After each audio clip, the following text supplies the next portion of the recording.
surrender. I fight and never fail. I am a contender.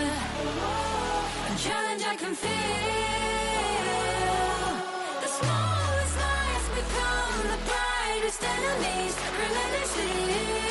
And even if you fall, you gave it everything to be a king.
On my way, find my way, find my way. On my way, on my way. Dream my way, dream my way. Never a surrender. I fight and never fail. I'm a contender. In challenge I can feel. The smallest lies become the brightest enemies. Relentlessly.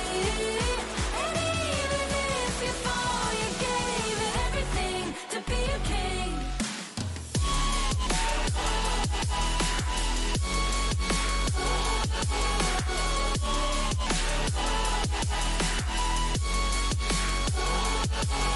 The smallest lies become the brightest enemies. Relentlessly. And even if you fall, you gave it everything to be a king.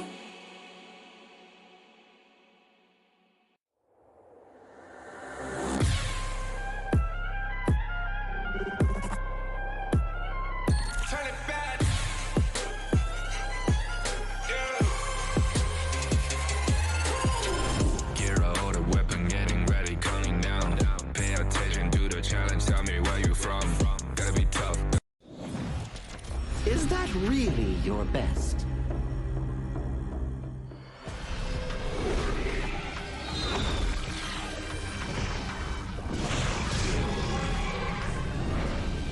I reserve mercy for what's known as the masses.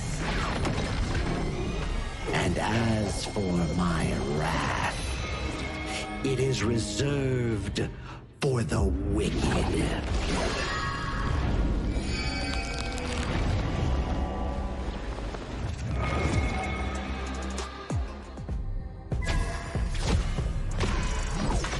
Only after enduring all 81 trials did I see how this world's hardships never end.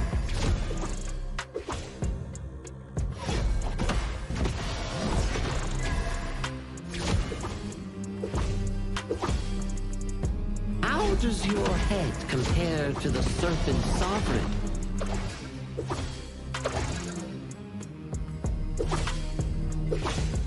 Yeah! Huh?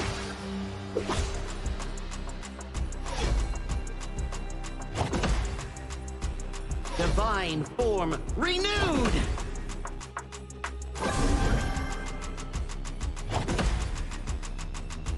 Evil, be gone!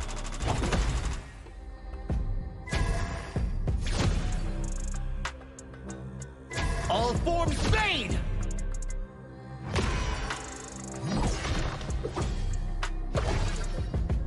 Before the Lotus Podium, all suffering ends!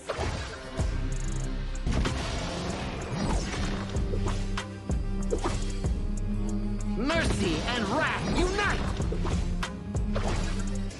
I return from the West to dive back into this chaotic world. Little ones of Mount Huaguo, do you still remember me? The great sage, heaven's equal? I'll be back in a flash. Don't let any demons sneak in while I'm gone.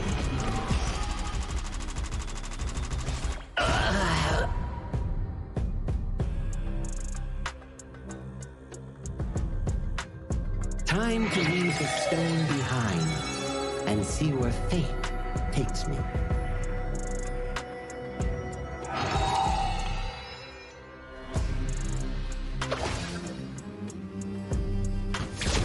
This land belongs to Mount Huaguo now.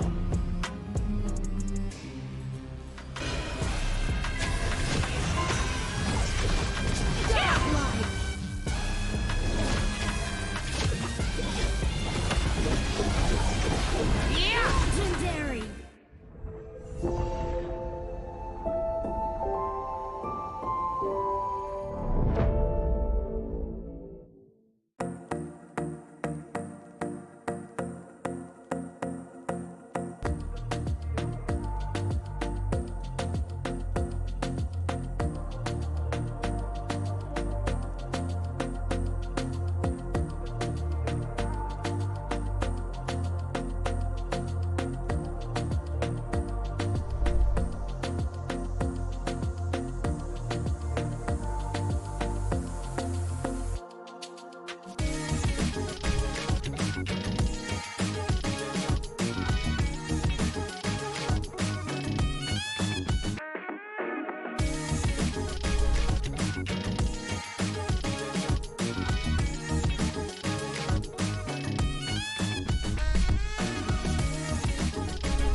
Who will be the next to shine on the Asian Games stage?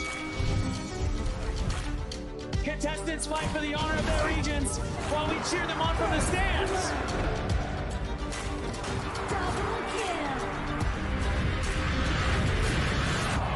Double kill! This is a challenge, but it is also an opportunity. The tide has turned.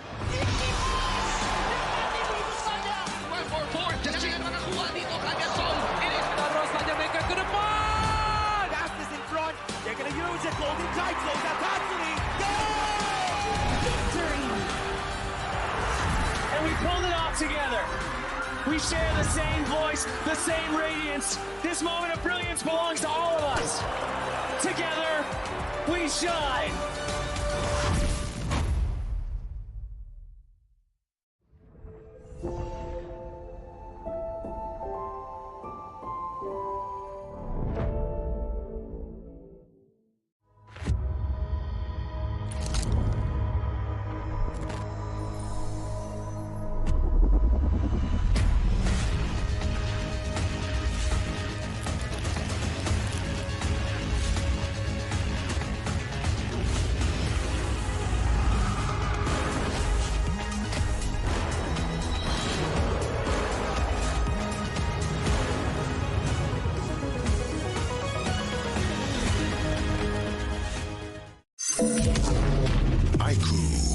The new Honor of Kings version is here.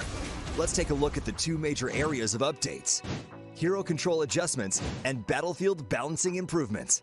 Basic attack targeting rules have been updated. If a player is crowd controlled for too long while using a basic attack, the attack command will now automatically be cancelled, preventing heroes from continuing to chase enemies after the crowd control ends. The movement wheel's dead zone has also been adjusted. After the improvements, there's no longer a dead zone in the center, helping prevent input interruption issues.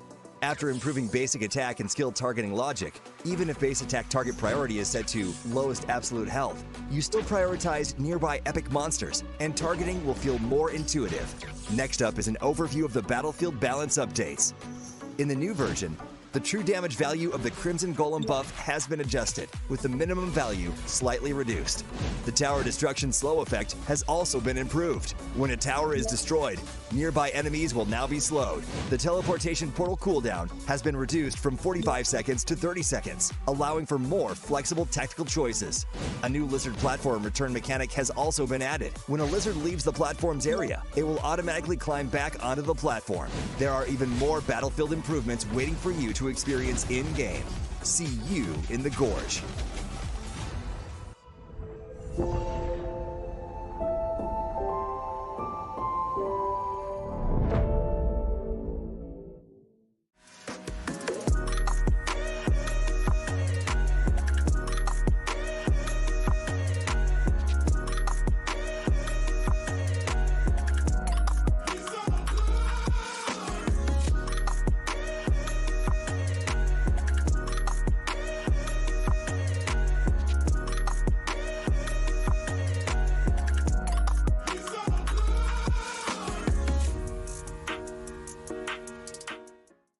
Azuria, the southern archipelago of Primera. Here, humans and great beasts live in symbiosis. How this came to be traces back to a never-ending catastrophe. 2,000 years ago, Azuria's mightiest great beast, Anita, merged with the power that fell from the Sky Dome. That power amplified Anita's strength, but shattered its sanity. Driven mad, Anita transformed into a massive vortex, the world devouring everything in its path. Where it passed, great beasts were torn apart and islands were destroyed.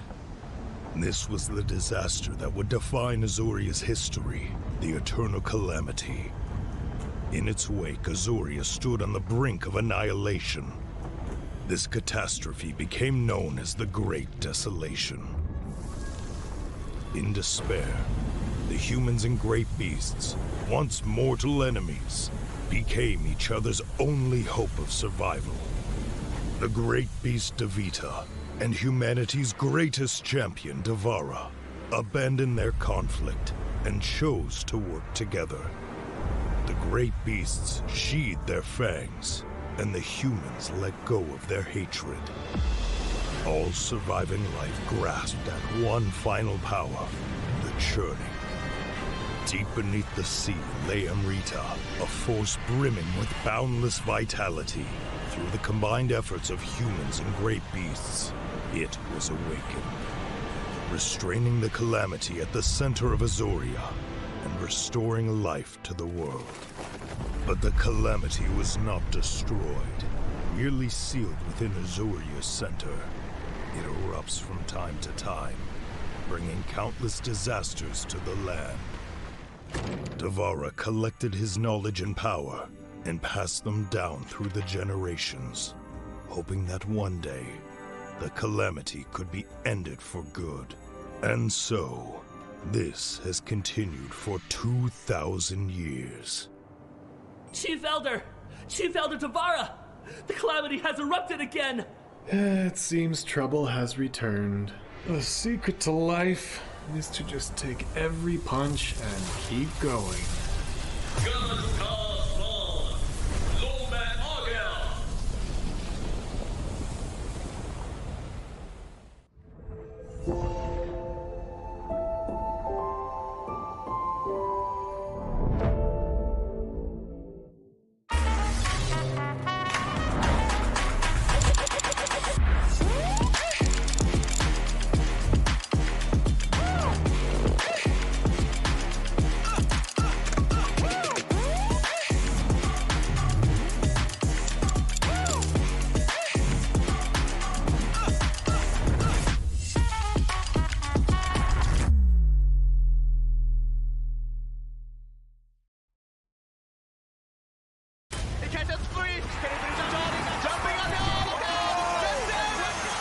Welcome to the 2026 Asian Games Esports Qualifiers, Honor of Kings. 20 regions, one stage, and only the strongest 9 teams will earn the right to shine above the rest. taking place in Malaysia, June 13th to 21st, 2026. Coming to Malaysia. This is the battleground where teams fight for the right to qualify for the Asian Games. 20 teams enter, but only 9 teams will move on. Apart from the 20 regions, there are 3 regions that have direct qualification. Here is the 2026 Asian Games eSports Qualifiers Honor of Kings format. First, the 20 teams will split into 4 groups of 5. In each group, every team faces every other team once in a single round robin, with every match played in a best-of-3 format. That means every match matters. Every game matters. Every single point matters. The point system is simple. Win the match, earn 1 point. Lose the match, earn none. At the end of the group stage, teams are ranked by the total points they've collected. And from there, the road begins to shine. The top 2 teams from each group qualify directly to the Asian Games main event. That gives us 8 teams advancing straight out of groups. But for those not through yet, the light isn't out. The teams that finish 3rd in each group still have 1 more shot. They move into the last chance stage. There, they battle through one final BO3 single elimination bracket until 2 teams remain. The 2 teams will then face off in a BO3 match to claim the one final qualification slot. So in total, 9 teams will make it through, 8 from the group stage and 1 through the last chance stage. That is the rule. Now it is time to see who can rise through it. From across the world, regions gather here in Malaysia. 20 teams, and only 9 will qualify. The path is set. The stakes are clear. Together, we shine. Stay tuned, and we'll see you at the stage. Itu kan track kita. Relax, bro. Phone aku! Jom kembali. Mountain Dew, angkatkan pengembaraan. Kau boleh. Kat mana pula ni? Water Trust. Kasih boost! Adventure. Dapat pun. Steady, bro. Rancangkan kepala gengmu.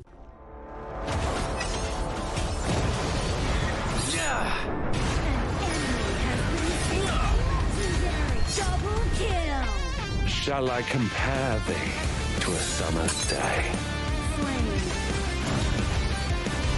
Don't engage! Don't crush us like insects! Slain an enemy! Defend our base! Our high ground tower! Under attack! Amazing! Unbelievable! Triple kill! Ah, the fragrance of romance. Ally has been slain. Rampage! Double kill! Triple kill! Spectacular! Pentakill! Lady Fortune is on my side.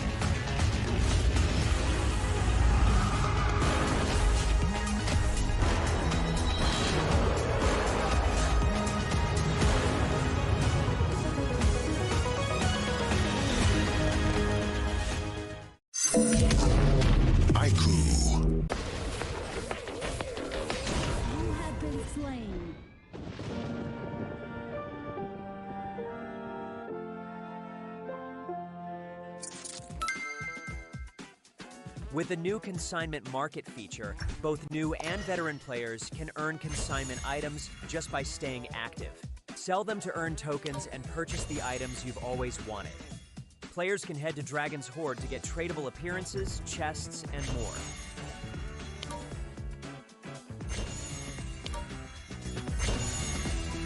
Players can list tradable items on the consignment market to earn curio tokens. During the initial launch period of this feature, all item listings will have their listing charge waived. Use your Curio tokens to trade on the consignment market, or purchase skins that were available before June 17th directly from the shop. With the new consignment items, players can complete events to earn tradable chests. Choose to open them yourself or list them on the consignment market for sale. Tradable skins can be obtained by opening tradable chests or by redeeming them in Dragon's Hoard. Tradable spritlings can be obtained by opening tradable chests. Tradable cards can be obtained by opening tradable card chests. If you bought an item but did not use it yet, you can still relist it on the consignment market. Unstoppable.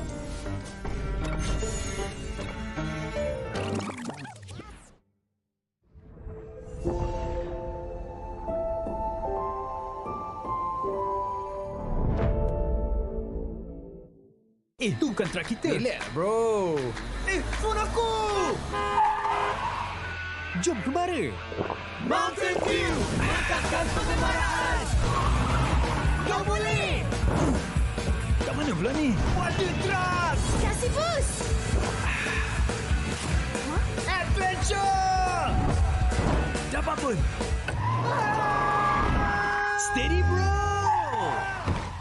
Rancangkan 격돌합니다 gangmu. Ultimate not ready yet.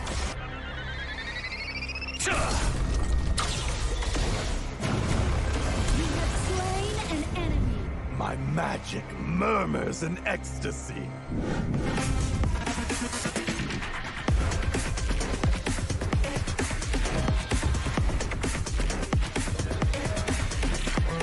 Amazing. There is no escape for you. Killing spree. Double kill. Triple kill. Spectacular kill. Don't worry. I'll be back for your life soon.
Now I see that I got everything I need.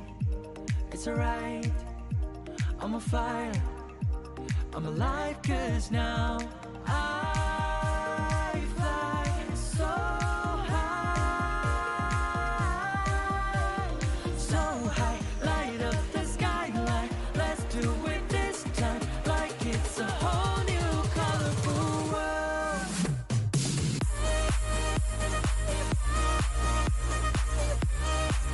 Like we're the only ones in this world. Like we're the only ones in this world.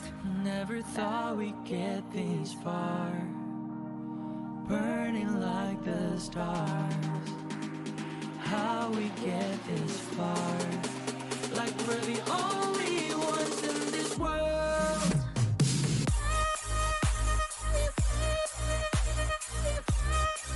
Like we're the only ones in this world. Like we're the only ones in this world.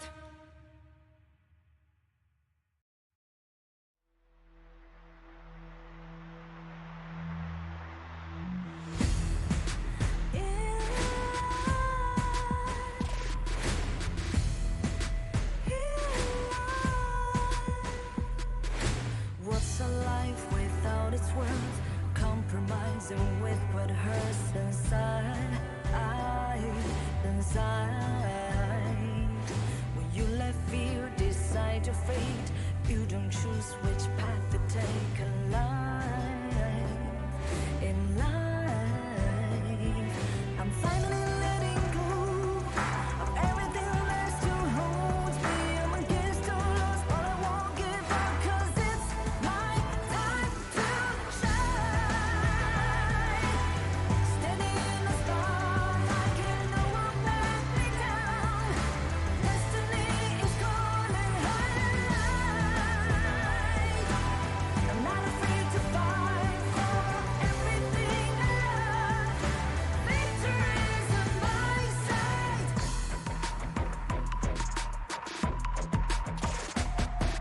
The more we lose, the more we gain. The more that nothing stays the same in time.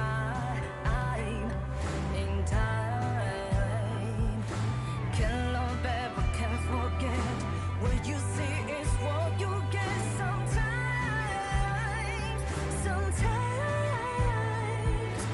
Gonna show the world tonight the light that shines inside us. We're against us, but we won't give up 'cause it's our time to shine.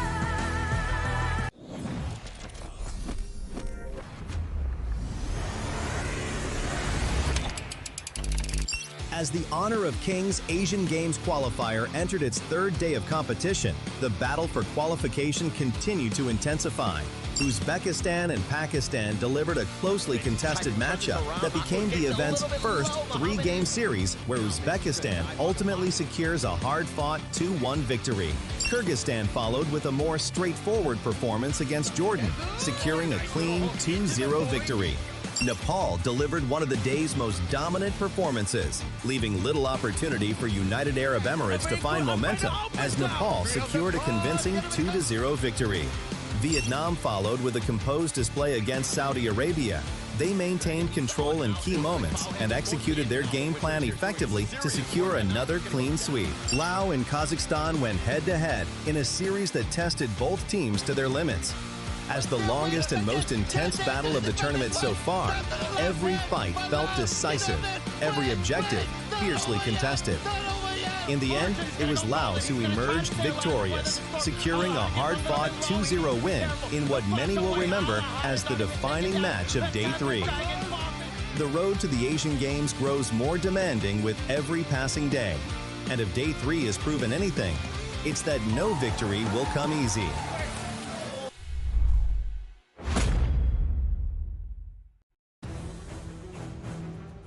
The Gorge is calling once again, and Day 4 of this journey is set to unfold. Welcome to the 2026 Asian Games Esports Qualifiers for Honor of Kings. Yesterday shattered the rhythm. For the first time in this tournament, a match went all the way to game number 3. we saw moments of quick flashes and a reminder to every single team in this competition that nothing is guaranteed. This tournament is only getting harder. But wait, there is still one more region we have yet to see. While everyone is battling, Hong Kong, China has been watching, and their waiting is finally over. But you know, what they're stepping into is a tournament that has evolved, more grueling and demanding. Every match day carries more weight than the last. So sit tight as day 4 is coming your way. Casters, lead the gorge.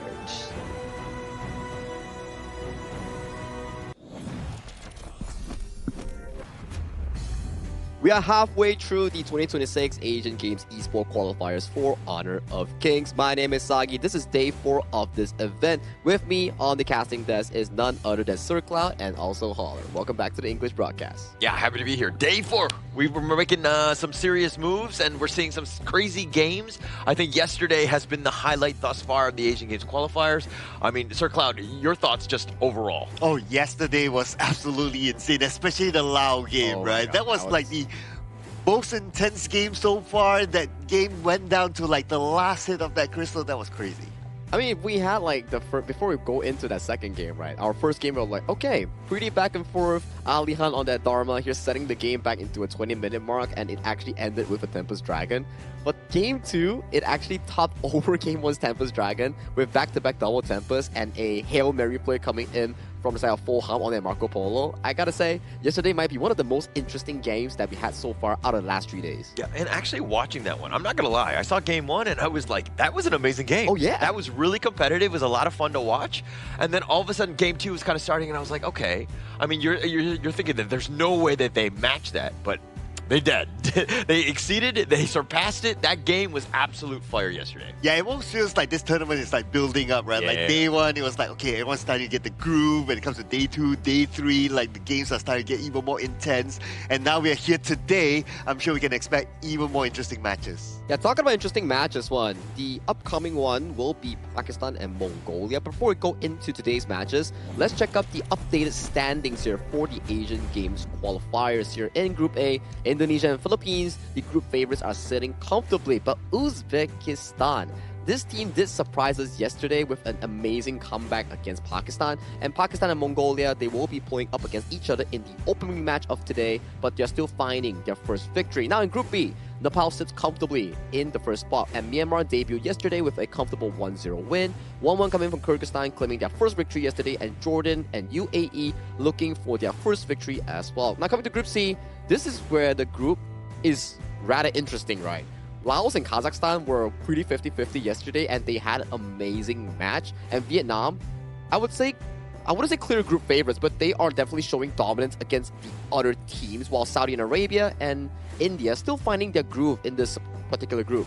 Now coming to Group D, Hong Kong, China has yet to play a single game, and today they will be debuting with their first match. Republic of Korea has played on the first play with the side of Singapore, so it's starting to shape up a bit of a look coming in from Group D, with Syria and Republic of Korea sitting on top, Singapore and Sri Lanka sitting at the bottom, just waiting for their future games. Yeah, going into the Asian Games qualifier, I thought Group D was going to be the most competitive, would have the best games, but I was wrong. I'm sorry to all of these regions because I was not familiar with your game, and going into Group C, all of those games. Yes, even India, who's 0-2, had some very competitive games. These games from Group C have been so much fun to watch. Yeah, it almost feels like between Vietnam, Laos, and Kazakhstan, the 3 winners so far, right? We don't know who will be like the top 2 or who will end up in the last chance qualifier, so anything can happen in Group C. But Group D, Hong Kong, China, they have yet to play their first game. They will be playing today, and I'm sure the fans of Hong Kong, China can't wait for that. Oh yeah, one of those powerhouses coming in for today's tournament that you will be seeing on later at the final match against Syria. But this is today's matches in day 4 of our Asia Games qualifiers for Honor of Kings. Pakistan's taking on Mongolia at the opening match coming in for Group A. Afterwards, we will be featuring Myanmar taking on Jordan. Coming in, India and Laos. This is going to be interesting because we know for a fact that, yes, India did lose consecutive games, 0-2 currently in the standings, but their gameplay, I would say, would match Laos style pretty well, coming in as an emerging region. And Kazakhstan, they also had a phenomenal one coming from yesterday, so they want to be able to repeat that success against KSA to further stabilize their standings in Group C. And finally, we talk about it, Hong Kong, China debuts against Syria coming in for Group D. And Syria currently, they are looking pretty comfortable in Group D, yet to suffer a loss and cleanly on that sheet with a 1-0 score. I want to talk about the India-Laos one. Again, going back to Group C. I just love Group C. But Laos, I mean, you had such an emotional game. It was incredibly competitive. It went to the late game yesterday. And then now you're going into today. You have to kind of shake that one off because you have a brand new opponent. India, 0-2. You know that they're going to come out firing. They're going to be aggressive because it's a must-win situation for India. And you kind of think about it, right? Even though India's score currently is like 0-2, but their games were kind of competitive as well. Oh, yeah. True. So I guess we can expect a really exciting one between India and Laos later on, in which Holler you'll be casting. And we all know what happens with Holler cast. Tempest Dragon! Yeah, I think, I don't know if it's a curse or a blessing at this point. I mean, but we've seen all of the Tempest Dragons when I happen to be on. So again, if this is again, I think they're primed for yet another Tempest Dragon here. Well, I like how you guys mentioned about the India and also Laos game because it's a very crucial series coming in for Team India. They're currently 0-2 in the standings here. So if they lose the upcoming match, they might lose their entire, I would say, potential in making it to top 3 for the last chance stage or top 1, top 2 to directly qualify to the main event. So it's a, I would say, must-do situation for them. They can't fail in this moment. Can't fail at all. Can't fail at all. When you're playing only 4 games, you're generally speaking, I think that like 2-2 will get you maybe into that third slot. There's going to be tiebreakers that we have to kind of deal with, but I think that that's where you want to be. So if you've already lost twice, it's must win from here on out. Yeah, and you don't want to be in a tiebreaker situation as well, right? Yeah, you put yourselves in a tiebreaker situation. Imagine the pressure. Like you lose and you're out immediately, and you don't know who you'll be facing with then. It's a stressful situation, right? But you also don't want to miss out on this free skin on this hero called Bai Qi here. It's the Playground Hunter here. How do you claim it? You just gotta log into HOK, complete some missions, and you will be getting yourself a free skin on this tank hero. Yeah, and I'm actually super excited about that one. I like the skin. I've not been a Bai Qi player myself, although I have been experimenting in the Clash lane, but I do think that that hero has a lot of potential, and I'll do anything for skins, right? I mean, it's free stuff, right? Who doesn't like free stuff? I know Cloud likes a lot of free stuff, you know? Like, who knows, maybe one of these days we're gonna get like a Zhangfei free skin, but this time around, it's a Bai Qi skin, so you know what? If it's free, you just take it. Hey, I've been paying for my last 2 Zhangfei skins. Oh, so, you're right. Yeah. Those were pretty big, man. The cat one, the collaboration one, so yeah, I wouldn't mind a free one though. Yeah, we wouldn't mind a free one though. But let's put our focus back onto today's exact matchup here. Pakistan taking on Mongolia here. I would say that Mongolia definitely is trying to find their groove in this tournament. They have been, I would say, suffering quite a bit against stronger teams. So we are still looking forward to Mongolia's growth coming in towards this tournament. And Pakistan, they did debut, but then the games weren't in much of their favor here. They still had a pretty solid gameplay. It's just how they transition it into more leads, more team fights, into bigger goal leads and ending those games. I'm kind of looking at it. I mean, you're looking at the Mongolia side, and they played Indonesia and the Philippines, both absolute giants, right, in the Group A. Everything is going to look way worse when they're playing up against those teams.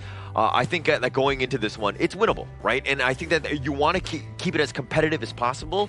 The biggest thing is about getting your nerves straight so that you're not going in negatively. Yeah, I think having a proper mindset matters a lot, right? So for these two teams, it's really important that they make a statement coming in for this match. But hey, let's welcome both teams coming in towards the stage for Pakistan going up against Mongolia.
Every battle has been a lesson, and every setback fuels their determination.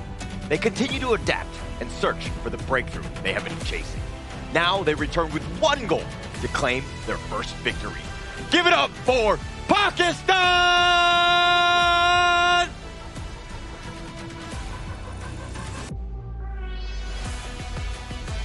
The journey has been difficult, but their determination remains. They into the to fight once again. The challenge awaits Mongolia!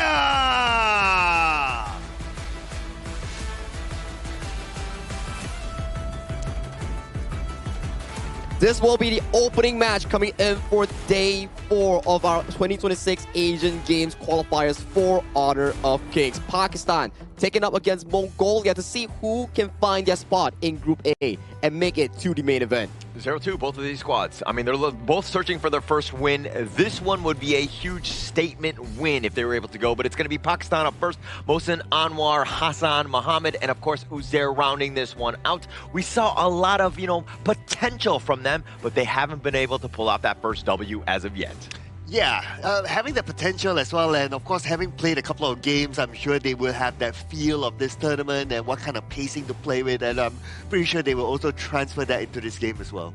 I do agree that Team Pakistan, they had a pretty good showing, right, yesterday against Uzbekistan, just that the way that they play out the games, it's more on how they play around their carries, right? Maybe sometimes that Anwar, when he's on those uncomfortable picks, you can see that he's not that great in the jungle and he takes a bit more time to get used to it. But Mohammed N is one of the players I want to shout out to in that exact lineup. He's been pretty consistent with those late game carries so far, and if Pakistan is able to allow this player to get all the farm, to get much time to scale into that late game, maybe Pakistan can get what it takes to find that first W. Yeah, and actually Mongolia is probably going to be scouting the same thing because they're going to be targeting Mohammed N as possible. But walk me through Mongolia here. Yeah, so Mongolia, they're represented by Yahushan, Davutdoch, Yondo, Batuzi, and Badgaril. So this team, they have gone through arguably 2 of the biggest in the group, right? So they're done with that.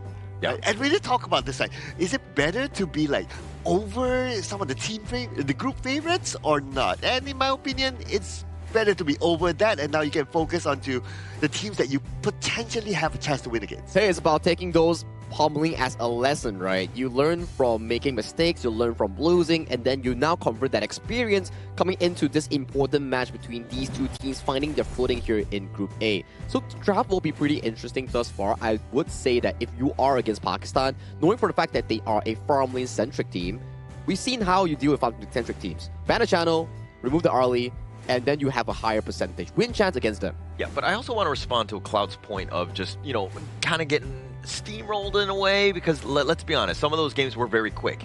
But Mongolia, the biggest piece to them is that they didn't show a lot of data. How they want to play. They haven't, again, shown their hand, so to speak. It's like when we were kids, right? Like when we had a rough time with our moms, right? Yeah. And that's to make us a better person later on. Okay. Yeah. Okay. So this could be one of those situations. Okay. Yeah. Okay. I was getting lost a bit when you talk about moms, but I kind of connected back on what you actually mentioned there, so it actually made more logical sense towards me. If I were to miss out a few of those sentences, maybe I would be running towards a different direction. Okay. I mean, but let's be honest, the moms, actually, it's funny that you bring up your mom, because my mom actually texted me last night, and she saw me cast, and she was just like, hey, maybe you should tone it down a little bit. I'm a little afraid of your blood pressure.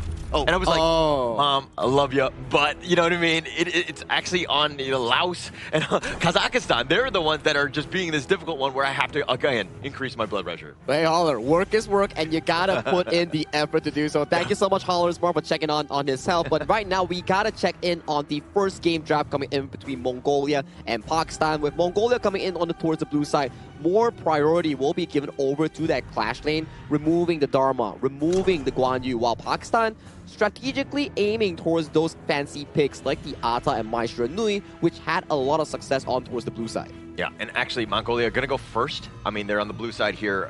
Ukyo, something to kind of stick out.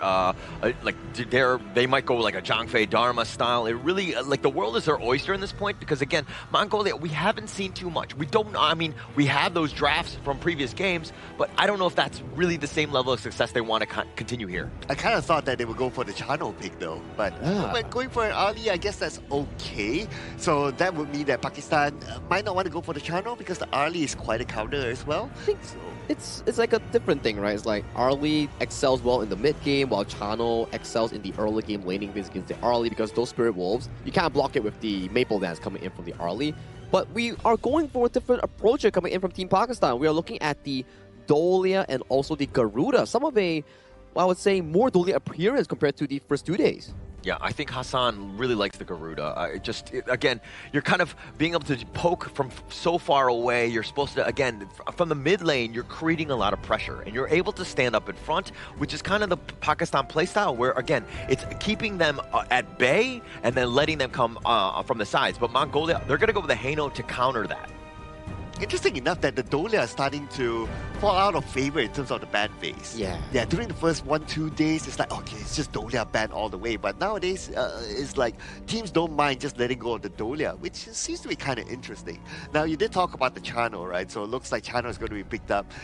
What I noticed is that when it comes to farm laners, it's either the Chano, the Arlie, or the Direnji. These three have been super popular. Yeah, in this Asian game specific patch, those has been one of the best few farm lane heroes they can actually offer here. And I like the fact that the Dolia has been skyrocketing in pick rate, especially for teams who are looking for their identity, like Uzbekistan, Pakistan. They like to play these picks so that they can find their inner identity. And coming into the second ban phase, more of these tank heroes are being removed from the pool, especially against Mongolia, because they have yet to find their roamer pick here. Haven't found it yet. I mean, going into this, I mean, when you're going up against the Dolia, the one big piece is like the Celestial Melody's great. Yeah, you have your sustaining, your heal, and your ranged. But when the team fights are actually happen, there's not a whole lot that you're going to be contributing outside of that Celestial Melody. So again, your draft needs to revolve around that, and also understanding that your team fights might not be as good as Mongolia, so that's why you want to be targeting that. And speaking about the Celestial Melody, I'm seeing a combination between the Dolia and the Dune here for Pakistan.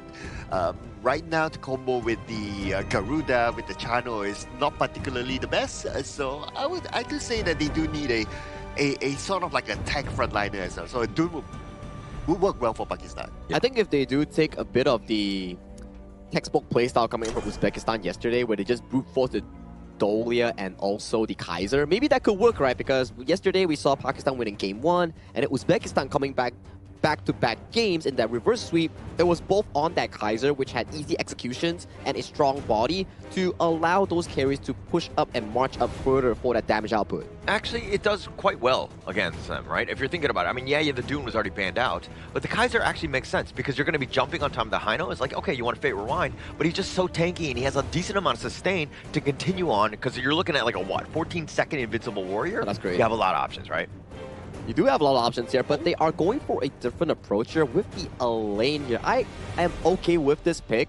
Might not be really relevant in the meta as of now, but Elaine has received several buffs prior to the Season 13 patch, which is what we are referencing off of the Asian Games version. So if Mohsin can actually pilot this hero well, maybe this could be a very strong late game powerhouse coming in from Pakistan's lineup. I like it. I like it. And I mean, we're kind of able to get to the back line. I mean, you're also like looking at the Byron as well. There's potential that meat shield, but the Arlie is looking juicy. The Haino is definitely a target as well. Wow, and I'm looking still at the... Yeah, Kaiser will still work well for Pakistan because right now they lack durability. Yeah, they have the Alay, but Alay is not the most sustained sort of hero, so they need a good frontliner to just protect the Chano. If they can have that, it'll be a perfect draft for them. It goes back to what you mentioned about Lubu, right? It's like you need a body in front to make sure that you can start off the fight first, and then the Clash laner comes in as the subsequent follow-up engage. That would be a pretty good draft if Pakistan does lock in the Kaiser here. But let's do check out Mongolia here. They lock in our first ever Xiang Yu in towards the roamer role. It does what you want, right? You're able to charge, you're able to get some stuns. I mean, they had banned out the Zhangfei and the Lapu Lapu, both of which they kind of like to play. Those are probably the more traditional ones. And now with the Zhang Yu, you have the same idea. It's like a poor man's Zhangfei or Lapu Lapu in a way. I mean, it provides some physical crowd control that we're looking for, and then the damage resistance coming in from his passive, it works out pretty well. And then we did see coming in from Pakistan's last pick, instead of a Kaiser, they're going in for a Nutza. Also a pretty good combo coming with the Dolia for that double ultimate in the early to mid game. Got options, right? You're able to dive on the back line. That seems to be the big target. Plus, you have that and the Elaine. You have, like, you know, Death Star coming at you, like, flying in on you from all different angles. So you have a lot of options here. Yeah, perfect comboing here coming in from the Team Pakistan lineup here. But we are looking at Mongolia, whether their growth will push them enough to come back in towards their standings here in Group A. And this will be the first series of the day between Mongolia going up against Pakistan, finding their footing in their respective groups. Thank you so much, Saki. As we go into game number 1, the first series of the day. The teams are fresh, we're good to go. But who are you giving the edge to, Cloud? Okay, I think it's over. Yeah. All right, the edge has already been in. Okay. Well, that's timing. actually a clue towards what I was about to say. Okay, I was kind of thinking hard about the whole Zhang Yu pick when you guys were like debating about it, right? Yeah. And am I a fan of it? Not really. Yeah.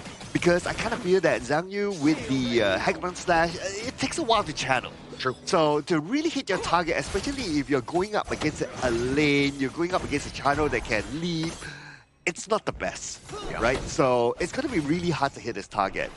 And if you remove that, who's going to set up fights for Team Mongolia? You don't really have an alternative there. So I am kind of giving this one to Pakistan.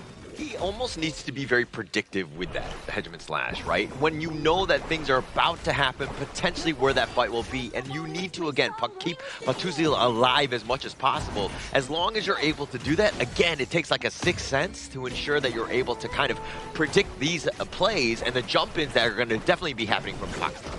Yeah, I mean, honestly speaking, there were other options as well, like the Napo, for example. It was open, but and I thought that Napo would have been a bigger or a better pick there for Team Mongolia. But okay, maybe they have some secret strat that we don't know of, right? But Bagheera's now not having a good time. He's being harassed quite hardly at the bottom lane. Yeah, that is tough for him. I mean, the Wolves are on top of him, and now he has to recall. So, again, he's not in the lane. That's going to leave Batuzil wide open, and he has to cower under the tower. This is not a great spot. Pakistan right now, we knew that they were going to be aggressive. You want to attack Mongolia. They're doing a great job here. Yeah, exactly, right? So you push the Arlie underneath the tower, and now you rotate in to try to take out the jungle minion. So it's really good progression by Pakistan. It's a huge edge already, right? 1.4K lead by Pakistan. It's not even 3 minutes in this game. The way that they've, again, been able to be aggressive, forced them out of the lane, taking down those minions, and Mongolia really can't even farm in their lane.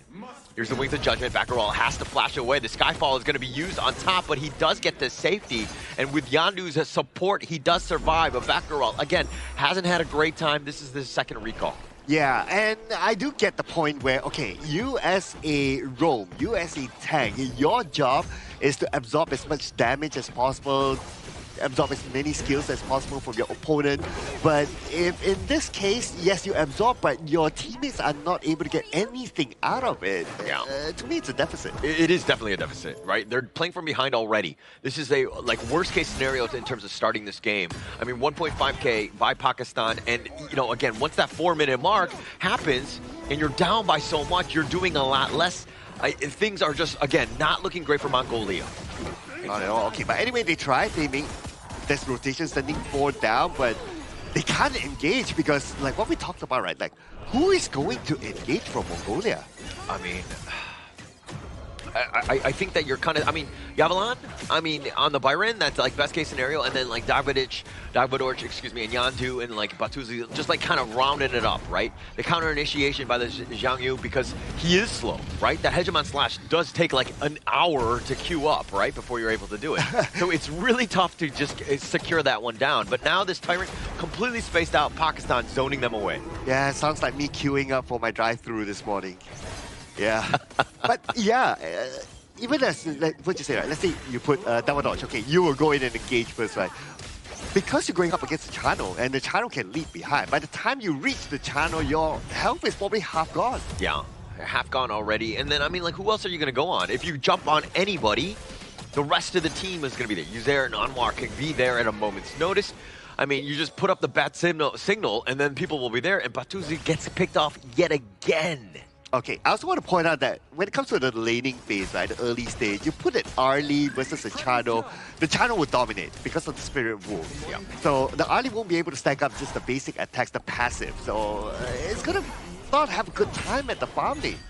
Not much time there. And he tried, Yandu actually tried to fate rewind it, but it really didn't do much. Back row has to just flash to just stay alive. But, I mean, considering, okay, now there's a gank attack. Davidor's is going to be on the side, not able to really do too much. The Scepters are just kind of being pushed aside as that damage is kind of little to no damage at this stage. Yeah, and that's what I mentioned about, right? Like, Davidor wanted to go in, but the time he kind of arrives close to the channel, his health is kind of like quarter or half down. So he can't really like continue on the fight. Yeah, he does have some lifesteal there, but you know, sometimes at the back of your mind, it's like, oh, you kind of doubting yourself, can you actually do it? And you just decided to turn back. And I mean, you're looking at the side of Baccarol, right? Just because he's had to recall away, he's had to like leave the lane so many times, you've kind of isolated Batuzi, who needs your support. You're talking about the Chano matchup. It's not great for him. And the Arlie, like, first picked into that, where they're, you know, Pakistan is able to counter. I mean, you're playing into the hands of the Pakistan squad. Okay, and it's going to be even scarier right now with the fact that Team Pakistan, they're starting to group up, and let's not forget, they do have the Celestial Melody. So you have the Wings of Judgment to push them back, and then you have the Celestial Melody to refresh, so you can double zone or double push your opponent from above. Yeah, and also the favor rewind. I don't think that Yandu has that perfect timing. I mean, yes, it will heal the tower, but it's within a certain gap. He's timing it incorrectly where the heals aren't happening, and now he doesn't even have that ult. So just a little bit more of a question mark, I would say, from the Mongolian side. Okay, all right. Let's talk about some winning conditions here for Team Mongolia, right? Okay, so the Hackathon Slash will need to land. And the best way for him to do it is to do that flash forward or channel the Hackathon Slash and then flash forward and land. Yeah, that would be the best. But the timing has to be so right that Pakistan has to be grouped together at that point of time. Yeah, Hegemon Slash is kind of like an anime when they charge up, like on Monday, and then like by Tuesday they're like still charging up, Wednesday charging up, and then by Friday when the fight is actually happening, they like will attempt to go for that attack. Attempt. Yeah. But it takes about 5 days to get there. 5 business days.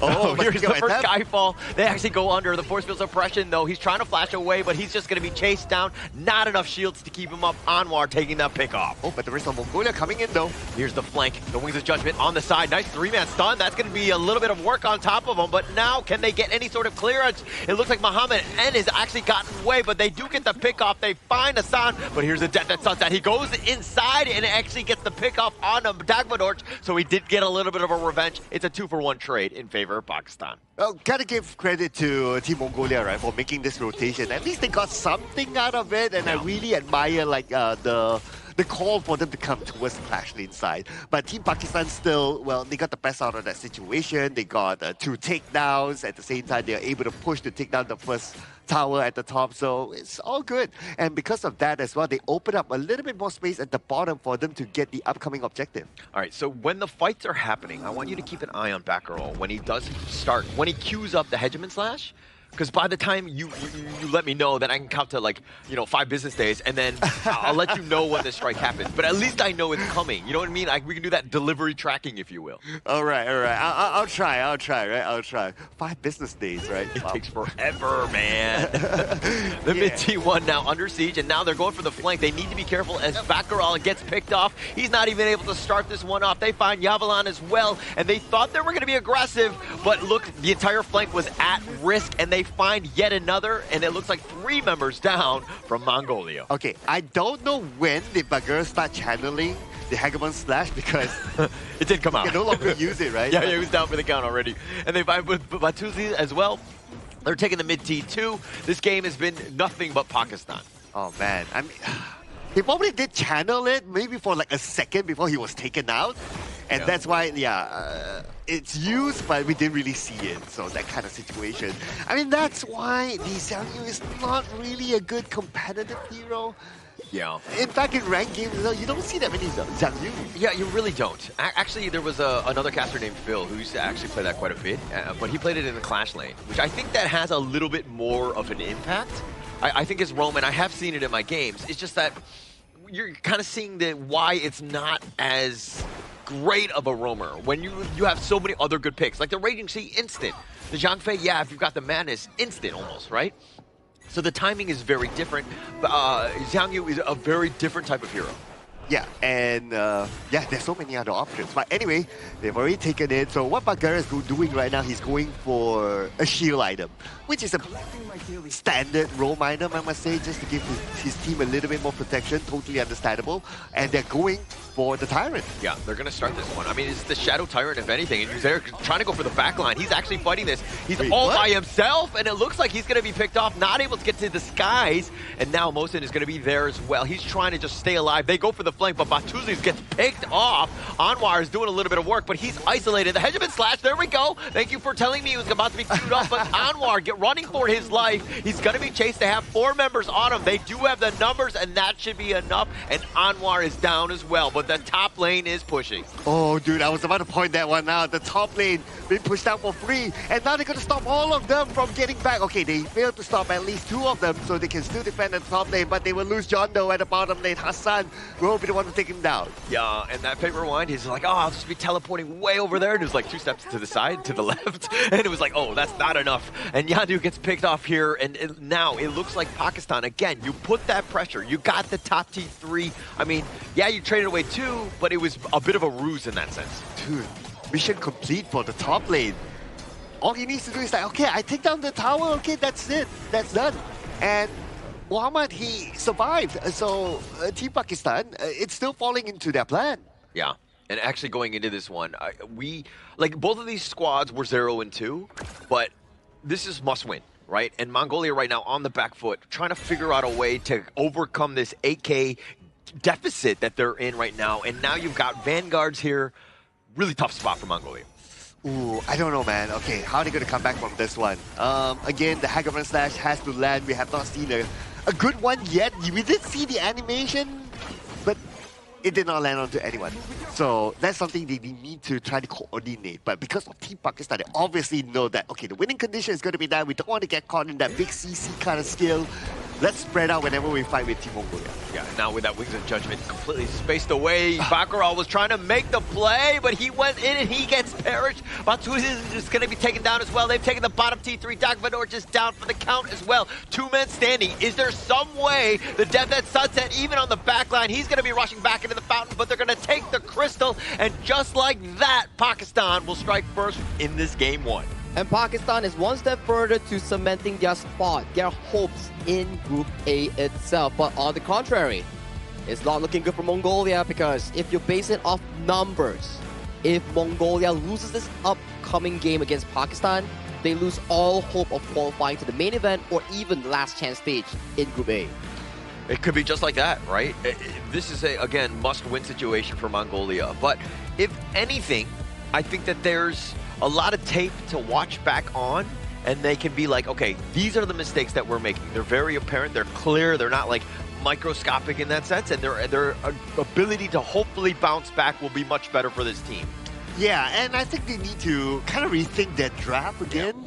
Yeah, it was kind of okay-ish until the Rome pick comes in, and then we're like, That's why you guys were having that conversation, and I had a long thought of like, is this actually a good one? Is this like a secret strat? But as we saw everything unfold in the game, it wasn't a good pick. Maybe it's like a comfort pick coming in for the side of Beggarol on that Romer Xiang Yu pick, but I want to give props over to Mongolia as well, right? If you compare it back to their games against Philippines or Indonesia, the stronger opponents, yeah, it's a bit difficult to watch. But when you compare it to today's game, yes, they still lost, but the problem, the thing I want to point out is, at the very least, you still see proactive plays coming in for the side of Mongolia, like Bagro trying for those, like Hegemon Slash coming in for the back line, or the side of Jungle going in for the aggressive plays. So these are things that you actually can see improvement coming in for the Mongolian squad. Yeah, actually that was the biggest difference, right? Where they were being aggressive at most. They were trying to take the mid T1, they were trying to take some fights, correct. But then they would get a little bit flanked. So it's like,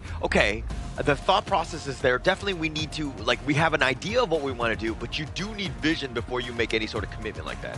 Right, I do get the idea, right, as well. Like, especially when they responded to whatever that was happening at the top. Yeah, they were still at the deficit after the entire fight, but they did show that, okay, they're able to respond, they're able to come and back up their teammate, they're able to at least trade something back on, which is which is absolutely fine.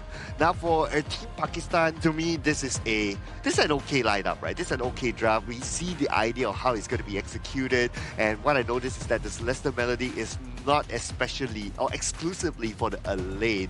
There are times where it was used to refresh the Garuda as well, which is okay because by refreshing the Garuda, the Wings of Judgment, it will allow them to push even faster. I mean, you're going to just use whatever's available. And I think that Hassan definitely did he left the mark. Those Wings of Judgment were definitely annoying for Mongolia to deal with. So it just kind of further on with that damage. So I think that it's not terrible of a choice.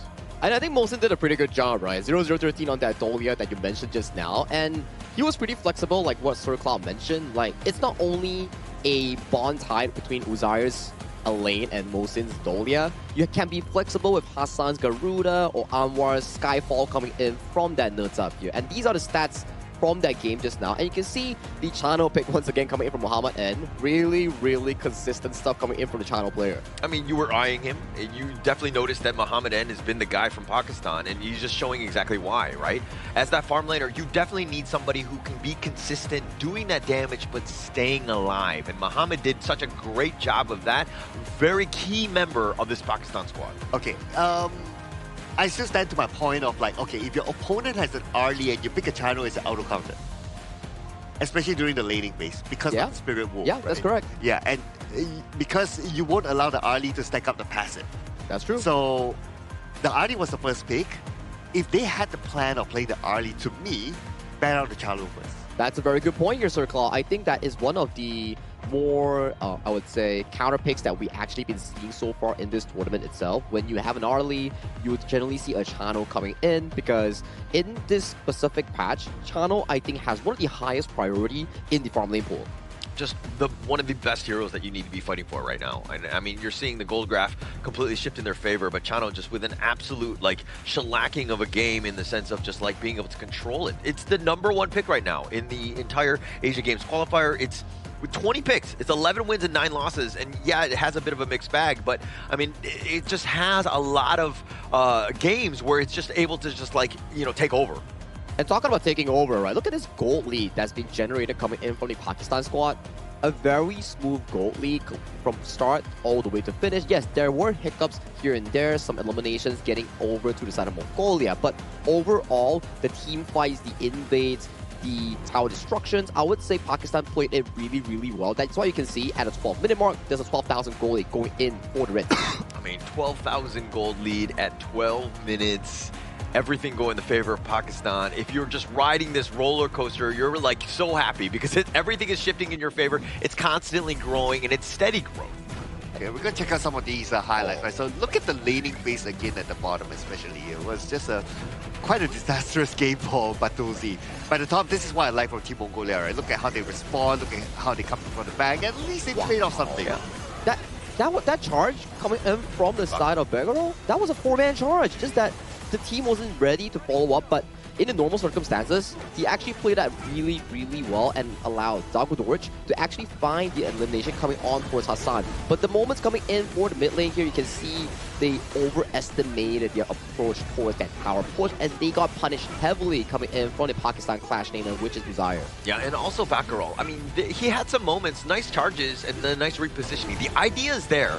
But with the state of the game, when you're far behind, you don't have any tanky items, you're not able to kind of be like a Lian Po, like, you know, and just survive these things, right? So that's kind of why in the early game is got to be key. It goes back to Sir Klaus mentioned there, right? It's like, okay, maybe if he plays like a Lian Po, Zhangfei, Lapu Lapu, maybe it will have more effect, so that he was questioning slightly a bit over towards the Xiang Yu pick on how well it can actually pull off. There were moments, but the bad moments kind of overcome the good moments. Yeah, and it's like if the net worth were the same and you're making the same play, you're going to have a much better time. But the MVP on this one, Muhammad N, he's shushing everybody as he was 5-0-8, 36%, you know, damage of the entire team. Just done a really good job. But the damage taken, also something to take note of. This speaks volumes about his positioning because it's less than 15%.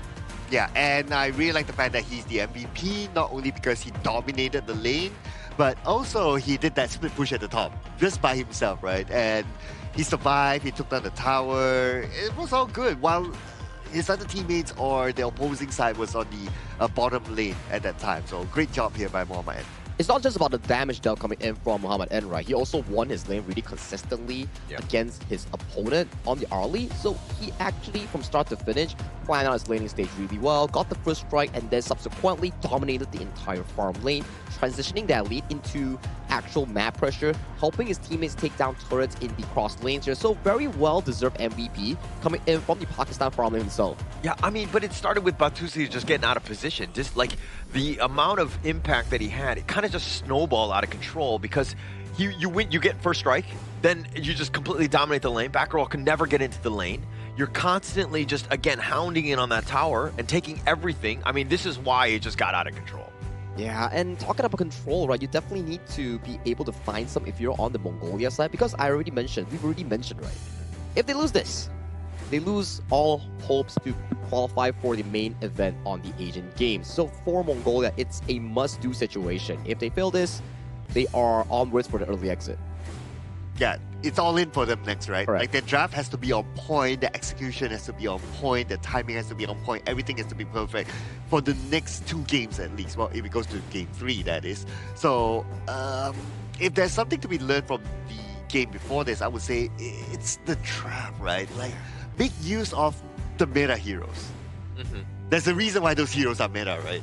I mean, you want to. I think that was like kind of where they are, but I think that also it seems like they're not 100% comfortable with some of those heroes, and that's kind of why they're like defaulting into these other picks here. But that's in game, right? But out of game, I'm pretty sure they're really comfortable because they are staying at the Petaling Jaya Marriott Hotel, which is our official venue partner and hotel partner for the 2026 Asian Games esports qualifier for Honor of Kings. Thank you so much, Petaling Jaya Marriott Hotel, for sponsoring our prestigious event. And as we go into this one, I mean, game 2, there's a lot of things that they could shore up on, but I think for me, you have to look at like one thing at a time. You can't just look at everything and be like, oh, just fix everything. It's not going to be possible, right? We got to go room by room. We got to figure out exactly how to fix this. And I think that if you're looking at it, draft is one thing. It wasn't completely off. Obviously, the Xiangyu was a little bit of a question mark, but I think when you're talking about laning, the first 3 to 5 minutes, you can't be giving up first strikes. You can't be, getting so whittled down that you have to recall on back. You need to support your guys as much as possible and stay in the lane. I perfectly agree with you, right? Because when you lose your laning phase, it's not you're just losing to your direct opponent here. You're losing out push, you're losing out priority. Yeah. Priority means that you get to move first to achieve something. So imagine if you're losing all 3 lanes priority generates into jungle pressure, map pressure that allows the enemy team to always be one step upon you to look for those big goal leads by countering specific objectives. It's the little wins, and those things are opening up the bigger doors, right? So I think that even for this, where you're able to kind of just win out the lane, like just go, and then you can take over the enemy jungle, then you're dictating the entire tempo, and Mongolia is then very reactive, and they're not able to have, the heroes to really kind of fight back. So a lot of things that we can kind of look into as we look at this draft coming up. Okay, Mongolia, they will be on the blue side, so they have the first pick again. And if they plan to pick the early, they have to ban out the Shadow. Like, that's, like, to me, baseline, right? Yeah. So far, they're going to remain with the same ban, which is the Dharma. On the other side is going to be the Mai. Now, I'm curious to see what they're going to ban. Okay, yeah, so surely the early is going to come out. Now, Pakistan is thinking to themselves that, do they want to ban out the early or not? So for me, okay, I get the Arlie. That's a great shot, assuming that you're solid with it. But for me, whenever you're looking to pick heroes, you just gotta simplify. You know what I mean? Like, because Arlie is a very mechanically difficult hero. When things are chaos, you have so many different things that you need to think about, right? I think that you just kind of play the simpler, quote-unquote, dumber heroes that might be easier to play just so that you can get the execution down and not have to worry so much about the mechanical play of the hero. Hui? Yeah. That could work. Yeah. I mean, like, in general, right, what Holler is trying to, mention is, it's, like, not about being dumb or smart. It's about learning how to walk before you learn how to fly. I mean, not like we can actually fly, but in general, it's just like that sort of, saying, right? It's like, if you can't utilize something that is very mechanically difficult, but you can still try and master the game, try something that is less mechanically demanding. Like what we saw yesterday for Uzbekistan. They lost first game against Pakistan. They brought out the Kaiser and Fuzi. Easier execution all around, and they still back to win against Pakistan. So maybe for Mongolia, that is something that they can actually venture to in this second game. No, actually, I want to correct you on just that one point. I was talking about smarter and dumber. In this. No, I'm just kidding. As we go into this one, I mean, Pakistan, right, look, the Byron, solid, right? It's a great laner. As a Clash laner, it's probably the top tier at this point. Now you're going back to the Garuda. If it ain't broke, why fix it? Oh yeah, and we see the Zhang Fei making an appearance, so that is a great pick. And then you have the Gan and Mo, which is great as well. He can scale from early game to mid game to late game because of its stacks. It's just that for it to be able to scale, Mongolia need to have a very strong or very quick rotation from the start. That's true here, and Pakistan is going back to the basics here that we mentioned just now. It's still going to be the Garuda, Byron, and also the Dolia. Some of these simpler heroes with very strong power curves, especially the early to mid game. And for Mongolia, I would say it's quite mechanically demanding, especially on Dagudorj and also Yondu on that Ukyo Tachibana and Ganemo here. It has a lot of tournament like appearance, and a lot of teams has been like really good at them, but the execution is something that has to be nitpicked on. Now, I mean, with this Dolia here, again, just continuing on, right? I love the fact that they're not shifting away. Plus, you don't need to pick up heroes that like might, you know, give a little bit of intel as of how you want to play some other like lineups. This is one where you just stick to the tried and true. It definitely worked in game one. Continue on. I'm thinking whether Team Mongolia will go for the early or not. Because you already have a guy that Mo can be from the back line. Probably a good tower pusher will be kind of nice as well. Something like a Diren J would be great, right? Yeah, Diren J, yeah. An Aaron, something that can actually be comfortable in the laning phase while also putting up early to make aggression against Pakistan here. But there we go. It's locked away. One of the best picks thus far. We did see how yesterday on the side of the final game from Laos and also their opponent, the Diren J was really consistent from the side of Kazakhstan in making sure that the game wasn't easy to end at all. Yeah, and it looks like they're going to ban out the Arlie as well. The farm laners definitely on both sides are needed to be picked here, but it looks like Pakistan, I mean, they probably don't want to pick the farm laner here, probably more of like a jungle save it for that lane matchup. Ooh. But okay, they're going to go with the Marco Polo, they're going to think late game. It kind of reminds me of yesterday's draft, right? Yeah. Polo, Dolia, the Byron, everything seems to chip in line real well coming in from Pakistan. Maybe this is your specific Tempest game you're looking for? Oh my gosh, are we going to do another one? I mean, that game was epic. I mean, you also saw two Fever Barrages back-to-back to save the game somehow. Wait. And yeah, the Lapu Lapu. Oh wait, is that a Zhang Lapu Clash lane? Lapu or Zhang Fei Clash? Wait, maybe the Lapu Clash lane here coming in for the side of Team Mongolia. That's going to be pretty interesting, right? I think we had a one-time thing from a Malaysia Pro League that we had a Zhang Fei accidental Clash lane. That was accidental. Yeah. Keyword accidental. We're gonna have to see. I mean, as the players choose a little bit more. I mean, but you got stuns galore, right? You have the damage for the Lady Soon, the Ganemo. You go just a lot of other things. You need to kind of just shore up maybe the stuns and the control that you're looking for. So it does make sense. But this is a little non-conventional, I would say. Yeah, non-conventional is the word here. If they can really pull it off, then maybe it actually works really well. Pakistan here, locking in the final pick here on that Levi for the side of Pakistan's jungle Anwar. Interesting pick as well, non-conventional, but you don't really see much often in competitive. I think the only time we've seen it was from potentially IKL. Okay, we get a confirmation whether it's going to be a Lapu Lapu Clash or not soon, right? And I'm really trying to think hard of like, okay, Lapu Lapu Clash, how will it work? Okay. Waiting for it? It's going to be a Lapu Lapu Clash. Okay. Give me a minute to think about it. I mean, it has play, right? It does what you want. Like, I mean, I think you're just thinking like the laning phase, you just survive, right? You're kind of tanky, you're just kind of ability to just stick around. But at the end of the day, it's about those team fights. Having more combos, the Umbrella Outburst on top of the Raging Sea could really just, turn the fight into your favor. Yep.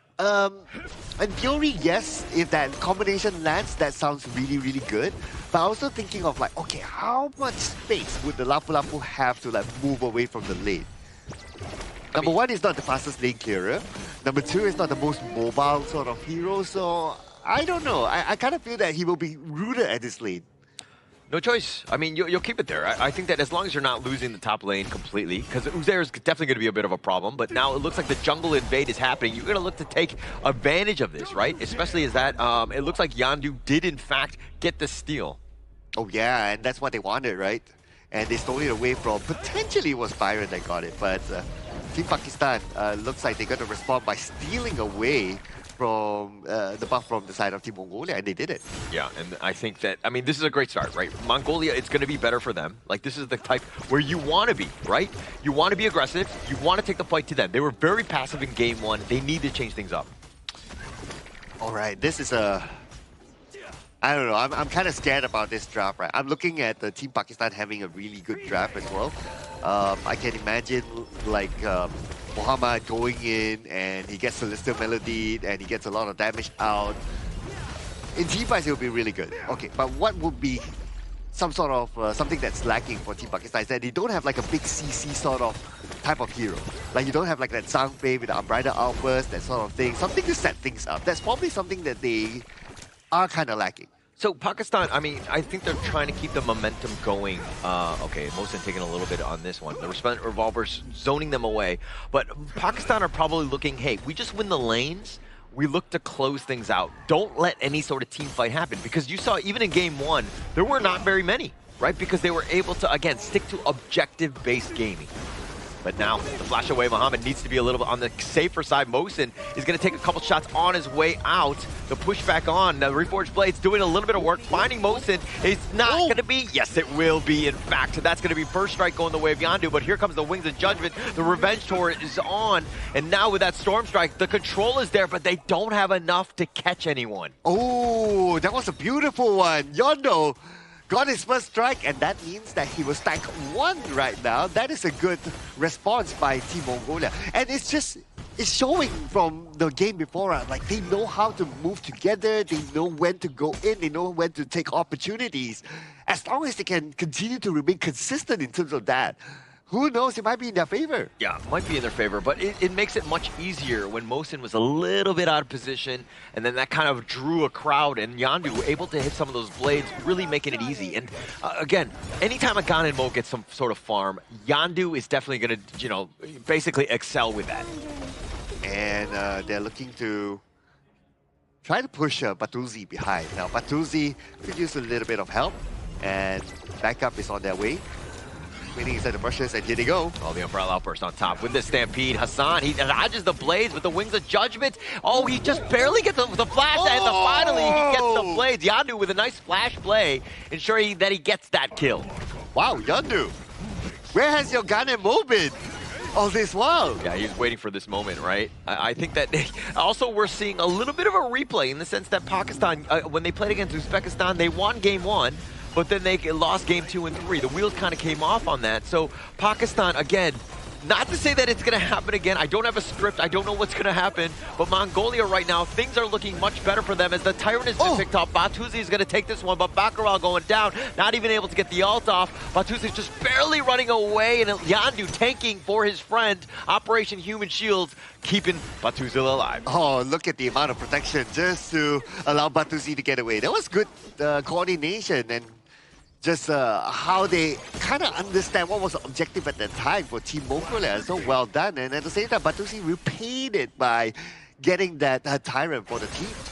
All right, as a role player, and we were playing together, and I'm in that same situation that Batuzi's in, with some of those Wings of Judgment coming in at me. I'm about to die. Do you sacrifice your body to step in front to keep me alive? I'm going to take it for you, man. I'll take it for you any day. All right, okay.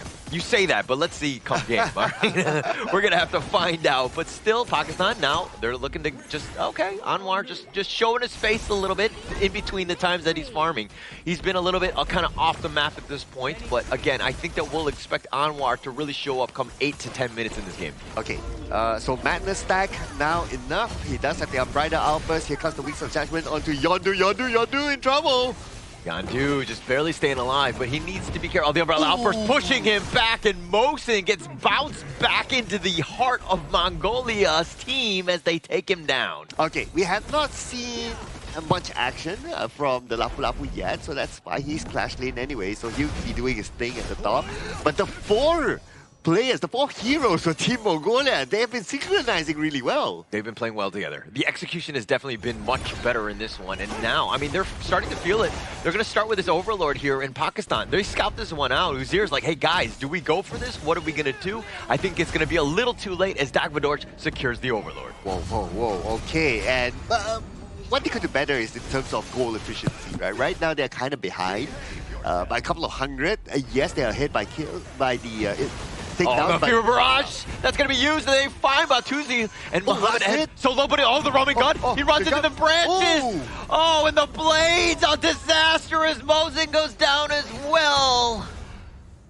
That's like 5 stacks now for the guy that Mo! Oh. Muhammad, and that was like the coyote just like slamming into the wall. Like it was like exactly like he got stuck there. Oh no, that's a low light for him. Yeah. And he gave away the stack to Yondu. That's the best part for Yondu, obviously. And now he already has like 5 stacks. Oh man. This Guardian Bull right now with a couple blades is going to be really scary. It's going to be incredibly scary. Anytime there's a Ganmo that's been largely like free to just farm, and he's been on point with his daggers. You know, the blades have been really good. Anwar, on the other hand, is still a little bit more time before he hits that mode, that Super Saiyan mode, where he's able to just really take over the team fights. And now, they're going for the mid T1. The pushback, and he gets pulled away on this one. The Umbrella Outbird is going to be committed as well. Just we're looking for the push, but they don't have the minion as the Vanguard goes down, and now they have to retreat. Okay, they have to also be aware of the rotation from the bottom as well. They might play this sandwich gameplay, but here comes. And now they're going in. Nice little stun. They find Muhammad N. They're going to take that as a huge win for them. The rest of them with that Wings of Judgment. But I don't know if this is the right play. You're down a member, but they're going to find yet another target. And now they're going to disengage here. All right. So now we're starting to see Yaoshan starting to play together with the team. The Lapu Lapu starting to move together, and they move together as a 5. It's not the best when it comes to doing split pushing. He can't clear waves that quickly. So the best is that, okay, if he plays together with his teammates as a 5, they move around the map, they take fights, they force fights, I would say Team Mongolia has a chance. Definitely has a chance. I mean, the net worth is like a bit of a wash. You're kind of thinking the kills and you're like, hey, what's going on? But it's just that Pakistan are very efficient. I mean, taking these big neutrals away, that's just going to be another spike in gold for them. So it's just a matter of playing. You get the kills, but you got to get objectives out of it. And I think that Mongolia right now have not done a great job with that kill lead, so to speak. Yeah, that and maybe pushing out the waves as well. Yeah, Hassan getting on out of this one. And the blades are doing a little bit of work, but where's the control? The Resplendent Revolver right onto Baccaral, who doesn't like that. Yes, it does a little bit of a stampede on top. He's going to look to turn this one, and now they find Mosin. He's a little on the lower end, and the Raging Sea just barely missing Mosin, but Dagvadorj is getting picked off on the side. The Wings Adjustment is going to be used yet again. They find the stun onto Baccaral, who leaping Saviors back to safety, and Dagvadorj down, and he's the only one. Okay, this is what I still like about them being able to move as a 5, right? You have a lot of protection. You have the Lapu Lapu, you have the Zhangfei that can give protection towards the backline, especially you want to open up the space for the Gundam Mo to just throw those couple plays for free. And obviously you want to let Batuzi get those free hits as well from the back. So it's all about like, okay, move as a 5. But what I worry is that for Team Mongolia, that is their only winning condition. I don't see them able to like, okay, we need to switch up the strats, guys. Let's do a split push. Let's do a jungle invade, or let's open up the map. They can't really do that, right? They have to move as a 5 around to force fights. That's their only winning condition now. But it's like, look at, they're staying on their side of the river, right? They're not getting aggressive. They're not taking things away. And yeah, they do get the pick off. That's going to be great for them. But they find Hassan, and now they need to turn this into a tower. But they got to push with the wave. And look at how Uzair is just like, okay, maybe I cut the creeps. If anything, I just delay and take attention away, because Hassan, he's going to be up at 15. It's just a bit of a bait because the top lane has been pushed. Mohammedan using that space. That's like 6 stacks now for the Gundam Mo. And Uzair, is he really going to do it? Nah, he's going to let this one go for sure. Objective secured by Team Mongolia. And while all that was happening, Team Pakistan, they're putting focus onto the Overlord instead. taking on the Overlord at this point, but now it looks like Mongolia are going to spot this one out. The Umbrella Outburst is going to be used on top, and he's looking for the steal, and it looks like Anwar just barely got the Overlord, but the timing couldn't have been better for Baccarol. He tried to get the stun, and now Mosin is on the run. They have the Stampede and the Raging Sea, the Wombo combo with all of these big ults, but no control. They have so much control, but no damage. And Baltuzi's on the side. He gets sniped out. Anwar getting a double as he makes his way on out. He's got a hot streak. Oh, this is what happens when you leave your backliners exposed. The frontliners, both Lapu Lapu and Zhang Fei, they were too far in front. They forgot their teammates behind. Okay, I've left the teammate behind here and there, so I've been there. But I think the big ults, they were trying to go aggressive to get the catch, and they paid with their lives because the backline, again, as you rightly pointed out, completely exposed. Top T3 down. Oh, man. This when I said about, like, okay, they have to move as a 5, right? They have to be together. The moment they start to split up, that's opportunity for, like, Anwar to come in from behind, and we saw what happened earlier on. And because of that, not only they lose 3 players, but they lose towers as well. Oh, Raging Sea only on the 2 on this one. Yavalan, he's going to get stunned up. He's going to be controlled. He tries to just get back with that flash, and he does. Those blades have been on point, but all T3s are down for Mongolia, and now they need to somehow hold. The Wings of Judgment is not great, but it's going to push them back. They get a 2-man Umbrella Outburst, but there's no follow-up because they need to deal with these Vanguards. Okay, Team Pakistan, they're not in a hurry, right? They got all the towers down. That's okay. Objective secured. They can pull back the break, and they can just chill, farm, get those buffs, probably get the next objective, maybe the next Tyrant before they re-engage again. So you're going to watch this replay and go back into it and be like, okay, this is why kills are not everything. Because if you get the kills, you need that map control, you need to take towers, you need to get some sort of value out of that. Mongolia was not doing that. They were getting the kills, but they weren't continuing to push and to create that sort of spacing. And they stuck to their side of the river, and that in the long run is giving a lot of space for Pakistan to come back. Yeah, when they had a lot of engagement potential, right? Like, it's either Raging Sea or the Umbrella Outburst. But they have a little bit of control on the Anwar. He teleports on back. He's going to be fine, but Uzair is just still going on. The Scarter Gravy goes, but Dagmadorj has been picked up. Muhammad is solo himself, the roaming gun. He's going to be chased by the Ferali, which is incredibly scary, but he will eventually get on out. Baccarol has given up on the chase, and now he's in a bad spot. He's going to be jumped off by 3 people in a dark alley, if you will. And does he have enough? The Leaping Savior, a little bit of shield, and the Raging Sea just to keep him alive. Okay, this is what Team Pakistan did, right? They divided and conquered. You split up the team, they don't have much. Yeah, they don't have much at all, but they find Yandu, they get him on the back line, they instantly jump on. They've got Yavalan as well, and they take down the Crystal, and just like that, Pakistan get the sweep. 2-0 coming in from Pakistan, a rather beefy game coming in from both teams. Lots of team fights happening here, but Mongolia stood tall as they lose their opportunity going in for the main event, but their growth is definitely something to be eyeing on. Definitely stepped up, right? I think that was the biggest difference we saw from Game 1 and Game 2. Mongolia actually were ahead, I mean, in terms of kills, but again, getting value, turning those into objectives, that has got to be the next big step for them to really have a chance of winning a game and a series. It was just unfortunate for them, right? I'm starting to see the pattern of their draft and how it's executed inside the game, but it was down to that Overlord fight. Yeah. That Overlord fight when the 2 tanks start to move forward, leaving like the marksman behind, leaving the Guardian Mode behind, and it was exposed. Oh man, if they stuck together, right, things might be different. Yeah, just like what they did in the early game, right, where when they all stuck together, they had so much wins across the team fights, across the early pickoffs. We saw the fact that the Guardian Mode coming in from the Mongolian squad on the hands of Yondo, he found so much success in the early game. You were mentioning in-game, he found a lot of stacks with the Guardian Mode, which gave him more additional magical attack power, which allowed him to slowly scale into that mid-game, and the Unbridled Outburst at their Overlord, it looked good if they managed to steal it, but Primal Bond, you got lower damage. Yeah, this was like every single horror movie, right? Where like you're like the guys, there's like a party of 5, and then 2 people are like, "Hey, I heard some weird noises in the shadows on the side. Let's go there. Let's go isolate ourselves from the rest of the party." Like everybody was just like, "Oh, hey, let's check this door out." They're like randomly going places, and they're getting picked off, right? I mean, it's like the horror movie, the trope, if you will, where you just stick together. You're gonna have a much better chance. Exactly, right? Don't they watch enough movies nowadays? I mean, if we were to go back to the topic of Adam talking about movies, maybe for Mongolia, they need to watch more horror movies together so they know the concept of sticking together. But I gotta give props, right? Like, we saw their growth coming in from day 1 and day 2 when they went against Philippines, Indonesia, and now coming in against Pakistan.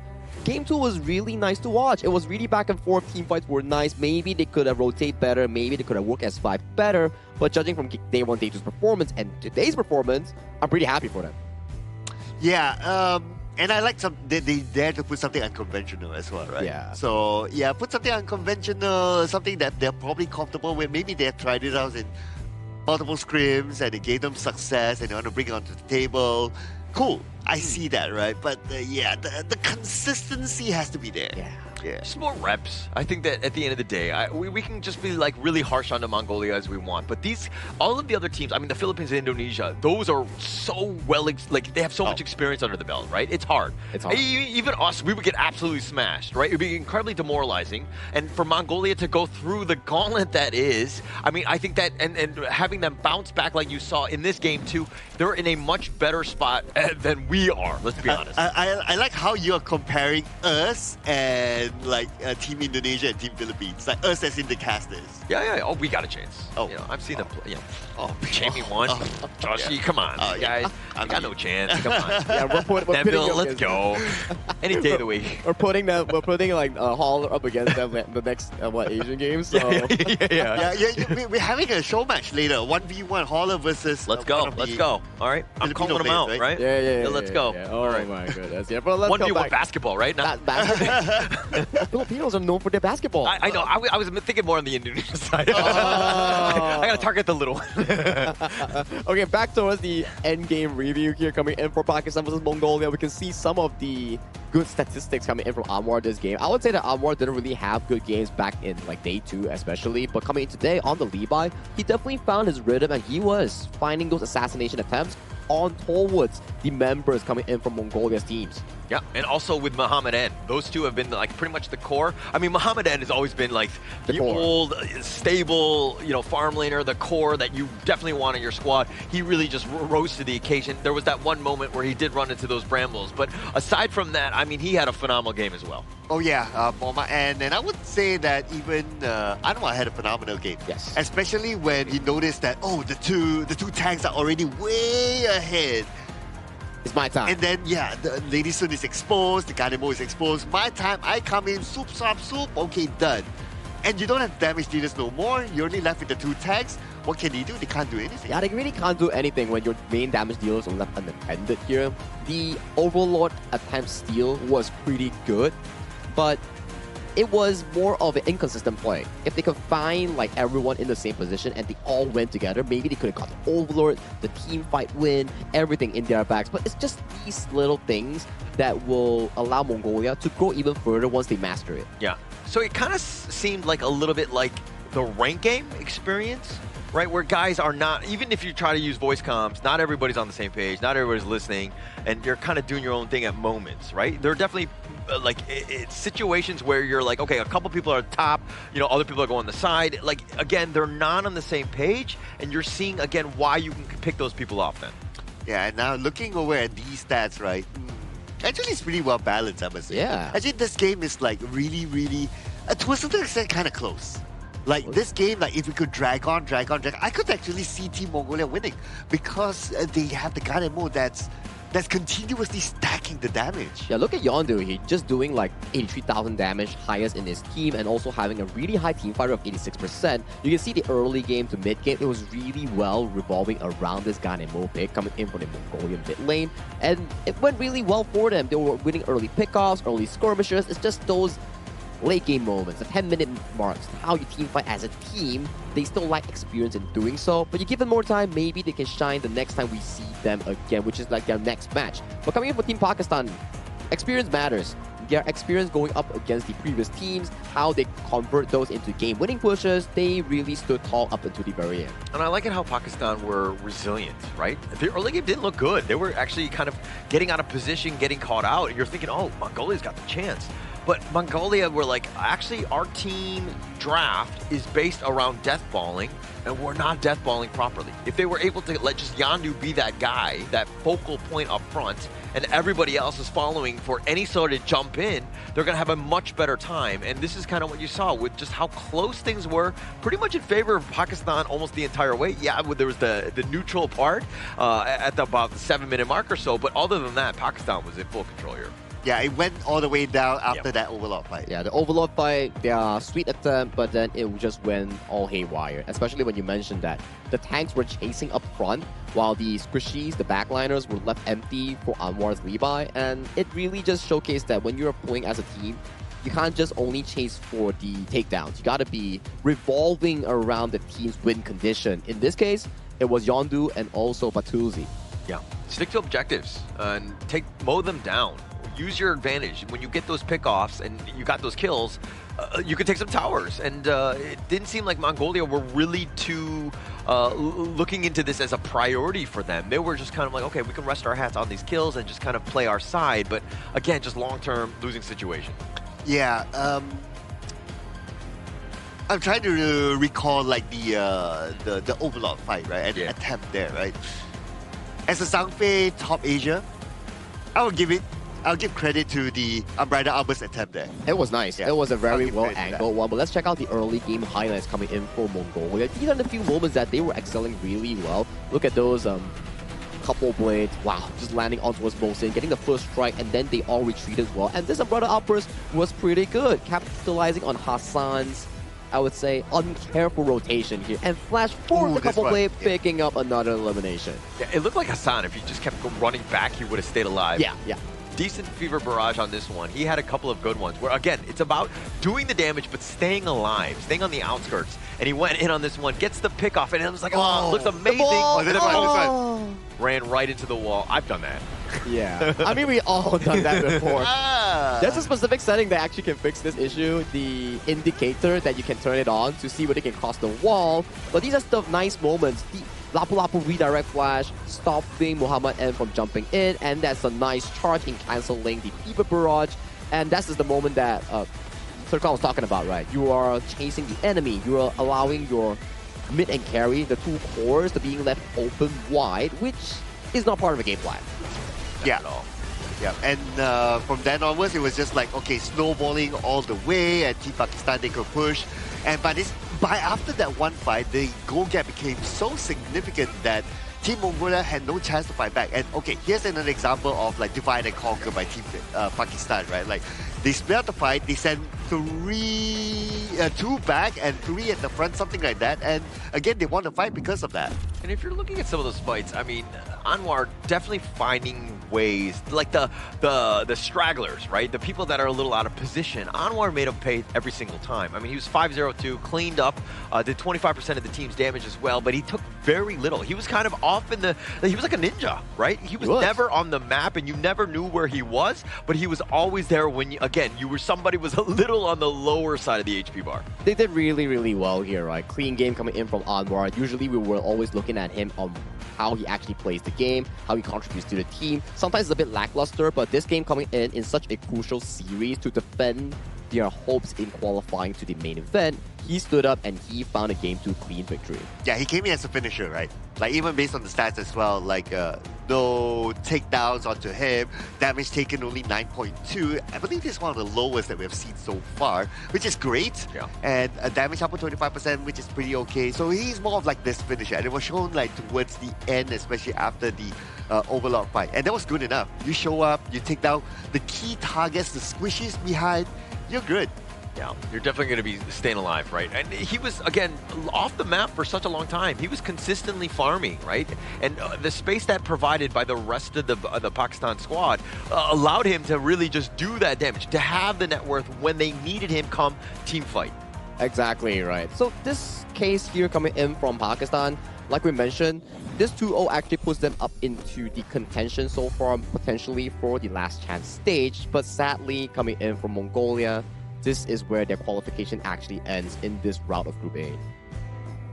They have still one more match, I believe, but they're just mathematically eliminated, right? So, okay, at least we know who's going to be 4th, 5th on that one. Mongolia, it was fun to watch. You know, definitely they had their moments, but I do hope that they watch this back and they do learn from that and they grow from this experience. Hey, if anything, I would like to see what will be their best of the best of the best draft or strats or heroes that they can bring to the final game when they play it later.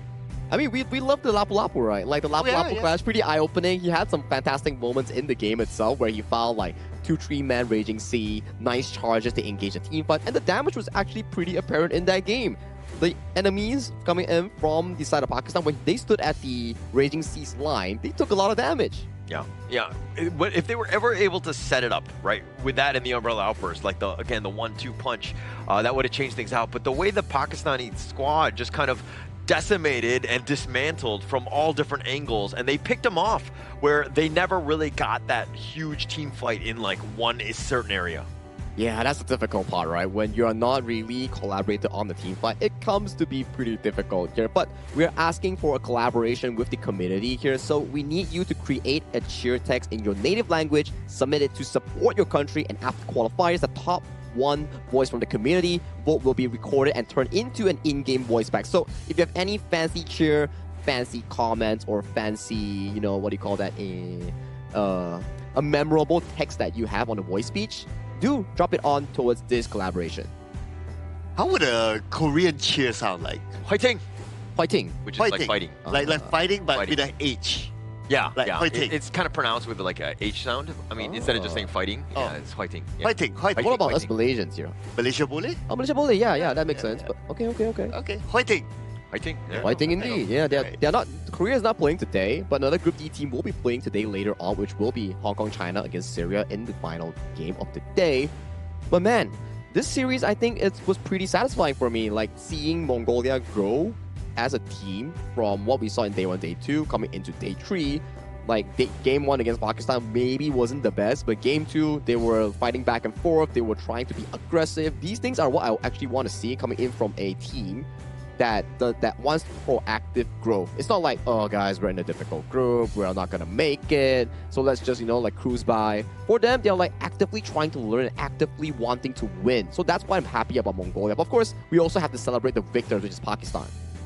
Oh yeah, I think they did really well in this round, and in terms of like how they synergize with each other in terms of coordination, and they know the game plan. And when I start seeing the game plan, it's like, okay, let's try to split up the team. They know they want it. Yeah, it's like how we've been talking about, right? Like Mongolia's winning condition is that you move around as a 5, you protect your squishies behind, and you can win every single team fight.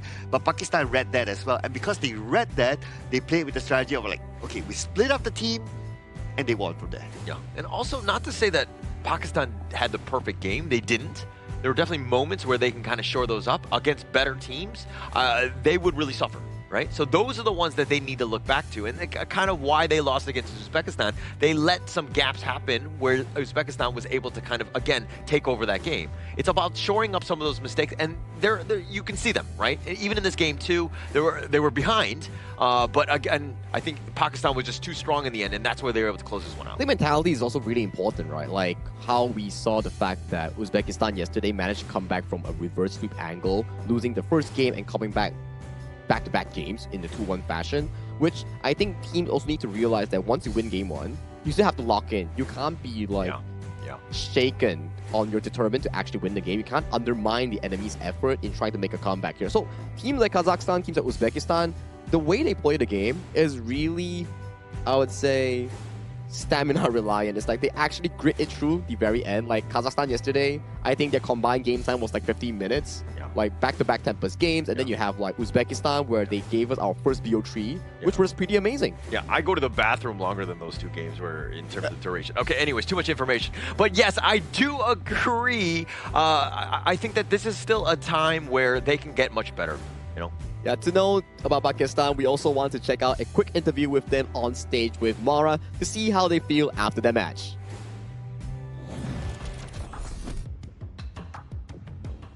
Team Pakistan finally gets their first win. Congratulations, Saleh. After 3 matches, finally, you got it. Did that relieve some of the pressure that you guys are feeling? I mean, absolutely it does. For a team, for the entire team's morale, it does. Because when you're stuck in kind of like a hurdle and a loophole, getting a win off finally like feels like you're getting momentum and tempo back. And it boosts the morale too. And it's a great tempo that you guys have shown today.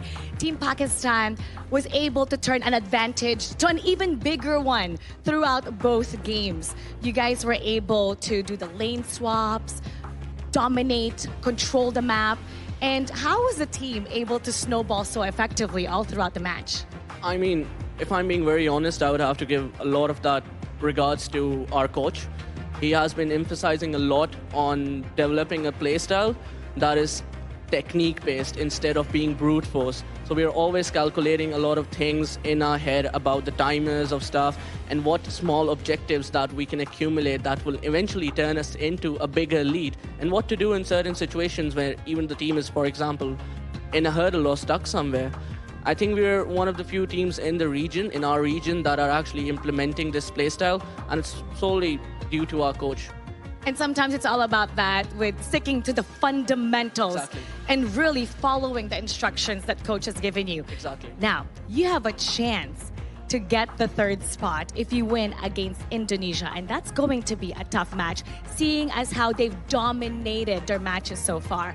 How do you guys plan to go on that match, and what kind of mentality are you supposed to have? I mean, absolutely, we do have hope, but as an esports player, as professional players, we are also self-aware. Indonesia is a developed region. It's has established pro leagues compared to our region. However, where we come from, we are taught to never give up, and that is the motivation that we come with from our region. So we'll be preparing very best, and we will give it our best fight against Indonesia, and hopefully we'll try to secure a win, because we're always eyeing for that spot. Very well said. Congratulations once again, and for sure, you're giving hope to Pakistan, and they're watching right now, cheering for you. Let's invite them to support you for your next matchup, and a message for them. Guys, please keep supporting us, because as Pakistanis, we always believe, never give up hope. We're always known as the corner tigers in the world. One moment we are down, next moment we are up, so keep supporting us. Very well put. Congratulations. Never give up. Casters, what do you have to say about that? Lead the gorge.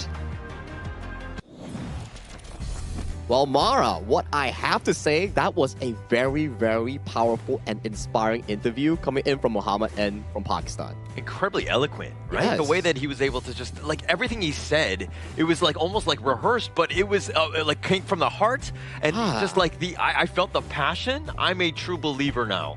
Dude, I feel inspired. Yeah, exactly. I feel like, wow, I want a Pakistan jersey now. Okay, are you aiming for the jersey, or are you supporting the team, or both? I mean, it can be both, you know. Yeah, it can be both. Size M, you know, if there's yeah, well, why not? Yeah. But definitely, back to the interview that they actually had, you know for a fact that they call themselves the Cornered Tigers. They really have the mentality to say that, yeah, we might look weak at first, but if you give us time, if you push us to a corner, we will actually prevail with our efforts here. And Pakistan, Muhammad, and great speech, man. That was a very inspiring speech. I mean, it was incredibly humble. And then also, I like the fact that he was constantly, like, hungry for information. Yes. Right? You could tell it's like he's listening to his coaches, and the coaches, the way that they're kind of designing this team is to be like, okay, we don't have to be the best, but we need to be making good decisions, and we need to be, again, I like the fact that they were talking about the clock. They work around, like, good teams revolve around the timers. Right? Like every 30 seconds, when are things happening? Because you know, like 4 minutes, like when the creep wave is now going to be like released. Like all of these things are super important. You got to be working almost systematically based on that clock. And that just means you're a very disciplined team, And again, getting that side of insight from Muhammad, and just like hats off to you, my friend, because that is the perfect way to again just learn and to get better at Honor Kings. And to top it off, he answered all of that like smoothly. Like there was not a second of hesitation when he started his speech after Mahara asked the question. It was like, man, that was just so. That's the best. We're very well, I would say, eloquent, like in terms of how he delivers the message, how he actually does the interview. Because to be fair, when we talk about like some esports players, like they know how to play the game well, but when it comes to like converting a message, might not be the best. But for Muhammad N, he does it pretty well. Yeah.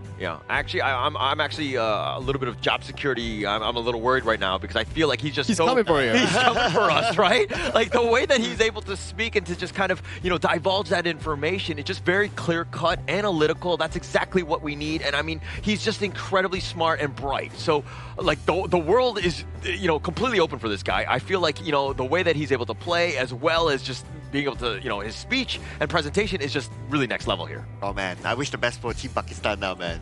I'm rooting for you guys.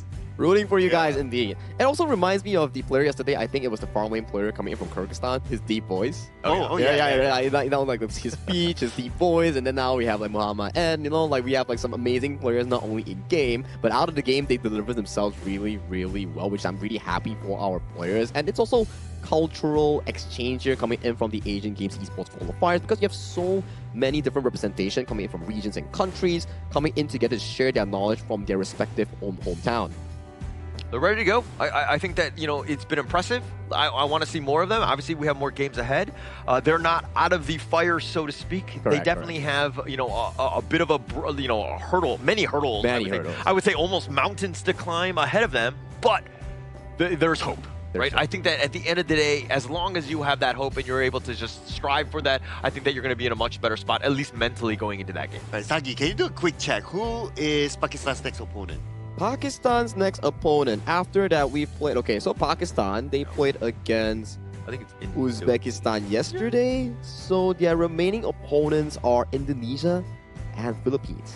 Aha. That's going to be difficult. And, okay, I'm not really good at numbers, but if they lost to Uzbekistan and they have to go through Philippines and Indonesia, means that they might be tying with Uzbekistan at the end of the entire run, or below them if Uzbekistan wins against Mongolia. Yeah, I mean, tough. I mean, tough. You still have an out, right? I think that for anybody in Group A, you're always looking at least the third seed.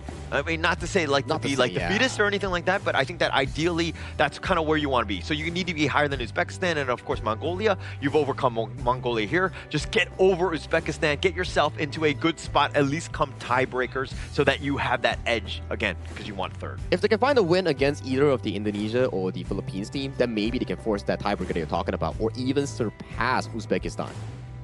I mean, there's also a possibility of Mongolia winning next, right? Considering like how they have kind of improved along the way. Like this last game was one of the best games that they had. Maybe once they polish up a little bit here and there, they look back at this game and they improve, maybe they could win. And if they win, then, well, this will give Pakistan a free pass.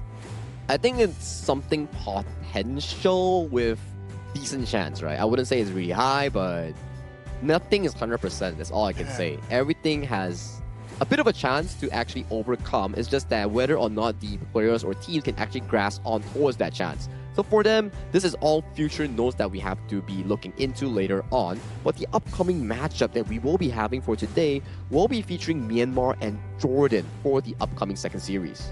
That one's going to be an interesting one to watch as well. I think that there were, again, very high expectations for Jordan going in. But Myanmar is going to be a tough out as well. And again, we're going to have to see. There's going to be so many good games today. Yeah, so many good games, and I'm still eyeing on the, I think, third series of today, which includes India versus Laos. I think that's definitely going to be the highlight of the day, featuring a very 50-50 team going at it against each other. Because as we move on towards to the later stages of our Asian Games esports qualifiers, you start to see more teams start cementing their spot into the main event. More teams start lowering their chances to go into the last chance stage or the main event. So that's the entirety of this first series. But before we head out, let's jump into an interview with the Mongolian squad that will be on stage with Mara in this upcoming segment. We're here with Batusi from Team Mongolia. Batusi, it's been such a grueling event in this tournament for Team Mongolia.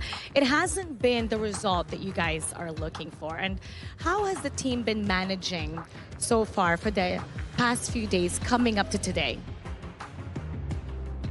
Сая өнгөрсөн хэдэн өдрүүдийн тоглолтууд ер нь нэлээд хэцүүхэн тоглолтууд боллоо багийн хувьд. Тэгээд ер нь багийн хувьд сэтгэл зүй ямар байваа? Тэгээд ерөөдөө яаж хүлээж авав? Сэтгэл зүг бол дээш нь өргөхийг л хичээсэн. Тэгээд гутрал мотрал байхгүй. Тэгэл чадхаараа л хичээе л гэж орж ирсэн. We have been holding up pretty well, and then we have been supporting each others, and then we have been trying our best. That support is definitely needed. Up next on the 7th day of this tournament, you're going to be going up against Uzbekistan. How will you ensure that the team Mongolia will finish strong for that last fight? Одоо Узбекистантай дахиад тоглоно шүү дээ. Тэр тоглолтод ерөөдөө тэр сэтгэл зүйчм ерөөдөө бас нэлээд хэрэг болох баха. Тэгээ дараагийн тоглолтуудаа ерөөдөө сэтгэл зүй ямар байгаа вэ? Бэлж байгаа ер нь ямар хөө байна та хэдийн бэлтгэл. Сэтгэл зүг бол оноохгүйгээр дэш ер нь өргөстэй байх хэрэгтэй. Гутарж моторч болохгүй. Тэгээд Узбекистаны өдөөс үзэхдээ одоо сайн судалж байгаа л ер нь үзнэ. We also have been quite stable on that as well, emotionally. And then we will be studying about Uzbekistan's games, the past games, and then we will play and prepare and play. Yeah. And we can't wait to see that last match with Team Mongolia. And for sure, Mongolia is watching right now. They're cheering you on. What would you like to say to everybody? Монголчуудаа хэлэхэд биднийг сайн дэмжээрэй. Гэхдээ бид нар ингээд анхны тэмцээнд орж байгаа болохоор нэг тийм бас туршлага байхгүй болохоор бити бас тийм доош тэгэрээ. Баярлаа. We want to express our gratitude to the Mongolian fans, and then we want to say that this is our first match, and then we are not experienced, and it gave us a lot of experience. And then thank you for staying with us, and thank you for understanding whatever mistakes that we have done so far. Yeah, thank you. And once again, thank you so much. Good luck on your next matchup. Okay, thank you. Thank you for the interview coming in from Team Mongolia and also Mara. I would say that people understand, like, mistakes tend to happen, and it's their first time coming in towards a Honor of Kings event for the Asia qualifiers this year. And I would say everybody can see their growth coming in from day one up until today. Yeah, I mean, everyone understands. Even in game, you kind of understand when you're losing, things aren't going great. That's why there's a report button. Wait, what? Wait, no, that's not what it's for. Oh, I thought that was okay. That's what I. But okay, go please continue. but you know what I like the most about the Team Mongolia? What's that? What is that? The jersey. The jersey is nice. You win yours early. Size M. But you know what else I like? Yeah. It's the phone that they use. What phone do they use? They use the iQOO, which is the official gaming phone for the 2026 Asian Games eSports event, Honor of Kings qualifiers, which is an amazing phone. They get to use that with 120 FPS, and they get to play those amazing gameplays, high mechanical gameplays smoothly. Yeah, I heard about a lot of good things coming in from iQOO 15R, the device model, especially from the players who actually use it on stage and doing the practice. They all gave it a really high rating. If you ever need a gaming phone, you can always check out iQOO 15R. But our upcoming match here on your, it's going to be Myanmar versus Jordan after our break later on. This is also going to be an interesting one because Myanmar, if they win one more, they will be cementing a very sweet spot in their respective group, while Jordan, their debut match wasn't that good and they're currently 0-1. The more you lose, the further you go down. Yeah, but Group B is still up in the air, right? Yes. It's definitely very competitive. We are not counting out any region at this point, because especially since it's only day 4. But Myanmar right now, definitely in the driver's seat. It is theirs for the taking, right? They win this one out. I mean, they're going to be definitely at the top. So it's definitely going to help out Myanmar here. Yeah, and they were a really strong team as well when we saw them the last time. So I think there will be a lot of high expectations for how they will perform coming up next. But going up against Jordan, you never know. Sometimes surprises might happen. like surprises, just like how different group strengths are. We're like, oh, maybe Group D is difficult, Group A is very apparent. Then when you zoom out, different groups also have different stories. Like different groups, let's say like B, for example, there's like such a strong matchup between teams and none of them would actually want to give up. And then when it comes to Group C, my oh my, Laos, Kazakhstan, India, Vietnam, Saudi Arabia, all of the games were pretty insane. Yeah, I don't know if you did this on purpose, but Group D, you were like, they're difficult. Group D difficult, and then Group A apparent.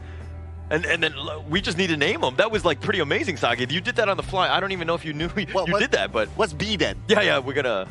Okay, let me think of... Not to put you on the spot, but it was amazing. Myanmar, Jordan. Group B is Group of the best. Okay. All right. What's Group C? Group of the challengers. Oh, I like that. Competitive. Control. Yeah, okay. I love it. Let's All go. jokes aside, coming in for this upcoming match, we will be taking a short break before we head into our upcoming match featuring Myanmar and Jordan. See you after the break.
Contestants fight for the honor of their regions while we cheer them on from the stands.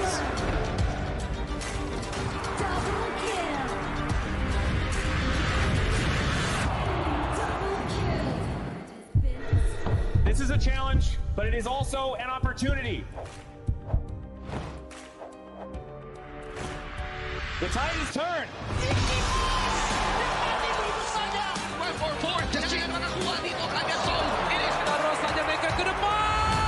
Fastest in front. They're going to use it. Golden tight. Close out Tatsumi. Victory! And we pulled it off together. We share the same voice, the same radiance. This moment of brilliance belongs to all of us. Together, we shine.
Welcome to the 2026 Asian Games Esports Qualifiers, Honor of Kings. 20 regions, one stage, and only the strongest 9 teams will earn the right to shine above the rest. Taking place in Malaysia, June 13th to 21st, 2026. Coming to Malaysia, this is the battleground where teams fight for the right to qualify for the Asian Games. 20 teams enter, but only 9 teams will move on. Apart from the 20 regions, there are 3 regions that have direct qualification. Here is the 2026 Asian Games eSports Qualifiers Honor of Kings format. First, the 20 teams will split into 4 groups of 5. In each group, every team faces every other team once in a single round robin, with every match played in a best-of-3 format. That means every match matters. Every game matters. Every single point matters. The point system is simple. Win the match, earn 1 point. Lose the match, earn none. At the end of the group stage, teams are ranked by the total points they've collected. And from there, the road begins to shine. The top 2 teams from each group qualify directly to the Asian Games main event. That gives us 8 teams advancing straight out of groups. But for those not through yet, the light isn't out. The teams that finish 3rd in each group still have 1 more shot. They move into the last chance stage. There, they battle through one final BO3 single elimination bracket until 2 teams remain. The 2 teams will then face off in a BO3 match to claim the one final qualification slot. So in total, 9 teams will make it through, 8 from the group stage and 1 through the last chance stage. That is the rule. Now it is time to see who can rise through it. From across the world, regions gather here in Malaysia. 20 teams, and only 9 will qualify. The path is set. The stakes are clear. Together, we shine. Stay tuned, and we'll see you at the stage.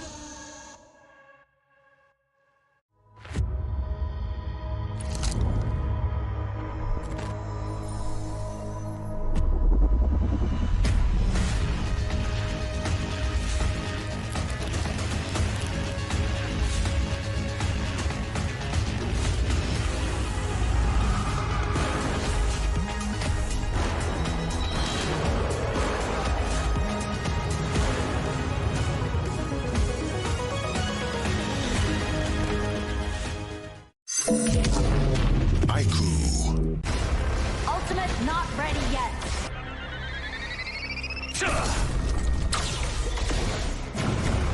You have slain an enemy. My magic murmurs in ecstasy.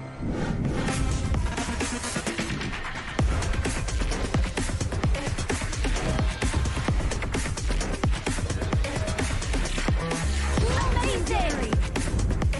There is no escape for you. Killing spree. Double kill. Triple kill. Spectacular kill. Don't worry. I'll be back for your life soon.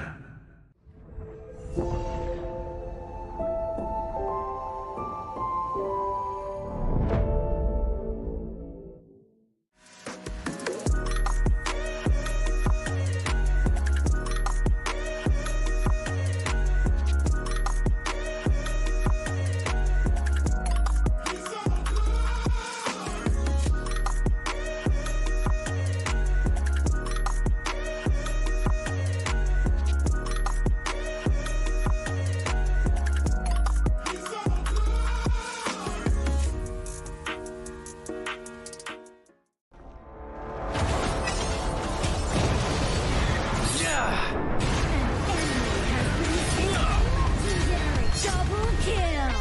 Shall I compare thee to a summer's day? Slain. Don't engage. Slain. Don't crush us like insects. Slain an enemy. Defend our base. Our high ground tower is under attack. Amazing. Unbelievable. Triple kill. Ah, the fragrance of romance. Been slain. Rampage. Double kill. Triple kill. Spectacular. Pentakill. Lady Fortune is on my side.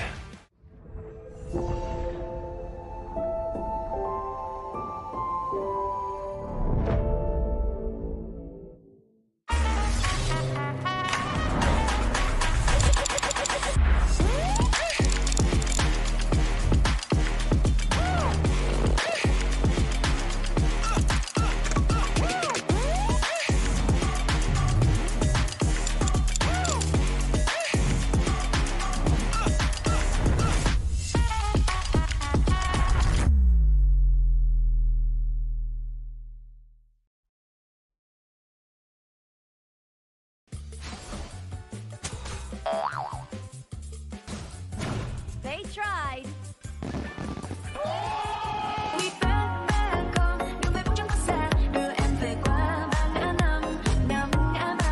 The new Spritling skill, Dig It, is a passive skill which will automatically trigger at fixed times each match, up to a maximum of 10 times.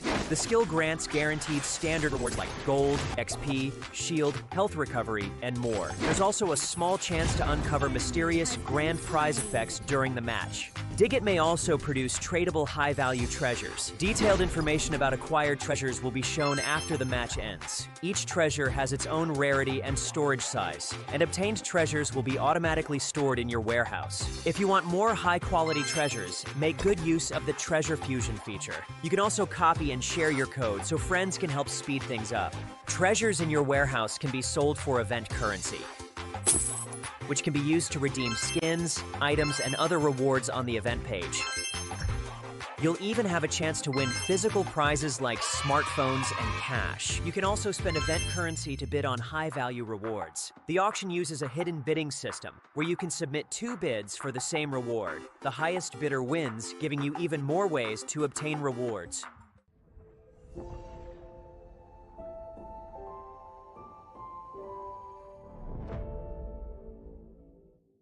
Itu kontrak kita. Relax, bro. Phone aku! Jom kemara. Mountain View!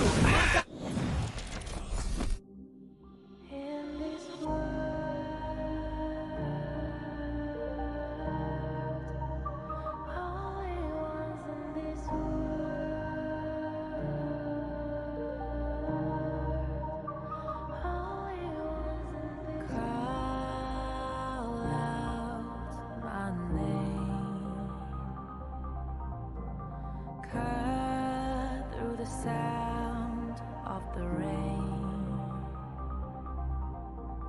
No matter how I feel the flame, you know I feel the darkness and the pain. All of the ways we tried to break free from the night. You know we made it out, we found the light. I fly so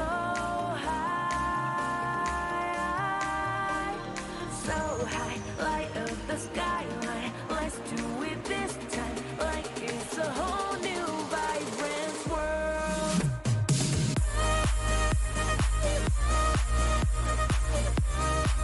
Like we're the only ones in this world.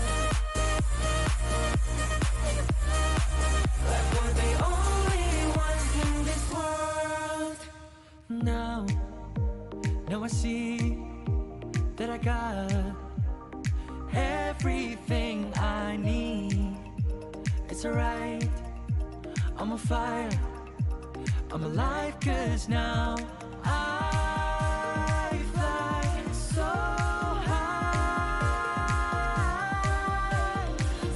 high, light up the skyline. Let's do it this time, like it's a whole new colorful world.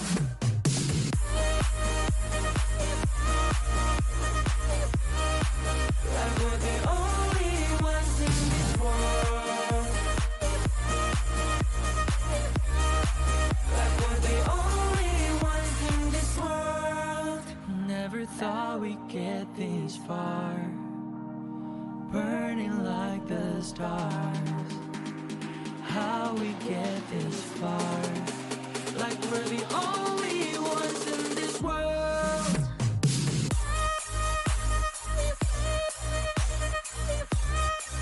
Like we're the only ones in this world. Like we're the only ones in this world.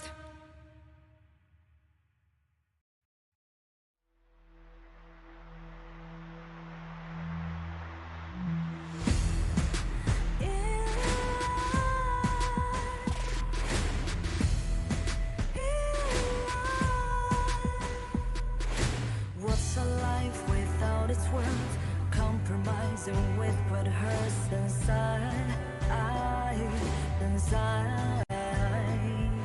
When you let fear decide your fate, you don't choose which path to take in life. In life, I'm finally letting go of everything that still holds me. I'm against the loss, but I won't give up, 'cause it's my time to shine. Standing in the spotlight, can no one let me down. Destiny is calling high. I'm not afraid to fight for everything I love. Victory's in my sight.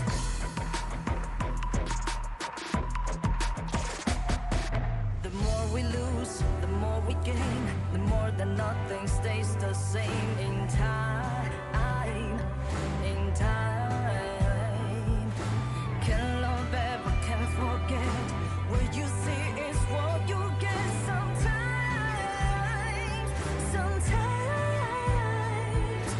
gonna show the world tonight. The light that shines inside us. We're against the odds, but we won't give up, 'cause it's our time to shine.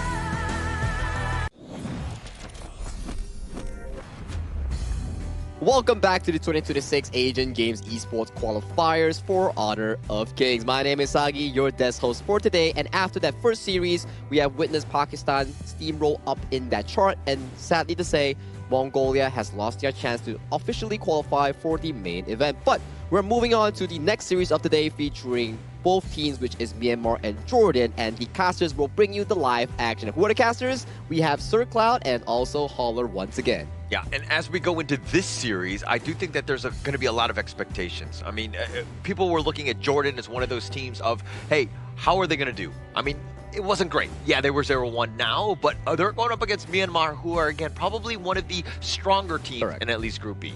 Yeah, they had a good showing as well the last time we saw them. So this is kind of like a David versus Goliath sort of situation. But who knows what might happen, right? But I know what will happen on June 17th. That is going to be the biggest update of the year coming in for Honor of Kings, the Grand Venture update. New spriteling effects that is not in terms of a skill. No more spriteling skills, but it'll be an in-game companion digging you treasure. And if you've seen the preview, we have 4 new heroes, Devara, Lorian, Annette, and Florentino. And also more consignment market features, allowing you to have more fun and more rewards in HOK. So don't forget, sign in on June 17th to check out the biggest update of the year. I thought you were going to say you knew who was going to win this series. Like the way you were like, I know. And then you went into the patch update. And I was like, okay. You didn't get the script. I am still looking to kind of see exactly who will win. But again, I think that you're talking about David and Goliath. Yeah, I don't know if it's that level where it's like such a discrepancy. You know what I mean? Like in terms of the two teams. I think that it's a little bit closer than that. Not David and Goliath level, but maybe like, you know, I don't know what to kind of balance this out with, but a little bit less than that one, I would say. Okay, all right, I'll take that, right? Just to be a little bit fair. Plus, yes, we have seen both teams play, but that's only like one game, right? Because you don't know, like, okay, the next game, are they able to be consistent? Is it because of their opponent that time, or are there other factors involved? So we don't really know, right? So yeah, gotta give a bit of benefit of doubt there. Yeah, you gotta give a bit of a room to actually evaluate both of these teams, but a proper evaluation would probably Myanmar being the favorites and the team that are facing Jordan being one of the challengers here. But let's bring them up to the stage with this teaser video that we have prepared for both of these teams.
Composed, disciplined, and built for high-pressure situations.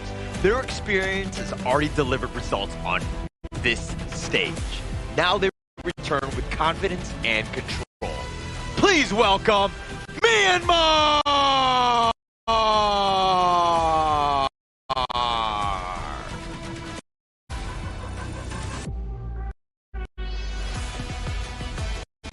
Still searching for their first breakthrough in the tournament. Every match has brought lessons, but the results are yet to follow. Now they return, aiming to turn their fate around. Give it up for Jordan!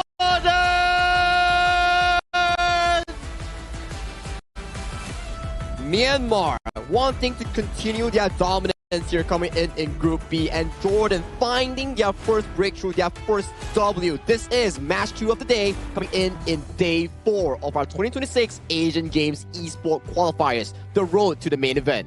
And going into this one, again, a lot of people were looking at Myanmar. It was like, how would this team perform? I mean, they've got a great group ahead of them. They're going to be made up of Min, Ian, Sai, Zin, and Sai H on this one. So, again, both of these teams are somewhat competitive, right? I do think that Myanmar has a bit of an edge. We saw how Ian can really control the game. I do expect to see him way more in the series as well. I think Ian is definitely one of the star players here coming in from Myanmar, only aged at 16 or 17, and he's already showcased a lot of great performances thus far in his debut match. We saw how Mara was doing the content with him, and he's actually a really shy boy, but the way he delivers himself in-game is just a contrary compared to his actual self.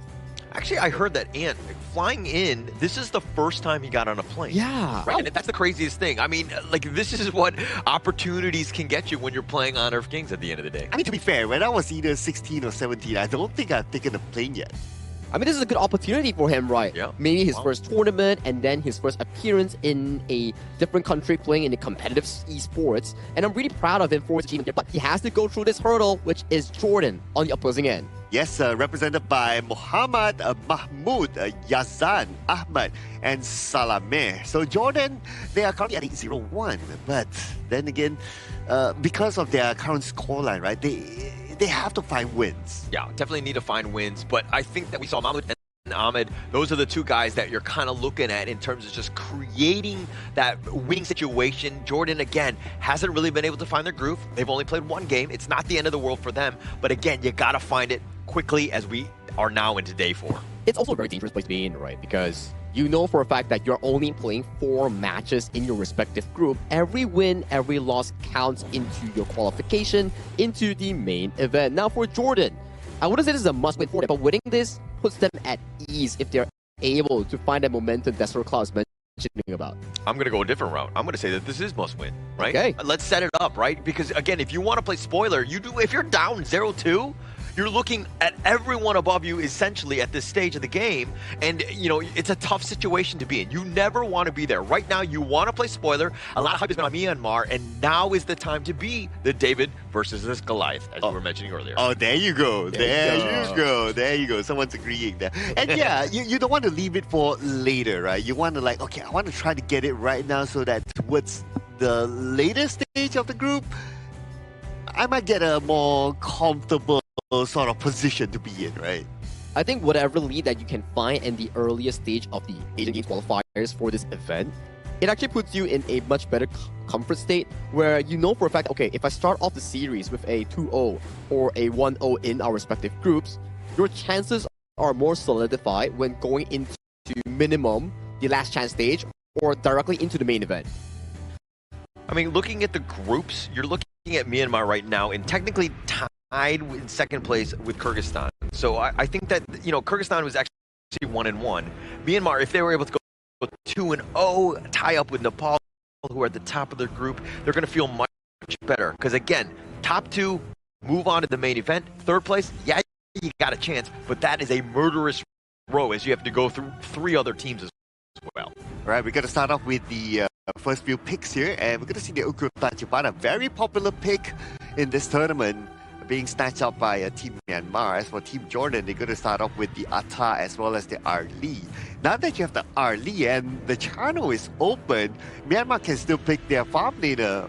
well, it's time to go for the shadow, I say. Yeah, that's going to be a dangerous approach here, but they do go for a alternate approach. A also decent laner coming in for the side of Myanmar. The DRNG will be locked in for Xin with the addition of the Mozi coming in from Sai H. So this is a very, I would say, aggressive lineup coming in for Team Myanmar, where they want to be able to utilize the golden token coming in from Xin H to make sure that frontliners like the Dun, like the Ata, can't really sustain, because the golden token reduces your defense by 50% regardless of physical or magic. Yeah, and actually when you're looking at drafting, you're looking at pairings, right? They're looking at the Ata Arlie, just kind of, it checks a lot of the boxes.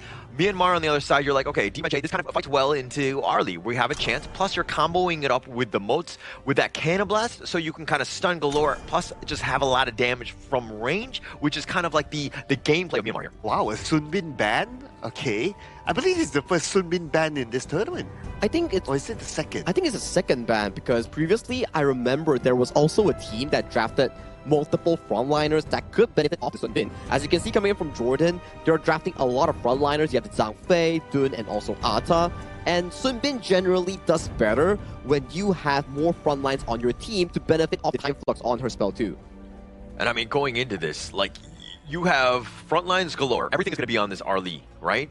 Like, how much damage is he going to be able to do? Because again, the rest of the squad, they've got control and tank for days, but if you're not able to knock them down, you're going to have a rough time. Okay, we're going to get the Zia. Okay, very fast lane clearer, and we have the Byron here. Okay, I would say pretty decently balanced lineup for Team Myanmar, but they'll be very dependent on the Byron to be a frontliner. So at some point, the Byron will need to play together with the team. Now, do they have split force potential?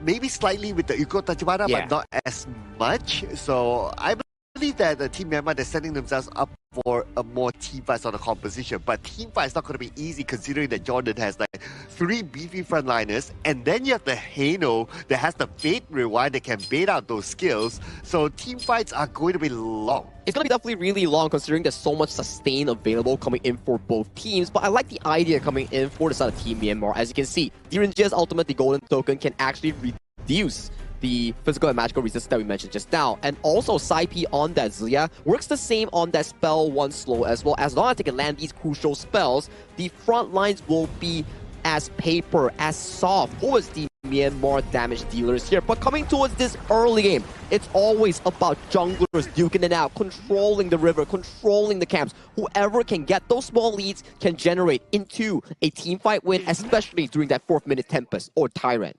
Yeah, and going into this one, thank you so much, Sagi, as we get into the second series of the day, game number 1, Myanmar versus Jordan here. I mean, you talk about the fact that, you know, Ian on the Yukio versus Mahmoud on the Dune. Definitely in terms of damage, Ian's the guy, right? But is the Dune the proper counterpick, in your opinion, Cloud? The Dune proper counterpick, I would say the Dune is actually okay. I'm just thinking more of like, do they have too many frontliners now for Jordan, right? But looking at Mahmoud, he's taking a lot of damage though, but because again, they have a lot of frontliners. They even have the Leaping Savior that gives extra shield. They can sustain. Look at how long they've been sustaining. Yeah, but he's going to give up first strike. Min coming all the way from the top side. He just wholly on down there, and he ended up taking that one down. And mind you, Mahmoud had the red buff. It's a double strike, so this rotation has just been amazing for Myanmar, as again, they got 2, plus they got that buff back. The Mint came all the way from the top there. He did. That's commitment. Yeah, it is commitment, right? And also, like, where was the call from Jordan, right? They were so engrossed in that team fight that they didn't actually see him. Muhammad was actually kind of eyeing him as well, but they just kind of like, caught him off guard. Min was in the perfect spot to ensure that Mahmoud is not getting away. I love that commitment there. Not something my girlfriend could have given me. But anyway, okay. Yeah, but anyway, gotta give it to them, right? Like, okay, you go all in, it's like we want to get that buff, but you don't know how to pull back out. So I'm kind of worried that, okay, if that continues on, are they tunnel visioning towards a thing and can't see the bigger picture? Okay, I could say the same thing about this commitment situation. Are you tunnel vision? Okay, anyways, let's go on. But as we do this one, look, Yazan has made his way to the top lane, and I think that they've done a great job of like allowing Amit to get as much farm as possible. He is your win condition. This is a protect the president style of draft, right? So anytime he can get a little bit more farm, but again, doing that, now you've funneled everything into his hands. Mahmoud is getting less. They're not doing as much gold sharing, letting the Dune be as tanky as he should be. But again, the way that they're going in, the unruly blade, they find the Crimson, and Int does get the smite this time, and Think inside the box is going to lock him down with that Universal Law. But Mahmoud is so low, and he does fall in the end. Cannon Blast, and here comes Min yet again. Clean up in aisle 3. Oh, they're not done yet, though. Can they get Ahmad? But, okay, Ahmad should be able to go away. No, they still got him. They're going to take him down, right? You can't get away. He just used no light step, no flash at that point because he already committed. And this is why Myanmar were going to be incredibly strong and scary. The way that they're able to go in is like, oh, you think you have the numbers, but Min, this guy, he's like a cross-country runner. I mean, he just went all the way from the top side, ensured that he was there for the team fight to help clean up. Yeah, and again, I admire the commitment by Jordan, right? It's like, okay, we gotta get that buff. Yep. Let's do it, guys. Everybody goes and nobody turns back until that buff is down. I admire them for that. But I guess they need to learn how to see the bigger picture. Yeah, I think that that's definitely going to be helpful. So, like, you're kind of looking at Jordan, and you're like, okay, what are they doing? Why are they going so aggressive? But this is a change of pace, right? Jordan kind of, I think in the last series where they were not as great of being aggressive, they were playing a more passive game, letting the game come to them. They were trying to, you got to change things up, right? And unfortunately for Jordan, they've kind of fallen on their face a bit. Hey, I want to think on behalf of Jordan, right? Okay. Like, probably they always hear like, oh, the cast say like, oh, you got to play more aggressive, we don't play fast, you know, you got to jungle invade, all that. They're doing exactly that if you think about it. Yeah. Okay. No, I do think that that is definitely a thing here. But now this Tyrant is a little bit on the lower side. The box is on the side, and it looks like Ian gets that one. And the Cannon Blast is covering the retreat. And all the way, it's like, oh, of course, Min is definitely within the vicinity. Yeah, wait a second. Oh, yeah, Min is together with them. Right now, Team Myanmar, they're moving as a 5. They're not even... They don't really care about the clash lane no more. As long as they can focus on the other 4 players, they can do it, and they're going in for it, and Salome will fall. Salome gets taken down. I mean, Min has just been this destroyer. Double strike going the way of Ian, though. He's cleaning up. I mean, 2 members down from Jordan here, but they find almost everything in the sense of, like, the way. And another stun. He can't even teleport away. No Fate Rewind for you. Yazan gets slam dunked. Oh, well. Fate unchanged there. And the middle tower taken down just like that. And not only that, the top tower in trouble as well. Muhammad is that man to try to protect it. But, oh, man, how long more? That's it. Everything thrown onto him, he's down. Yeah, make the hurting stop. I mean, right now, 10-0, Myanmar absolutely rolling, finding every single lane to be theirs.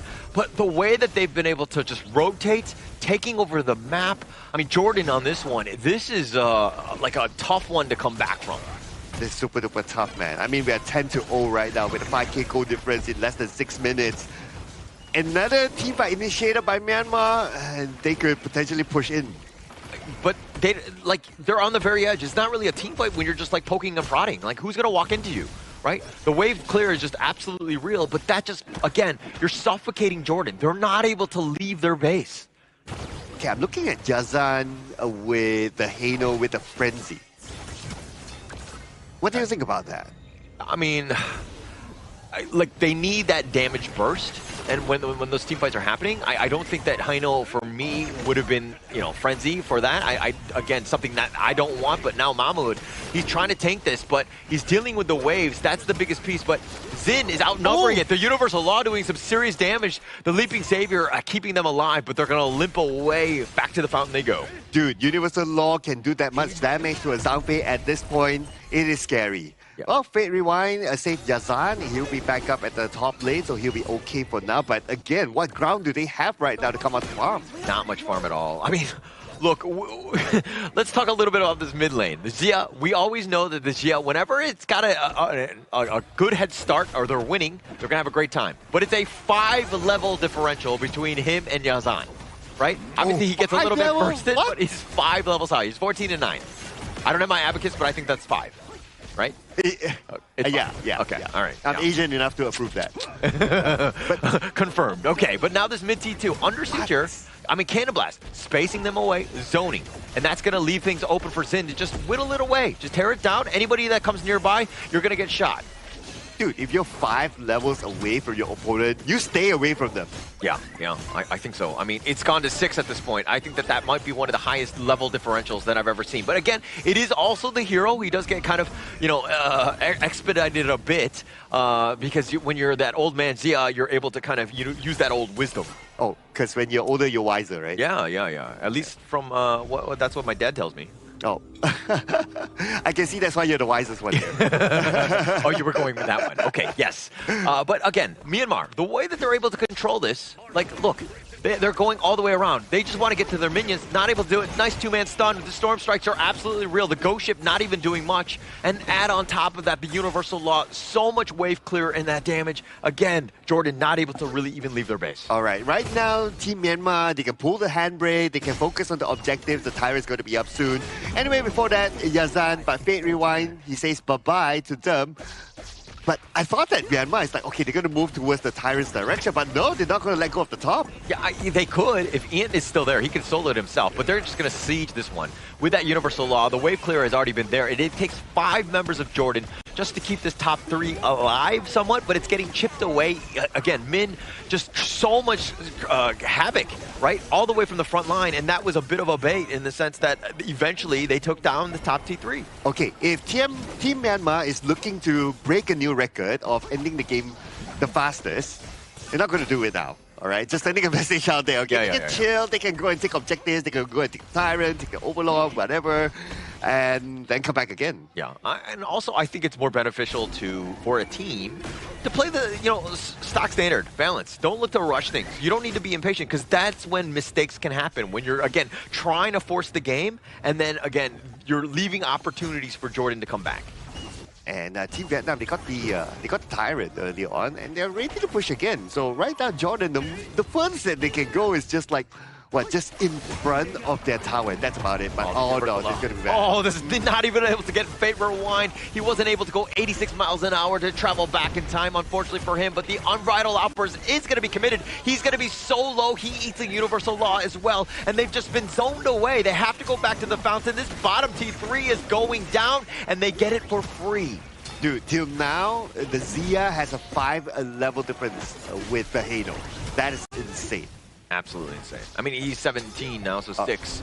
So just add that one in. I mean, this game has been nothing but Myanmar. And 10 minutes in, they don't even want the big towers. They want your base here, because their base apparently belongs to them as they take down the Ata here. Muhammad is going to be down for the count, and now they're going to have to run off. They're going to hide behind this crystal. Get back in, just deal with the minions, just potentially just slow the game somehow. Right, and now clear off on the jungle, don't allow Jordan to farm anything. But okay, if you're Jordan at this moment, right, and the level difference is that significant, you'll be scared to even come out to try to farm.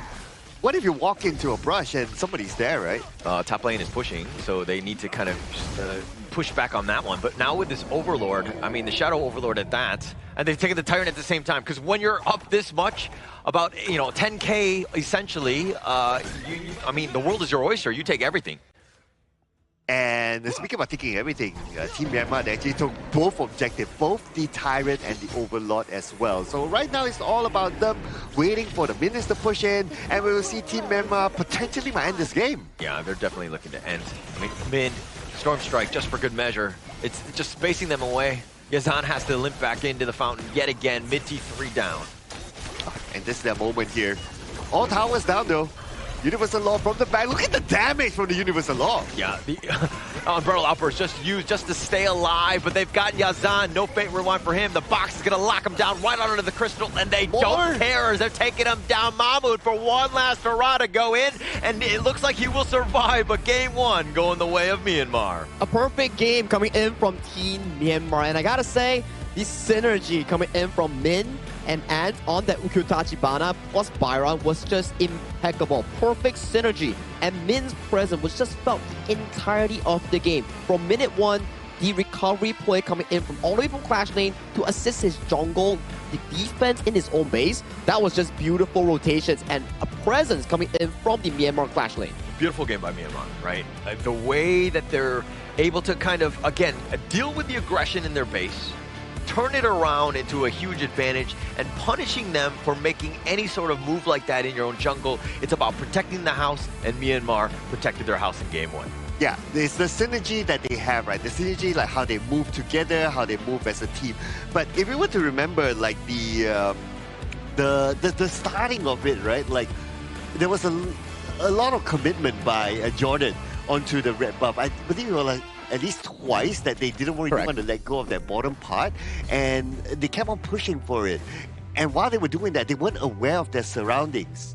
I think you make sense, right? And that was evident in the game itself, because the first one was Min. He rotated down and he managed to secure the buff and the first strike coming in for Team Myanmar. The second one, when they revisited coming in from Team Jordan, they got sandwiched coming in by Team Myanmar's flanks in the jungle. And before 4 minutes, you kind of have a damage reduction coming in if you're in the enemy jungle by 15%. So having combat when you're in enemy territory is not the most ideal coming in from Jordan. I get the idea is like, hey, we know for a fact that Ukyo Tachibana wants to invade early and take away the buffs from your own jungle. But when you do it against the enemy without pushing lanes or early power, you kind of get bitten back by your own approach. Yeah, it was a little bit of greed, right? They tried to try to steal the cookie from the cookie jar. They got their hand snapped, and they tried to go back for it on the second one. Also got their hand snapped, right? But you have to, again, try to keep going for those cookies, right? I think that at the end of the day, you need to try, again, playing, as opposed to playing like a very passive game where you're just essentially just losing.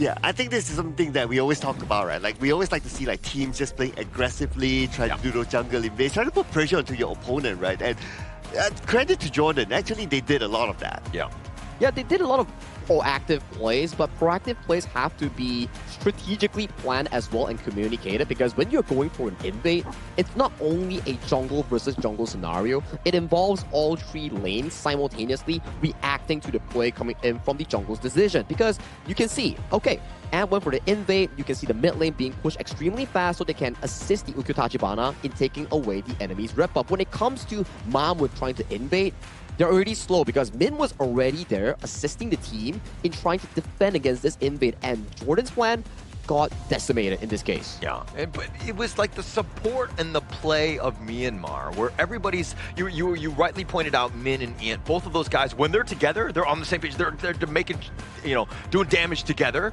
but the rest of the squad, the way that they're able to support, I mean, 10 assists off of Zin, you got 12 off of Psy-H, I mean, everybody's literally just contributing to this kill factor, and yeah, Ant or Min will probably be MVP on this one, but it was a team effort all around.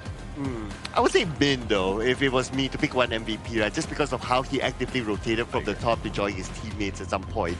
But looking at some of these stats here, so a lot of damage by Psy. Okay, I think that's kind of expected because his universal law is on point all the time, and Zin follow up from there as well. So just adding on to the damage from these two, it's a lot. Yeah, that's a cumulative of 200,000 damage coming in from both Psy P and also Zin H coming in from Myanmar's mid and farm lane.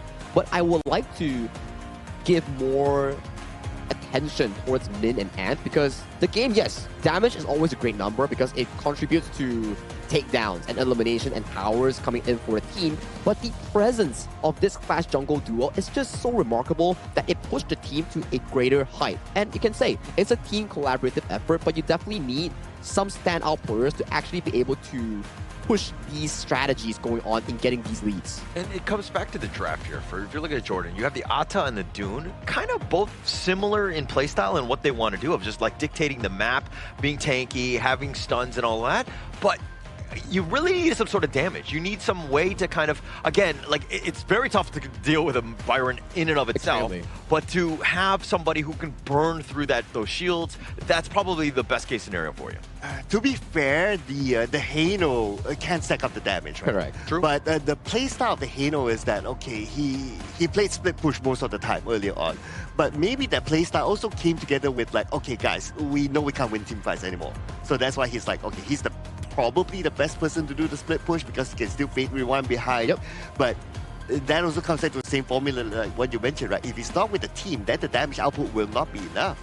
Yeah, that perfectly makes sense, right? And if you do split push as a Hano, right, who's realistically going to be clearing waves in the base? Because that's your primary wave clear away the split push in the opposing side, which caused like the front four that's already losing have like lesser reach and range to realistically clear out the minion waves that's crashing into those high grounds. So how would you do things differently if you're Jordan, understanding what we just saw, and let's go like run it back, right? All of the different heroes are selected again. I mean, and we'll see some of the action that was like Jordan trying to be aggressive, but like how would you have pivoted? Like what would you change as a coach here? I think definitely, right, in these sort of approach in the early game, it's best to just accept the loss because you have to compare the 3v3 early game like the roam jungle mid from the side of Myanmar provides more crowd control, more damage compared to Jordan's mid, roam, and farm. Because in a sense where you have these sort of heroes, Zhang Fei, yeah, he's pretty reliable, but you don't get the crowd control like a Mo Zi, the third auto attack, the stuns coming in from the early game to realistically combo with your team. So sometimes it's not only about jungle versus jungle, mid versus mid, it's about the trio versus trio. What is your trio strength that allows you to fight early in these examples? I'm not really able to do much. A lot of it was those big alts type of cooldowns, right? And especially when they're trying to skirmish early, it's not playing to their strengths, right? So as you were rightly pointing out, like the Myanmar squad, all of them very quick. They want to go. Like Byron's cooldowns, his skill cooldowns, so quick, and he's able to just cycle through, and he wants to skirmish. He wants to fight, and you're playing into his strengths. Yeah, don't even give strengths, right? I was thinking like, or should they play it like, okay, let's all get our level 4s first. Yeah. Like just get our level 4s and then we start to do the jungle invasion. Rather than you're level 1, level 2, and then you start to all in jungle invade. Yeah, it makes a lot of sense. You're playing towards your power spike, which allows your team to realistically play towards those team fights here. And you know who was that standout that we keep mentioning? Min, man. This guy, he was so present from early to mid-game. A lot of the plays, a lot of the sustain were all by him. As you can see, is that a 52.5% damage taken? I think that's the highest one that we've had in this tournament. Yeah, very high. I mean, he did his job. That's exactly what you want. The one other stat he probably would have won on is like total travel time, right? Just across the map, because he was constantly just running around. He definitely got his 10,000 steps in, at least in this game alone, and just taking over the gorge because he was all over the place. His impact, whenever he would storm strike, generally that person would just die. Yeah, especially how he supported his team at the very beginning, right? When he saw that, okay, Team Jordan was jungle invading and then they needed extra help. And he showed up at the right timing to get a couple of takedowns from there. I believe it was a double takedown at the very beginning. So the timing of him, when to come in, know who to aim, it's all good. It's all good, and that's the presence coming in from a strong jungle and clash lane pickup coming in for the Myanmar side, because I think Byron and Tachibana, hands down, two of the strongest early game present heroes that you can actually have currently in this Asian Games version with 85 limited heroes, right? So for them, they actually played a really, really good early game coming in from Team Myanmar. Absolutely able to just dominate, right? I think that they're very comfortable with those heroes. Definitely prime positions, even moving forward. But I think that also if you were to ban them moving forward, they got plenty more, right? It's more about the execution, the way that they're able to counter it. I mean, yeah, the Byron was great, but if you had any other Clash laner, I think that the impact of the result would have been the same. It's more of a team player, right? It's like communicating what you want to do and then reacting towards it. It's like this. Let's say if I want to invade enemy jungle, right? I can't just go in. I need to tell my team, like, okay, you want to invade enemy jungle. What's the prerequisite towards it? My Clash lane needs to be able to push. My mid lane needs to be able to push. At the very least, two lanes need to be able to push so that they can react the moment if enemy is able to come and defend it. So you can actually take the buff, run away, or take the buff, and then look for a fight. These are prerequisites that we call priority from your laners that can assist you in these moments. Yeah, absolutely makes sense. That's the way you want to do it, right? So you like when you're making movements, again, with purpose, again, ensuring that the requirements are there before you fully launch on that assault, things need to definitely be there. It's like a checklist, if you will, and ensuring that, again, if you want to come out successful, these are the things that you need to do. So I love the way you just kind of structure that for everybody here. Yeah, but speaking about structure, right? So if we look at the earlier draft, right, by Jordan, actually they have a structure.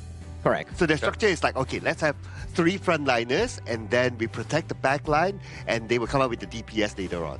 Correct. And the Alta even brought teleport, right? And talking about these sort of things, right? You can be wondering, but hey, where the player stays? Where is this event being held at? It's our official venue partner sponsoring our hotel here, Petaling Jaya Marriott Hotel here. If you're looking for a good stay, if you're looking for a good time, do drop by to this hotel because it has been a fantastic stay thus far. I love the bed actually. It's giving me pretty good sleep every day. If like we've been like going at it for like 4 days in a row now, and like still pretty energetic. Yeah, definitely energetic. And I mean, we have 9 more days, so we better be energetic. And we're definitely getting the right amount of rest here at the Marriott Petaling Jaya. So again, but going into this one, right? Game number 2, right? You're Jordan's coach. What are you telling the team here? I would say stick to what they believe in, right? Correct. If they believe in like this strat of like, okay, let's play protect the backline. Okay. Let's play like 3 tanks in front. That's fine. Like stick to it. Maybe adjust a little bit. Like okay, in order for you to protect the backline, you yourself need to be tanky enough in some point. So just play a little bit safer at the very beginning. Don't go too over aggressively. Once you're level 4, maybe by the time the first Tyrant, that's where you start to get gathered together and play that strat that they probably had in mind. Yeah, I think it makes full sense. Like where you want to have something to be playing for, like a objective, right? Let's say I'm drafting an early game composition like Myanmar. We go for invades, we go for early game skirmishes here. When you're drafting something like a mid to late game, like a Halo, for example, coming in from Jordan, you kind of want to slow down the game pace and then scale towards those big item spikes and fight around potentially the 4-minute Tyrant, 10-minute Shadow objectives. Those are better ways of structuring your team fights, like what Holler mentioned just now. Definitely makes sense. And I think that going in, it goes back to the draft. If you want to invade, you got to change that. That was not the draft team composition that you were looking for to do what you wanted. Again, if they went early, it would have changed things up. But it looks like now Myanmar on the blue side, they're going to be picking first here. Do they just go back to the well and pick up the Ukyo? No. Ooh, I like this pick here coming in on the Guan Yu here because specifically speaking, right, this Guan Yu forbids Jordan from instantly locking down that channel pick that they will be going for in irregular circumstances here. But if you lock in a Guan Yu here, there's a lot of counters on the red side. For example, the Ata and like mid lane crowd control or jungle crowd control that can realistically stop this horse from rampaging across the gorge. Okay, that's a good setup there with the Guan Yu pick. Chano picked up, that's cool. The fact that they banned out the Arlie, right? I was kind of thinking that, okay, if they want to pick the Chano, do they really need to ban out the Arlie? Because we did talk about it being like a Chano being an Arlie counter, but okay, that's fine. But looking at the next pick, it looks like we're going to get the Lapu Lapu. So this will definitely be a strong frontliner. So I can imagine like this, right? So Lapu Lapu is going to set things up, and then you get the Razor Cavalry coming in from the back with the Guan Yu. So they can play like you try to sandwich your opponent, try to group them up together. Yeah, if they are grouped up and no one is checking out the positioning coming in from the side of the Clash Lane Min or the side of Sai H on that Lapu Lapu, this could be really destructive coming in for Jordan's lineup because so far, the first 3 picks coming from Jordan, unreliable crowd control that isn't able to stop the charge bar coming in for that Guan Yu here. So this is going to be a rather difficult teamfight scenario coming in from Jordan. They need a form of frontline, and frontliners are being burned down extremely quick coming in from Myanmar's ban. And also, I mean, this is Angela. It could be shepherded away. The Razor Cavalry could be a potential push for that. So like a very immobile mid. Obviously, you're looking at burning, again, the Guan Yu and the Lapu Lapu. Both very tanky. You need some sort of damage dealer with the Chano, but they're really lacking that, that meat shield to, again, keep these backliners, and they're all backliners, safe. And Jordan, this time, at least from the first 3 picks, they don't have a strong frontliner yet. So they're looking like they're doing a very different approach this time. But with the fact that they already have a Chano, and especially, okay, they have an Angela as well, right? So you need a really strong frontliner too. But it looks like they're going to pick up the Musashi. So the Clash lane needs to be somebody who is able to engage and start fights. Well, that's the problem here. Coming in towards the second ban phase, you can see Myanmar already removing a lot of these Clash lane picks. For example, the Bai Chi, the Ata, and for some reason, Jordan still banned away the Byron and also the Dharma, knowing for a fact that Myanmar has already selected the Guan Yu here. So this is a bit, I would say, removing your own hero pool and limiting the Clash lane coming in for side of Mohammed. So I'm a bit worried on what exact hero that they can actually pick. But Myanmar doubling down on the jungle carry here. Min and Ant locking in that Princess Frost and also that Kong Ming here. I think this is one of our first Kong Mings in this tournament. Yeah, we haven't seen Kong Min at all. I mean, it's going to do a lot of burst damage, and if you're looking at a lot of those squishy guys on the backside, you have a lot of good targets. So this is a great pickup. We know that Saipi is going to be having... Oh, sorry, not Saipi. It's going to be a jungle one. It looks like Ant. He's able to play those highly mechanical, skilled heroes, and having this Kong Min, this burst, could do some serious damage. Honestly, I felt that Dharma would have been good for Jordan. But looks like they're going to go for the Liu Bang instead. Okay, so Musashi goes in with the dude to the depth, and then Liu Bang comes in as well with the Battlefield Command to follow up. Perhaps that's what they're thinking. That's how they're going to engage in fights. It's all or nothing coming in for the side of Jordan, right? A lot of damage. It's like you are utilizing attack as your best defense. So you're going in with all you got, and if it doesn't work out, we try again next time. But for this exact draft here, it's gonna be really difficult for Jordan if they miss out that one engage. They don't really have practical crowd control to actually stop Min on this Guan Yu, and you can't allow Ant to actually snowball in the early game on this Kong Ming. Very money, gold heavy, resource heavy Kong Ming picture on the jungle. So we have to see how Jordan limits this Kong Ming pick coming in from the get-go. Yeah, and I think you rightly pointed out, Sagi, that Ian and Mahmoud, both of these guys in the jungle, who gets the advantage? Because if Ian is able to just snowball, he has so many good targets, right? And Jordan, again, you might just get bursted before you can really even take a team fight. And this is also going to be the tricky part going up against Team Myanmar's draft, right? Is that you always need to keep the Guan Yu in check. Like you always need to know where is he going to be. Yeah. Is he going to go behind and try to backstab and try to push from the back line? So normally you would assign like, okay, a Clash laner versus Clash laner, a Clash laner that can track the Guan Yu down. And that's where the Dharma is pretty decent in doing that. But the Liu Bang is not really that sort of hero that does that. He's like, okay, I'll stay in my lane. When you need me, you give me a call. Yeah, and sometimes the delivery comes late, right? It's never really on time or your package gets dismantled, right? But I do agree that Min has been largely untested. The vision game, even from game one, where he was literally able to just parade around wherever he wanted and almost done without any sort of alertness or any sentries from Jordan to kind of spot him out. It seemed like he was, again, just having his own way with this. Okay, so if we were to look at team fight winning potential, it does feel like a Team Myanmar, right? But I'm trying to think like, okay, Jordan, what would be their win potential here? I would say that if Mohammad is able to push and only comes to his teammates when needed with the Battlefield Command, then he could be the split push guy that could be really annoying to Team Myanmar. 100%. Lock him down in that Clash lane. He's already there. I mean, he's got Battlefield Command, so he can jump into a team fight at a moment's notice. But you do not want to be going in as much as possible because you know Min, his sole job as the Guan Yu is to get into team fights. Use that Razor Cavalry, get that push back so that you can take over the team fight. But at the same way, you know that you want to keep him locked down, you got to constantly push in the top lane as Mohammad. So technically, that means Min will always be like, okay, I want to try to find an opportunity to be with my team.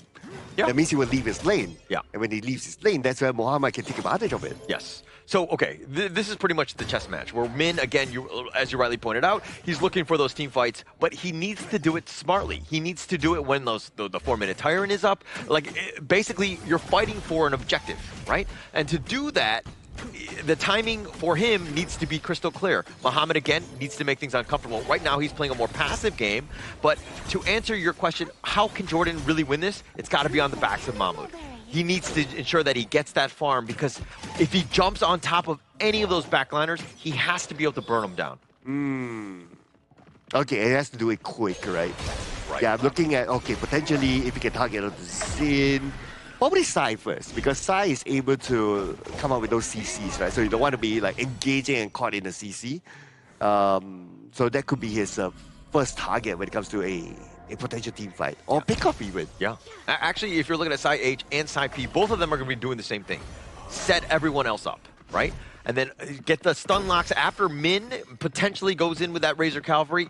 You've got the Frigid Prison, you got the cannon, the Raging Sea, just like the wombo combo on top. Let's go, as they've got the double strike. Muhammad making the nice rotation, and they find Min. They're going to slow him down with that box. They've gotten 3 members. That was a great team fight by Jordan. And this is what we're talking about, right? Find the right target at the back, and when you need Muhammad, give him a call. He comes in with a Battlefield command to give extra weight in that team fight. And we're gonna look back again at this replay, right? It started off from that Blazing Brilliance, just burning down the health of Int. And the moment that his health is down, Mahmoud goes in with a duel to the death, gets that takedown, and the follow-up happens from there. So again, team synchronization when it comes to like moving in, it's a team understanding who to go in first, who to follow up next. Jordan has it. Yeah, definitely has it. I mean, when you have that duel to death. So Myanmar on the other side, it's like, okay, the burst, they're squishy.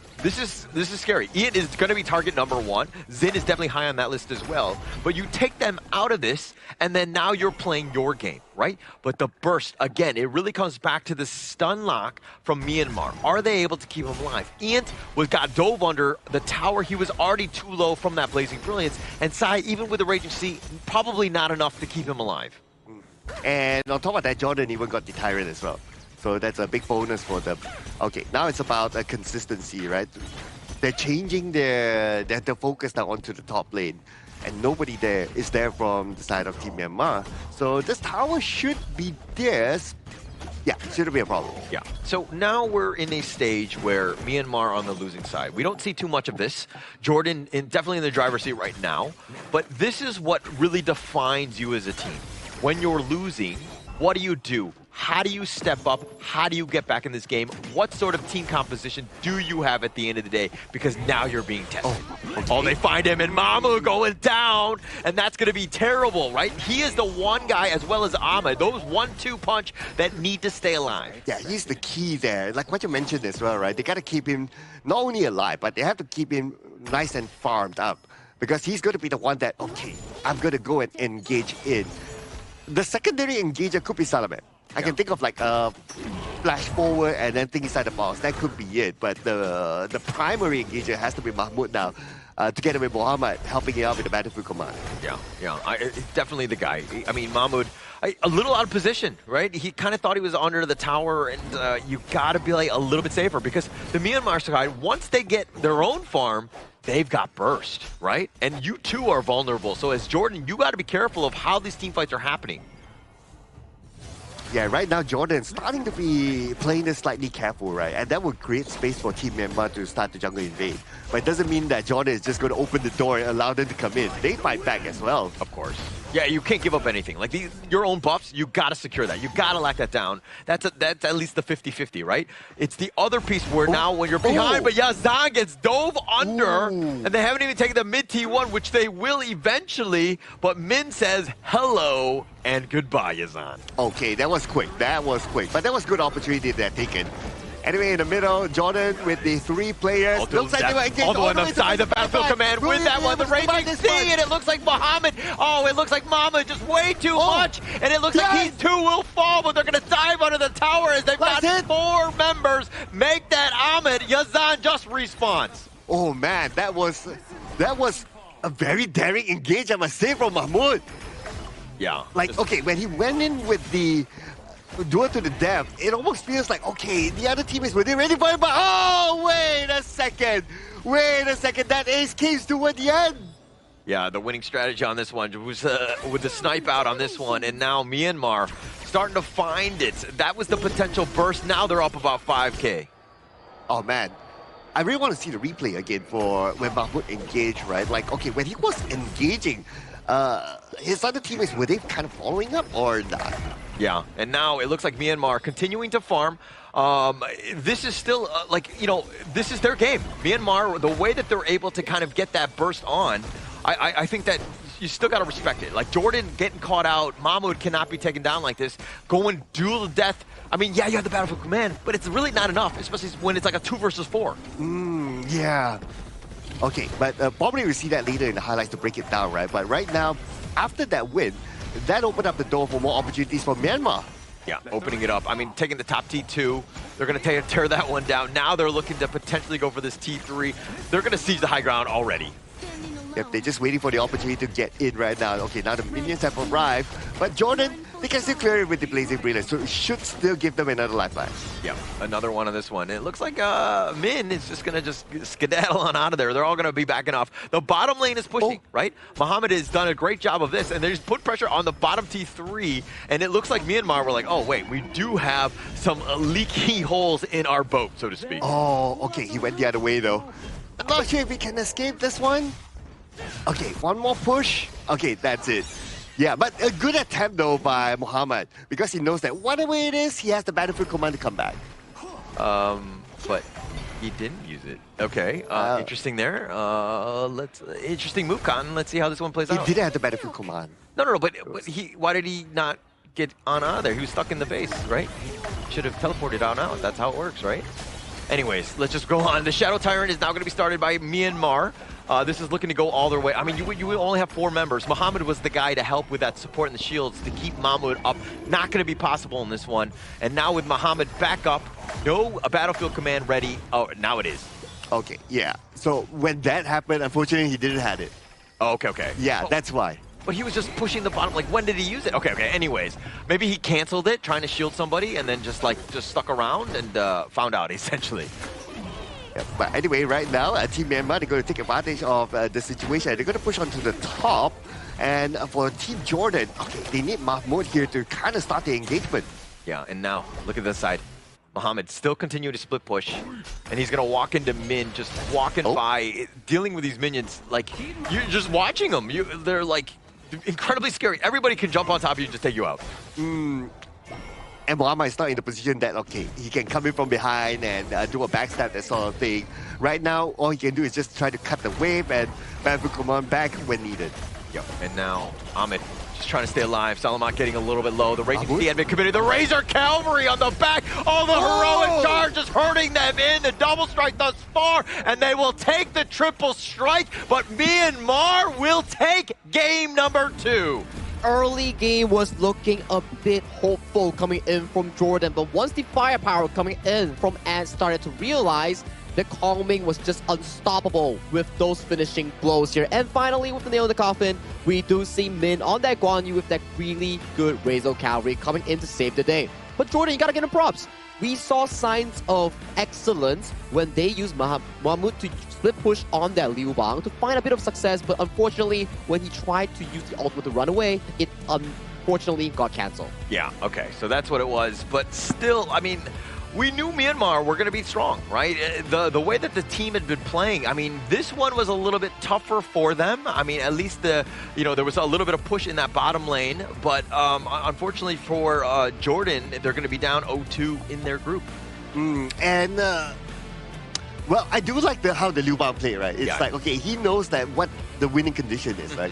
Like, he's capable of doing the split push, and he's able to come back to his team when he needs to with the battlefield command and all that. And he did exactly that. And he did very well, I must say. So that's why there was a lot of pressure at the bottom lane at some point, and he almost got that last tower even. Yeah, I think if he got that last tower and tried to stall the game even further into a Overlord or Tyrant approach or even Tempest Dragon, then maybe the split push approach actually would benefit them in the long run. But this also requires 4 other players coming in from Jordan's team to be able to sustain the strong engage capabilities coming in from the Guan Yu that we mentioned during the drafting phase. Because if we look over to the Jordan's composition, it's all in or nothing. If you don't get the pickoff, if you don't get the perfect team fight, the re-engage comes in from the side of Myanmar. It's really difficult for them to survive a full long-on team fight. Yeah, Myanmar's lineup had better team fight. Right? So Jordan, if anything, the idea was there for the split push, but maybe you avoid them altogether. Not easy to do when you're behind. So you got to find space in maybe the outside lanes. Not if you're pushing bottom, eventually you need to go to top or whatever it is, but you need to find something else because again, you can't really fight into that.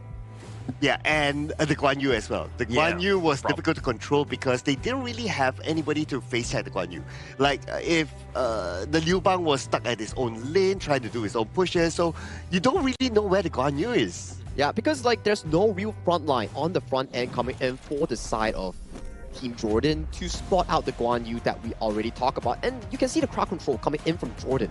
It's not really sufficient to stop Min on that horse. Once Min charges to the backline, it's pretty simple to just break through the entire formation that you need on Ahmad to actually play in a proper team fight. Hence, we can see 3, 2, and 5 coming in from Min's Guan Yu and a 109 KDA coming in from the Lapu. The double engage, setting up the firepower of the remaining members of EMR. I love it how Ian played that one, because he gave up the first strike, and then he was like, okay, that one's on me. I'm not going to make any mistakes from here on out. He went 6, 1, and 4 basically after that, right? So he like turned it up, understood that, hey, I'm still going to carry my team. I'm just going to shake that one off. Mistakes are mistakes, and I've moved on. And this is why Myanmar are fighting their stride, and they're scary because, again, the way that they're able to be so resilient.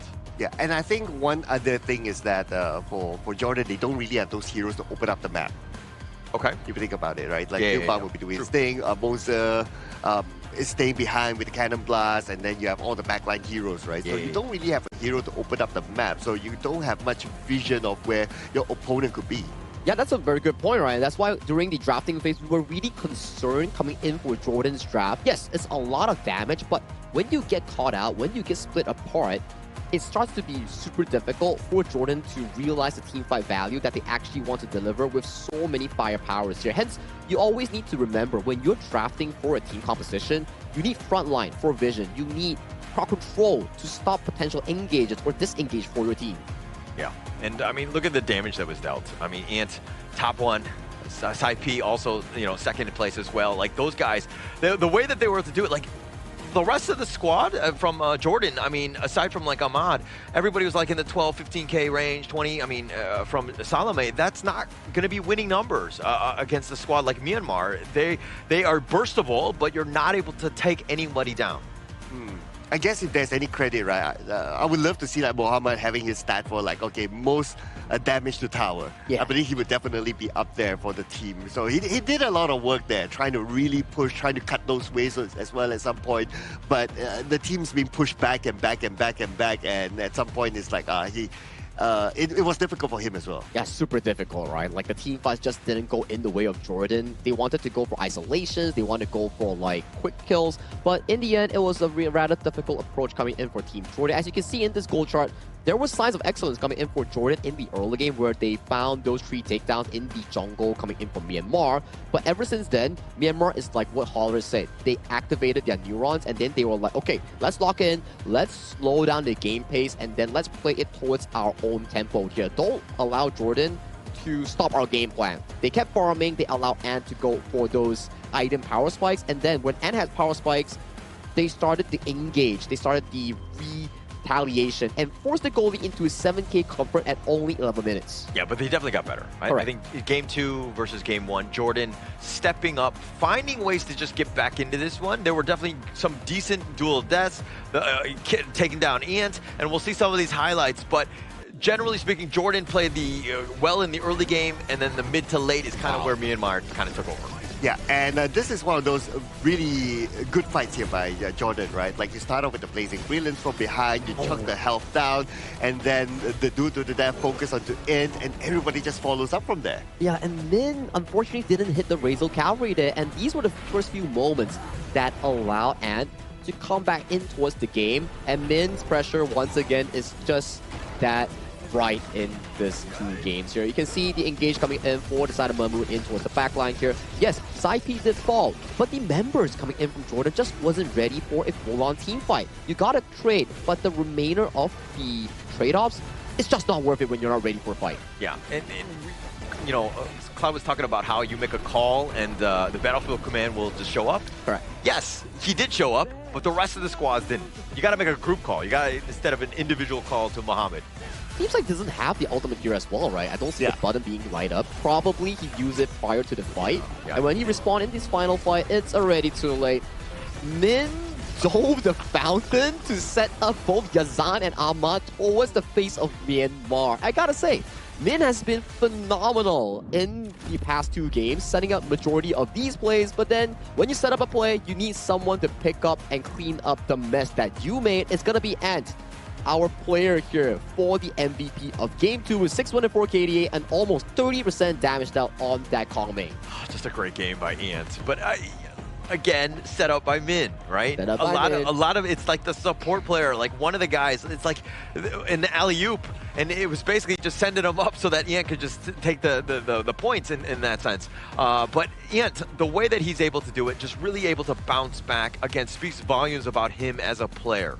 Yeah, and he knows who to target as well. True. So that is what I really like about his gameplay. But overall, what I can say is that this is definitely a team gameplay. Correct. You have the Guan Yu to set things up, and then you have the follow-up from there. You have the CC that comes in. So overall, this is good team effort. Yeah, it's a collaborative win coming in for the side of Myanmar. We always love to see gameplay that is unified. Unified as in, like, you are playing as a team, you're contributing to every single piece to allow that victory, because we talk about it, right? Planning from draft. How do you want to play the 1v1 matchup? How do you react when you're being pressured? How do you play the weak side? How do you play the strong side? Are we invading? Are we getting invaded? All these must be planned from start to finish here. So for Myanmar, they definitely have a stronger perspective on this topic compared to Jordan, at the very least in the series. You ask all these questions, and I'm just thinking, like, how do I get eliminations, man? Like, how do I, you know what I mean? Obviously, those are good things, and that's why you're a much better player than I am, because you're asking the right questions, as opposed to myself, where I'm just, like, so tunnel visioned into getting those eliminations. Yeah, but then again, we are not going to tunnel vision here on the desk, okay? I believe our interview is going to be ready. Yeah, let's drop it over to the interview and send it over to Mara to lead the interview so we can find out who will be interviewing coming in from the Myanmar team.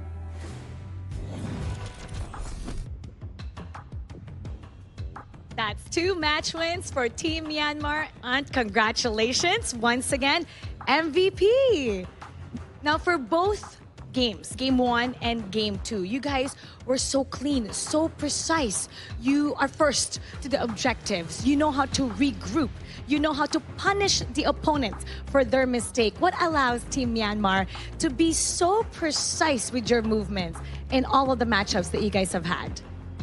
So bro, Game 1, Game 2 မှာ bro အမြဲတမ်း enemy ထက်ဇလန်းတာနေရ bro regroup တာတွေရောပါတယ်ရောအဲ့လိုမျိုးကစားနိုင်အောင်ဘယ်ကခွင့်ပြုပေးတာလဲ ကျွန်တော်တို့ပုံမှန် screen ဆော့တဲ့အတိုင်းပဲဆော့ပြီးတော့9ယောက်လုံးတယောက်နဲ့တယောက်ယုံကြည်ဆော့တဲ့အတွက်ဒီတိုင်းလွယ်ကူသွားတာပေါ့ they just playing like they play on the screen, like they trust each other, and yeah, that's allowing them to do that.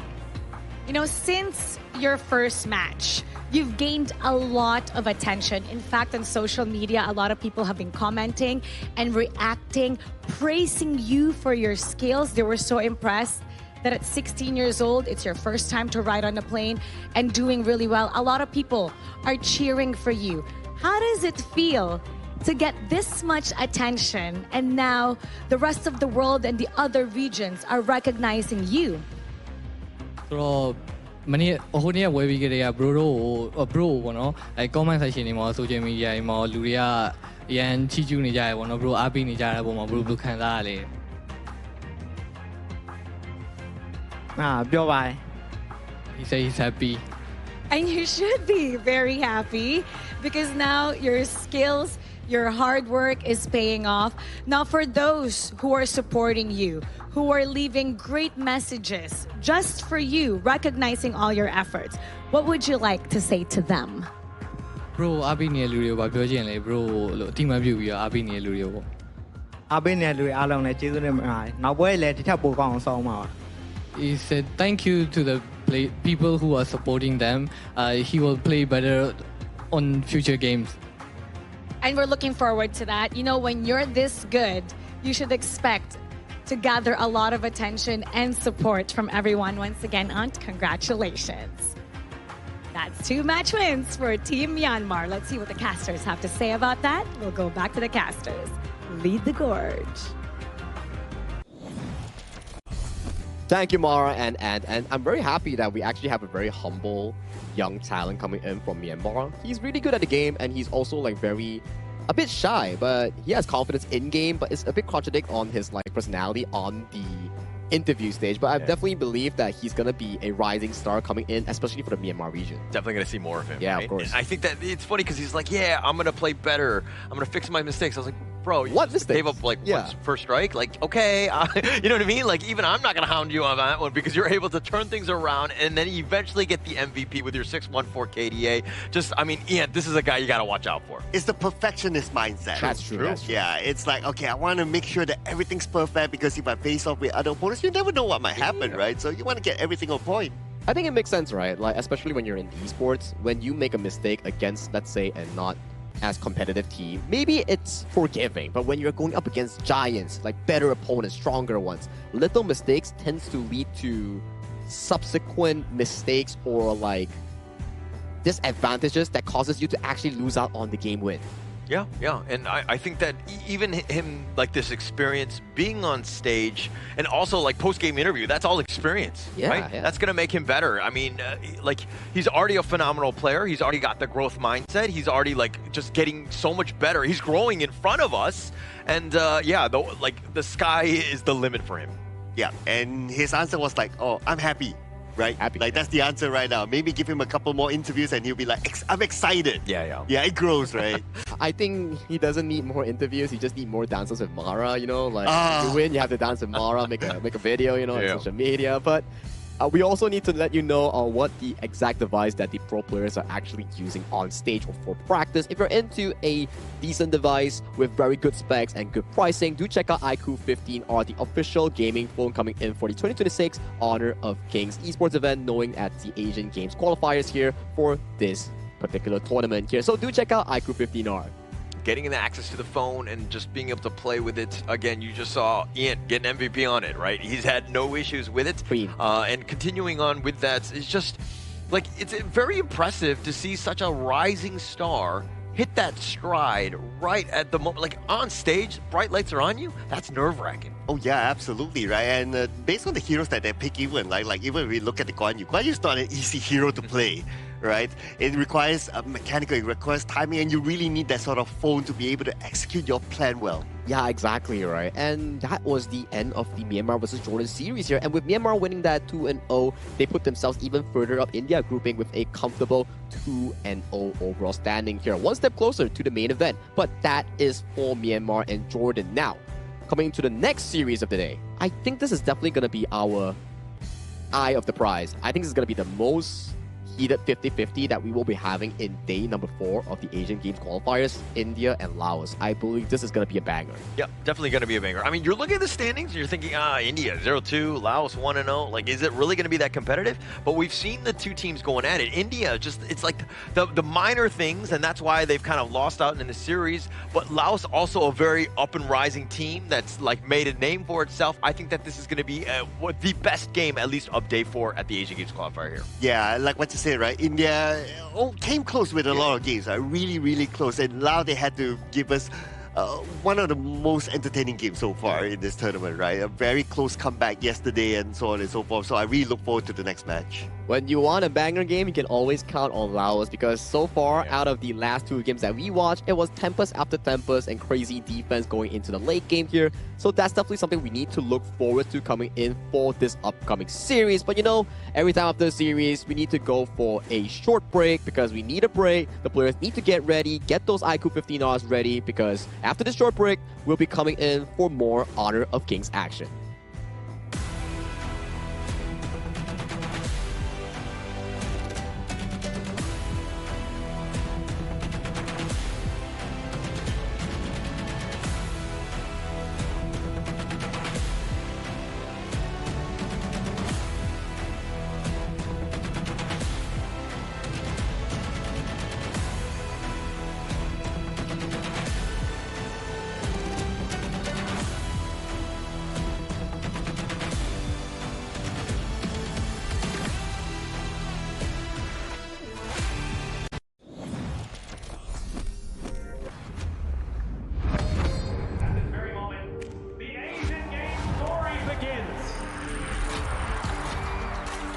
Who will be the next to shine on the Asian Games stage?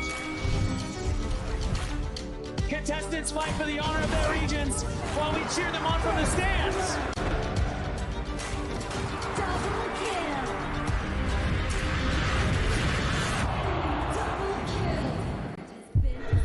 This is a challenge, but it is also an opportunity. The tide has turned.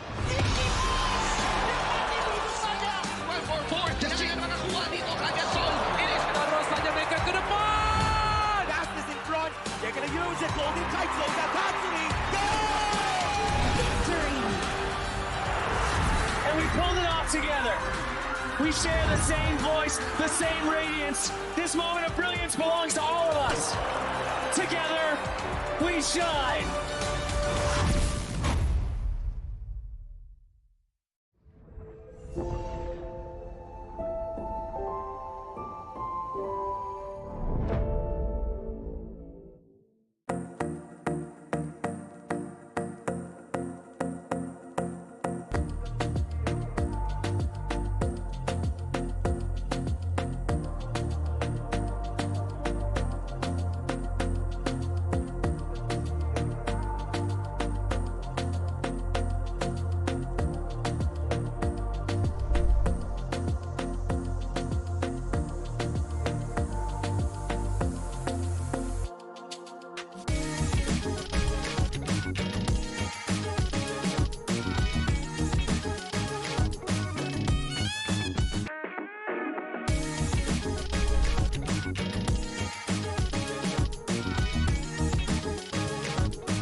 Welcome to the 2026 Asian Games Esports Qualifiers, Honor of Kings. 20 regions, one stage, and only the strongest 9 teams will earn the right to shine above the rest. Taking place in Malaysia, June 13th to 21st, 2026. Coming to Malaysia, this is the battleground where teams fight for the right to qualify for the Asian Games. 20 teams enter, but only 9 teams will move on. Apart from the 20 regions, there are 3 regions that have direct qualification. Here is the 2026 Asian Games Esports Qualifiers Honor of Kings format. First, the 20 teams will split into 4 groups of 5. In each group, every team faces every other team once in a single round robin, with every match played in a best-of-3 format. That means every match matters. Every game matters. Every single point matters. The point system is simple. Win the match, earn 1 point. Lose the match, earn none. At the end of the group stage, teams are ranked by the total points they've collected. And from there, the road begins to shine. The top 2 teams from each group qualify directly to the Asian Games main event. That gives us 8 teams advancing straight out of groups. But for those not through yet, the light isn't out. The teams that finish 3rd in each group still have 1 more shot. They move into the last chance stage. There, they battle through one final BO3 single elimination bracket until 2 teams remain. The 2 teams will then face off in a BO3 match to claim the one final qualification slot. So in total, 9 teams will make it through, 8 from the group stage and 1 through the last chance stage. That is the rule. Now it is time to see who can rise through it. From across the world, regions gather here in Malaysia. 20 teams, and only 9 will qualify. The path is set. The stakes are clear. Together, we shine. Stay tuned, and we'll see you at the stage.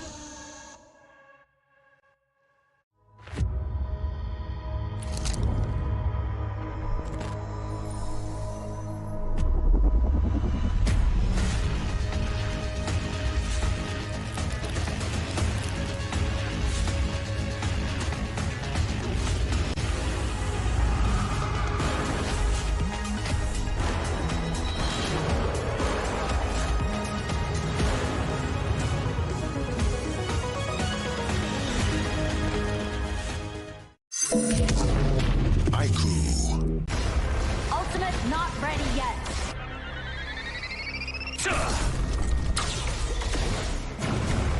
You have slain an enemy. My magic murmurs in ecstasy.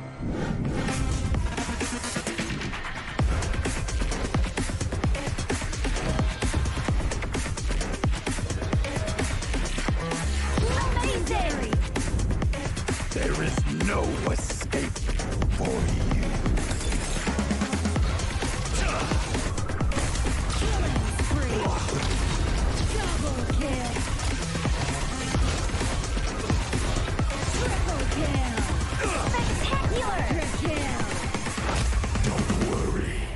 I'll be back for your life soon.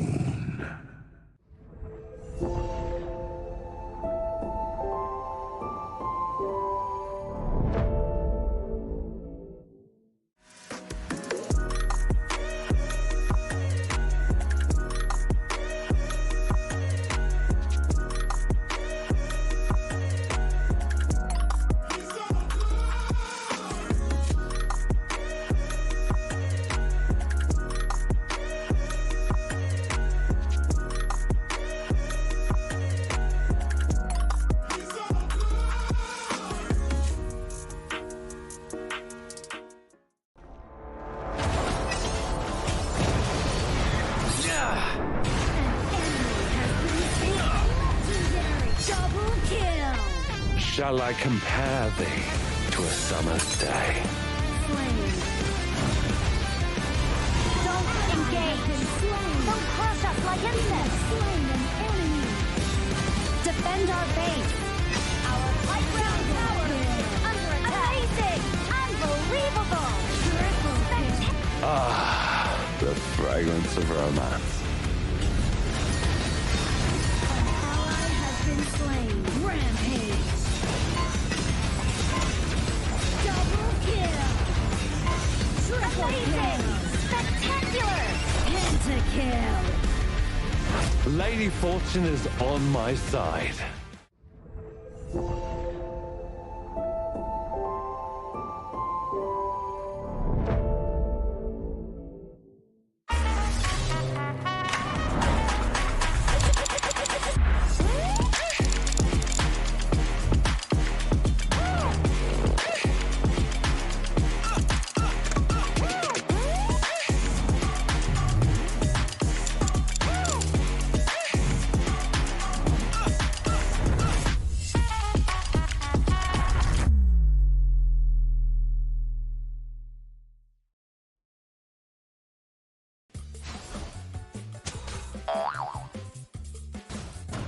They tried.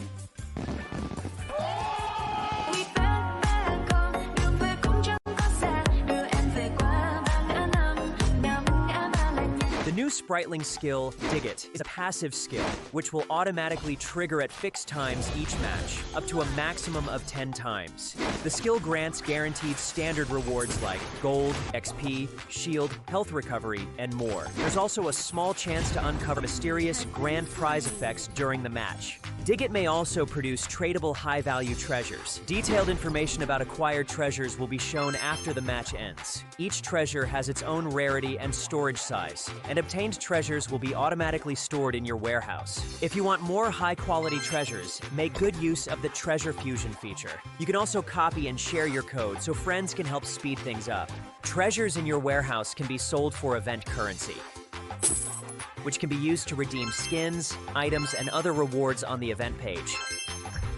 You'll even have a chance to win physical prizes like smartphones and cash. You can also spend event currency to bid on high-value rewards. The auction uses a hidden bidding system, where you can submit 2 bids for the same reward. The highest bidder wins, giving you even more ways to obtain rewards.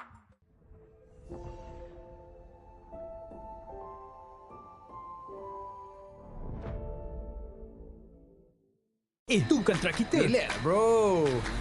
Phone aku! Jom kemara. Mountain View!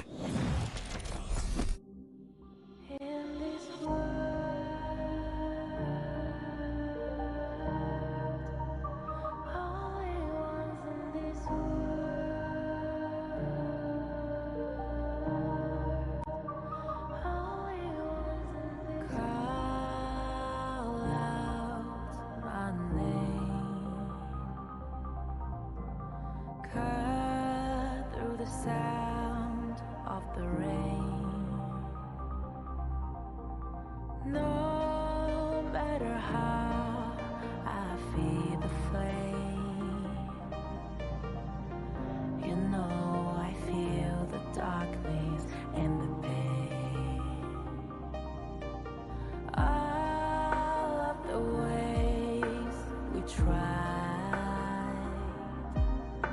to break free from the night. You know we made it out, we found the light. I fly so high, light up the skyline. Let's do it this time, like it's a whole new vibrant world.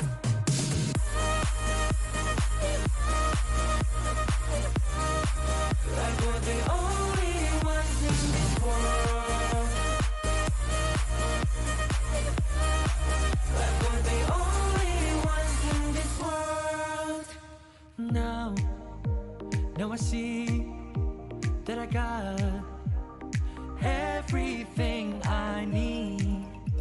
It's alright, I'm on fire, I'm alive, 'cause now I fly so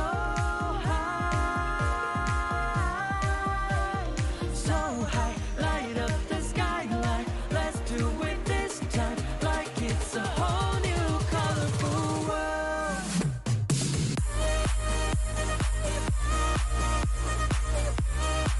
Like we're the only ones in this world. Like we're the only ones in this world. Never thought we'd get this far, burning like the stars. How we get this far, like we're the only ones in this world.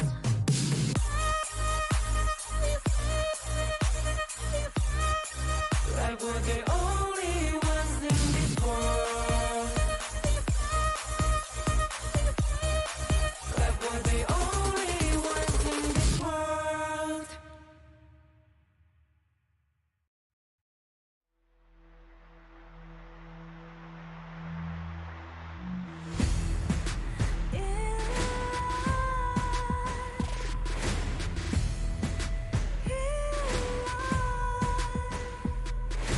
What's a life without its worth? Compromising with what hurts inside. When you let fear decide your fate, you don't choose which path to take in life. I'm finally letting go of everything that still holds me. I'm against the odds, but I won't give up, 'cause it's my time to shine. Standing in the spotlight, and no one let me down. Destiny is calling high. I'm not afraid to fight for everything I love. Victory is in my sight.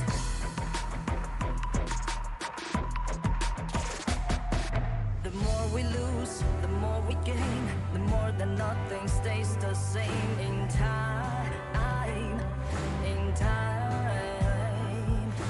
Can't love ever, can't forget. What you see is what you get sometimes.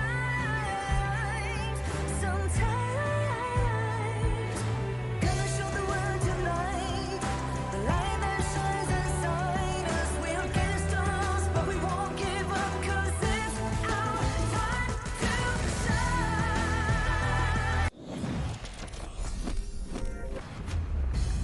Welcome back after the break. My name is Sagi, your desk host for today. This is day 4, match 3 for the 2026 Asian Games esports qualifiers for Honor of Kings. Now, we had a substitution from our coaching staff. We are subbing out Cloud for Adam Spartanker here with Holler as his duo. Welcome to the broadcast. Hello, welcome, and I feel very excited to be here again once more with Holler. So knowing that we're both on the casting desk, we can assume there's gonna be a lot of Tempest. Yeah, I don't have the script. I don't force these things. Yeah. They just happen naturally, right? So I blame more of the teams, and one of those teams happens to be Laos here, who likes to bring the Tempest Dragon almost every... I mean, yes, they've only played one series, but in both of those games, Tempest Dragons galore.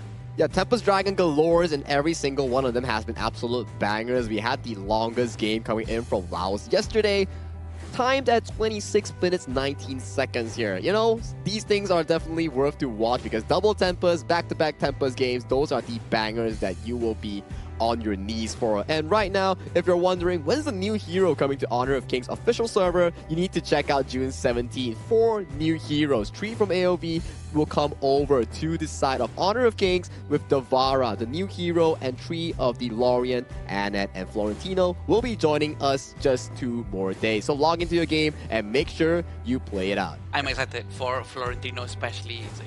It's a hero that everyone's been waiting for, and it's a very high skill ceiling hero. Everyone knows that we really need to train that hero very, very well. But going into the game today, we're gonna go with India and Laos. It's gonna be very interesting. Probably one of the closest match that we have today. So it's gonna be very interesting. Yeah. So for me, it's kind of like, how does India respond? Right? Yeah. You saw that Laos had a lot of momentum. I mean, this last series of the day yesterday, and that took a lot of energy to play 2 back-to-back games where, you know, again, Tempest Dragons galore. But this is the moment where you're like, okay, India, now, how do they respond? Because this is must win. They lose this one, they're pretty much essentially out of the Asian Games. Yeah, you can't really start the group with a 0-3 record. If you're India, you want to be at least be able to recover some wins in your specific group itself, 1-2, and so you still save that chance going into the last chance stage. At the very least, you still have a shot going into the main event. But if you lose this as India, I have bad news for you, buddy. Yeah. This is gonna be the most important day. Day 4 is when everything starts to get a little bit more saturated. And the fact that we can see some of the teams will be confirmed sort of not to be able to go to the main event, and I'm pretty sure they're gonna be going all out to try their best to be able to represent their region as best as they can. This is why today is something that everyone has to be watching. That's why eyes are on the stage right now as we introduce both teams coming into the match 3 of the day. We will welcome India and Laos to take the stage with this teaser video. Let's get to it.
Defeat has not slowed their pace or their aggression.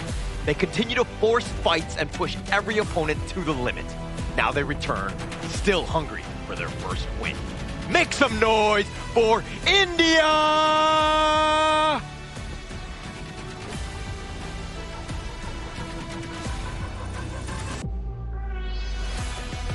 They made their statement and they are not done yet. Their composure under pressure has created unforgettable comebacks. Now they return, ready to fight for another victory, entering the arena, Laos! Laos, a team specialized in long games, and India hungry for their first win.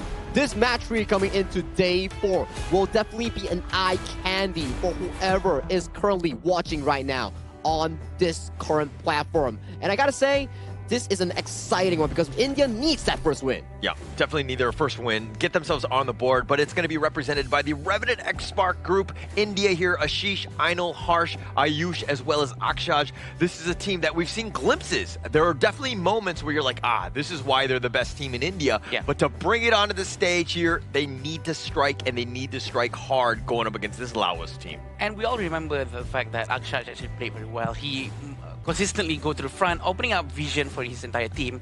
I'm pretty sure that they can continue doing something the same for right now and be able to actually pull off something good.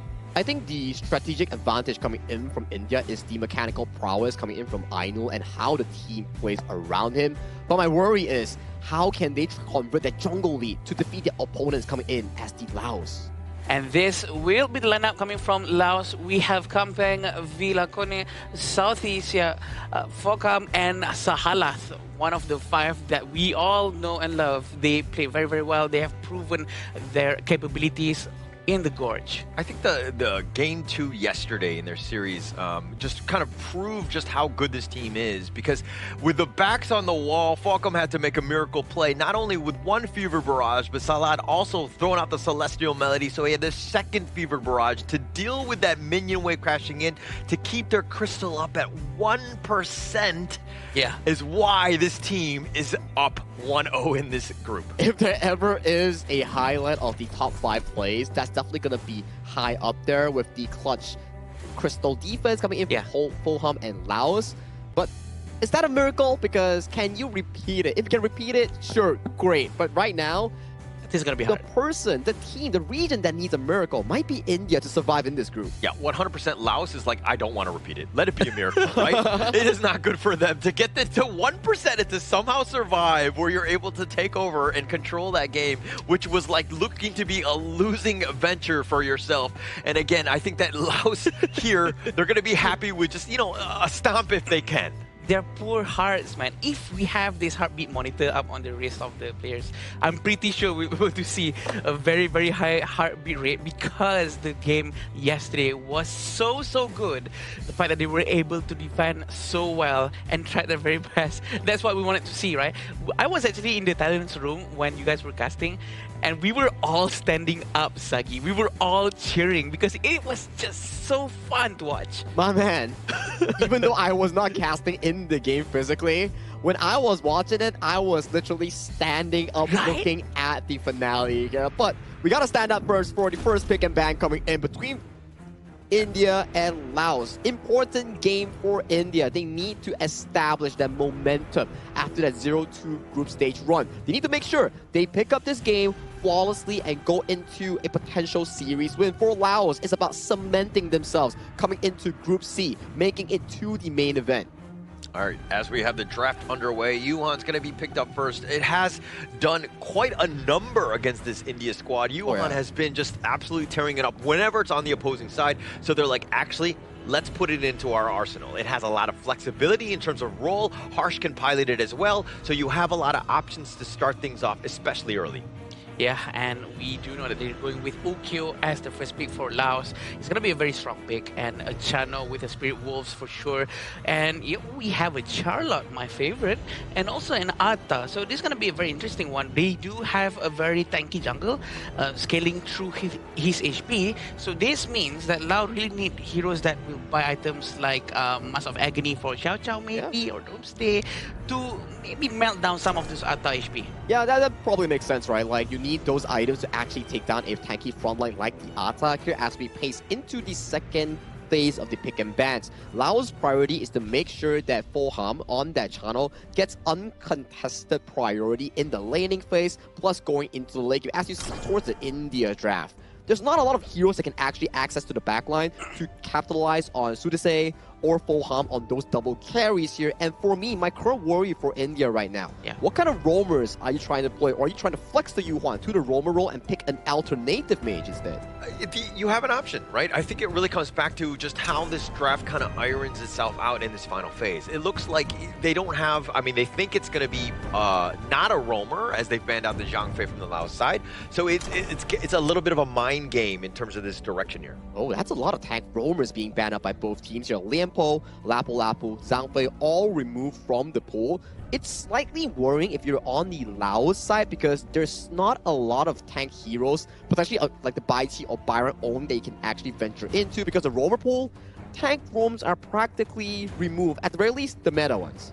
I agree, and I think that they have to find something else that is much more suitable. It seems like they're going to go with the idea, and it shows that they don't have that tankiness just yet. This is quite brave for them to go with roamer support. So we can assume that the clash lane from Laos is going to be something much more tankier. Or else they're going to be facing a little bit of a problem to open up the map. Yeah, so I'm okay with the idea here because it actually, you know, you're thinking ghost ship, lock it down, but actually I Heartwell on out of this one. You have that get out of jail free card. Plus you're trying to keep Uyuko alive when you know that that ghost ship is trying to kind of isolate and separate you guys in a team fight. I'm not a big fan of this Zhuangzi per se here because this Zhuangzi, there's not a lot of crowd control coming in from Team Lao's side that actually would utilize this Zhuangzi well. But yes, it's still another body coming in from India alongside the Ata to practically push forward as the defense line, allowing both Harsh and the farm lane to do more damage here. And the last pick Fatih is actually pretty good coming in from the side of Team Laos here. Yes, they don't have frontline in their team composition, but the healing is actually really stable coming in from Team Lao's composition. Plus, the mid, roam, and jungle synergy is off the charts coming in from the red team. Yeah, and we'll see on how they're gonna be executing with all of these heroes that they have picked. It seems like a much more balanced in terms of hero composition coming in from India, to be honest, even though they do have Zhuangzi, but at least they have someone who can open up the map. Yeah, both of these squads here have played some of the most games with Tempest Dragons, so I'm pretty sure, hey, if you want to get your popcorn and, you know, everything ready for this, this is probably the one. It's probably going to go to mid to late. With how these teams have played in the past, the competitive level is definitely close, but we're going to get some fireworks here. For sure. It's going to be interesting how Ashi is going to be handling Charla as well. I'm very excited to see that. Rotation is going to be done from Lao as well. It's going to try to move towards the bottom lane. And there's not going to be so much of an aggression just yet. But for sure, both sides of the jungle are going to focus on their own resources first. A very interesting path taken by Villacone, but some pokings has been done by both sides of the farm lanes. Yeah, Laos there, I mean, they're going to take up the Firehawk. It only spawned once. They got a little bit of an advantage in that one. And Aino thought he could steal that one away. And you're kind of seeing just how Aino likes to kind of flex based on the heroes that are selected for the draft. Sometimes he's the jungler, sometimes he's going to be the farm laner. In this case, he's been playing actually mainly the farm laner in the Asia Games qualifier thus far. Yeah, and Focam's going to move more to the back and giving a hand to Villacone to start the jungle. Rotation is going to be done by Laos towards the mid lane as well to open up the map more, potentially getting ready for a team fight. But it seems like they're just going to try to see if they can poke just a little bit with the idea of skills to steal some of that gold. It gets quite annoying every time she starts to put her hands into your purse. Yeah, and Solid right there. I mean, he's kind of been rotating. They get the mini stun on top of him, the flash away, and not enough. The bitter farewell. She's just barely hanging on. He's going to recall back to safety. Back to safety he goes. 800 gold in front for Laos. This is going to be a good start for them. Diadea using the teleportation, moving down to the bottom lane. Ainol is alone for now, but this gives some freedom for India to do a very good rotation together, hopefully to catch someone somewhere else. Yeah, and if anything, it's a potential gank attempt. I think that Laos has done a better job, at least of securing that farm with that gold sharing. And the way the rotations have happened, especially with Salad, he's always made an impact, right? Because he's there at the right time. That teleport was perfectly timed for him as well in terms of this game state. And lo and behold, somehow, suddenly, 1,000 gold in front for Lao. It seems like they're trying to force this one out. Yeah, Sudazai, he's actually stuck on that ghost ship. He's trying to run away, but he's going to give up first strike. Harsh gets that one, and the perfect setup, and India strikes first.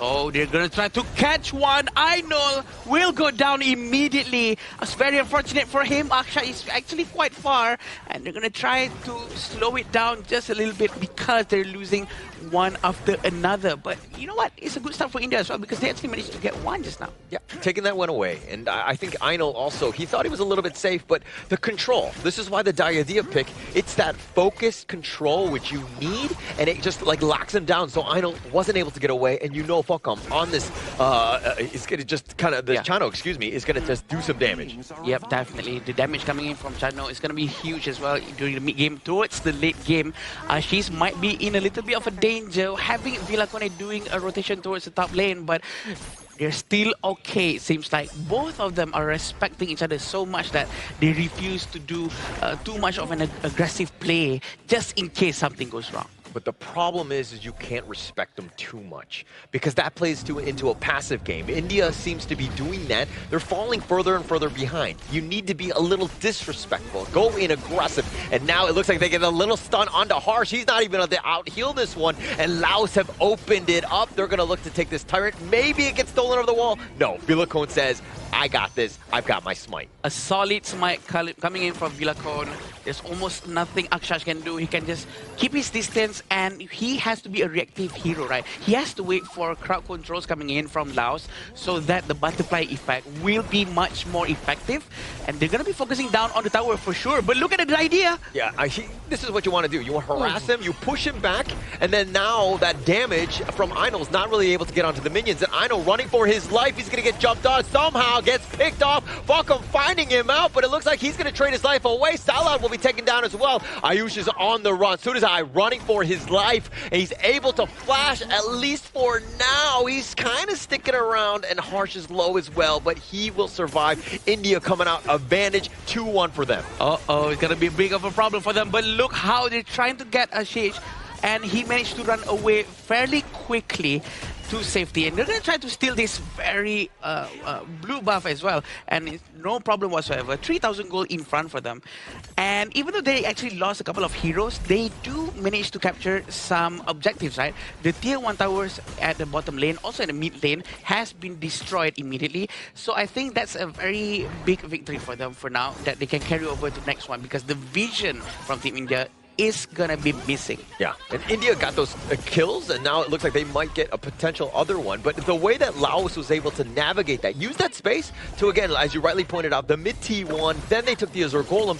That is a net worth win. That is gonna further exacerbate the issue for India here. Very interesting on how Akshat is right behind them. Looks like they're gonna start something. Wait. Yeah, the Unending Sorrow, Harsh on the backside. The Ghost Ship just shutting it down. They're trying to go for Kampang. He's gonna dash away, gets on out. India not able to catch anybody.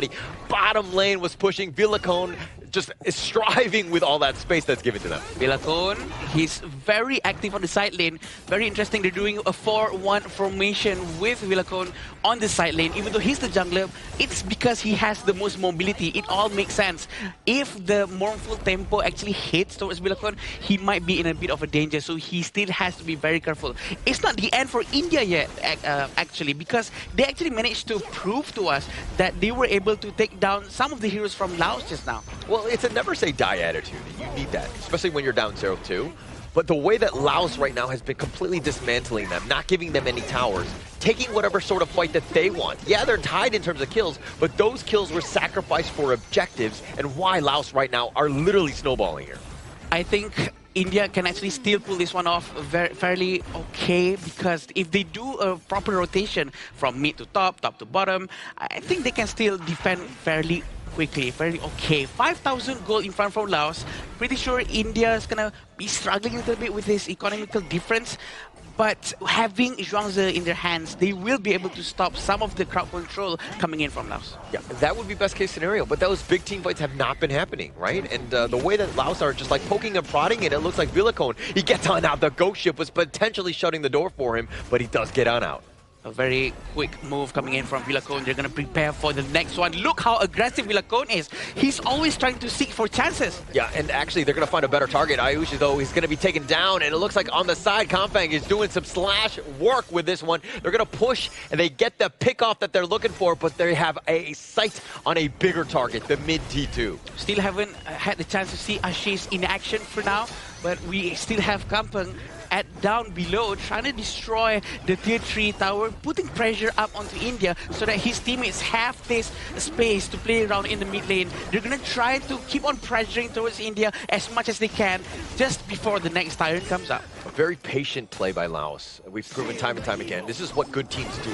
When they know they're in the lead, the minion wave wasn't there, but actually bigger objective on plate. Let's take the Tyrant here, take this one out, and again, push when we have the proper, appropriate resources to us. Ooh, Holler, look how immense amount of damage coming in from Laos. It seems like they're going to force this one out as well. Try to secure the Azure Golem with no problem whatsoever, but it seems like it didn't go towards Villacone. It actually went to someone else, his teammate.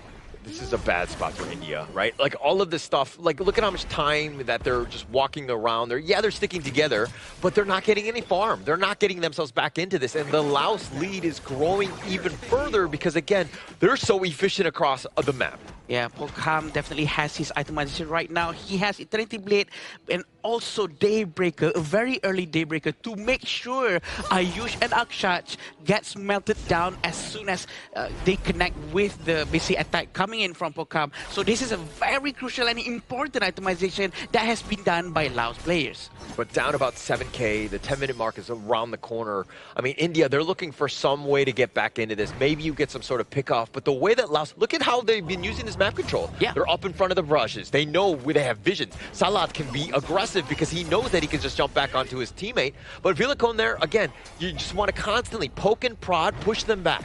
Yeah, I agree. I was actually expecting them to be more careful because they're playing an assassin composition without anyone to tank in front. But it seems like, why not we just send Villicone towards the front and just keep on poking, keep on opening the map and using all of his skill sets to scare away anyone potentially hiding inside any brushes. So I think this all makes sense right now. And let's see how they're going to try to greedily, I might add, to get both of the objectives together at the same time. Yeah, this is definitely greedy, but they're so far up, right? I mean, the Overlord's already taken down. Tyrant is easily going to be taken as well. And India is left wanting, just watching what's happening. And they're taking all of the buffs. The Vanguards are also going to push, but they have no towers. And India, again, no space to their name. We can see, Holler, the confidence in the Laos players is a lot right now. It's at its peak for sure, and they know how to really control the entire map and how committed Sahalath is to consistently stay up front to make sure no one is doing coming out from their base too much to really punish anyone who's trying to sneak out. Yeah, actually, that's the life of a roamer, right? Sometimes it's you can be sacrificed, if you will, but somebody has to be that guy, and definitely he's got the right tools for it as well, especially with his mobility. But again, just up front, providing the heals, taking everything and looting and pillaging the jungle as they're looking to go high ground here. Yeah, and we also know that the dragons are here. They might start something new. We can see Villicone is very ready. He's going to try to find that stun, but it did not connect. He did not commit to it because it's a bit too dangerous for him to actually do something. Waiting for the huge Vanguard to arrive. Are they going to do something now or not? Seems like no. Yeah, leader stance is going to be popped. That's going to create a little bit more space. But on the side, they're just chipping away at it. And they do eventually take that bottom T3. They found him, at least the Unending Sorrow, keeping Harsh alive, at least for now. But they got what they wanted. Now they're going to turn their attention to the mid lane. Sudden flash coming in from Sahala. They know he doesn't have flash anymore. But they do manage to destroy tier 3 towers. 2 of them. One at the middle, one at the bottom. And most likely, the one at the top as well. Yeah, taking all of the towers at the same time, and now Villicone getting away as well. They get the mini stun on top of, it looks like Ayush on this one, but now, again, they're just going to be backing off. They can regroup, heal up, and look to push again for that final push. Yeah, no problem whatsoever. 44,000 gold. This is actually 12,000 gold in front of India, which is an extremely amount of gold right now. An advantage for them, definitely. Maybe we could say the equivalent of 4 Overlords might. That's how much money they have right now. It's a lot. They're completely dominant in this one. And the way that they're able to, I mean, like Harsh just walked out. And generally as the U1, you too want to be the forward scout. But when you're getting chipped away, you don't want to use your Unending Sorrow just to like a couple shots from Falcom. But that's what's happening here. Yeah, and Falcom actually has Doomsday right now. He knows the itemization. He knows his stuff. He really needs to melt down Zhongzi and also Atta. So Ayush and Akshat really have to be careful here. Yeah, they find a She's going to be zoned away. And now, can they find any other targets?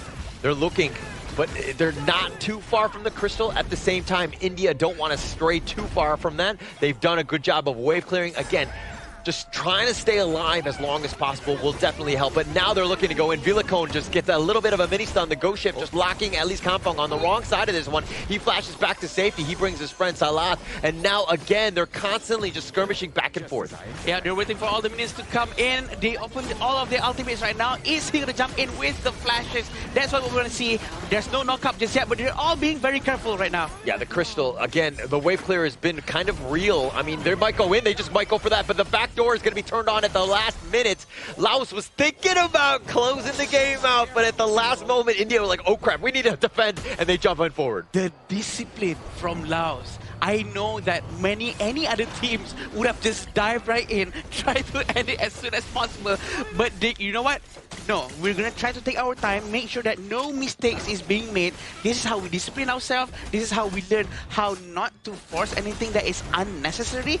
They want to make sure that nothing wrong happens here, because India actually proven at the bottom lane, right? They actually managed to strike down a lot of heroes coming from Laos. Yeah, and I mean, they did damage, but unfortunately not able to get any kills. The way that the Laos was able to kind of use that mobility, right? That butterfly effect of just like kind of moving around, ensuring that they dodge most of the punches that were being thrown their way. But now with both the Vanguard, the Overlord, and the Tyrant at the same time, this is looking to be GG, at least for India here. Yeah, for now, because they do have a lot of advantage on top of that 12,000 gold lead and all of the itemization. They are almost completed all of their main core items as well. And we're going to see Southeast Eye is going to be trying to poke as much as he can. We have Kampung getting ready to give a lot of pressure down below. They're rushing in. Villicone finding it. They want to go at least on the Akshay. They're not able to find it. They find Harsh instead. That's a juicier target. They find Ashish. That's a double thus far. And now they're going for the Crystal. The Ghost Ship potentially slowing them down, but Ayush is going to be picking off as well. But the backdoor protection is back up. He's in the fountain. Einol is the guy. As long as he stays alive, they got a chance, but it's 1 versus 5. No minions. They're sticking around. They're squatting in your base. And now Laos is looking to end as the final Vanguard is there. Einol just trying to go back to the fountain. He's not going to go, and it looks like Game 1 goes the way of Laos.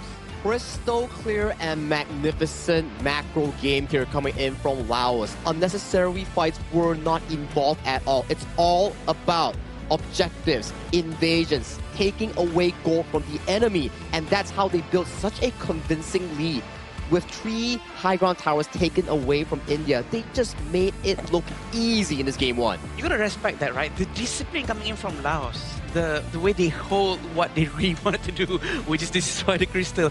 They were really disciplined themselves and not force any unforced error, which is so clean. That is something that can be taken as an inspiration by any other team, I think. The patience, right? The ability to just know when to fight, when not to, right? I think that it takes a very strong team, right? You got to trust your brothers, you got to trust your teammates to ensure that you're on the same page, because there are a lot of people that just are impatient, they're bloodthirsty, they want to go in and they want to end, but if you're able to just rein it in, they had no chance for India to come back into this. It comes down to draft and execution, right? We talk about the Ukyu Tachibana, Xiao Qiao, and also the Diadia being a very strong trio in the mid, roam, and jungle. The 3v3 is so consistent, the damage is so great, even under the circumstance that we saw the first strike go over to the side of India.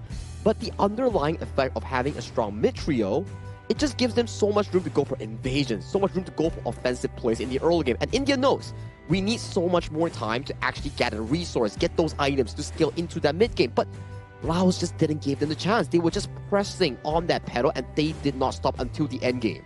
Very brave as well on how they decided to go with Fatih instead of any other much more tankier hero compared to Fatih, because they literally have no one else to open up push or tank some damage in front, but they actually managed to pull it off, having Diadia going to the front all the time, and Vinakon himself actually just keep on diving forward, stunning, and ultimately it's all just perfect. I think it's a confidence thing, right? I think that they're like, hey, we're going to be fine. We don't need the tank. We want to punch you, not take a punch, right? They don't need to do that because their mobility, the way that they're able to execute and take those team fights and take advantage of them, it really didn't seem like India had any answers.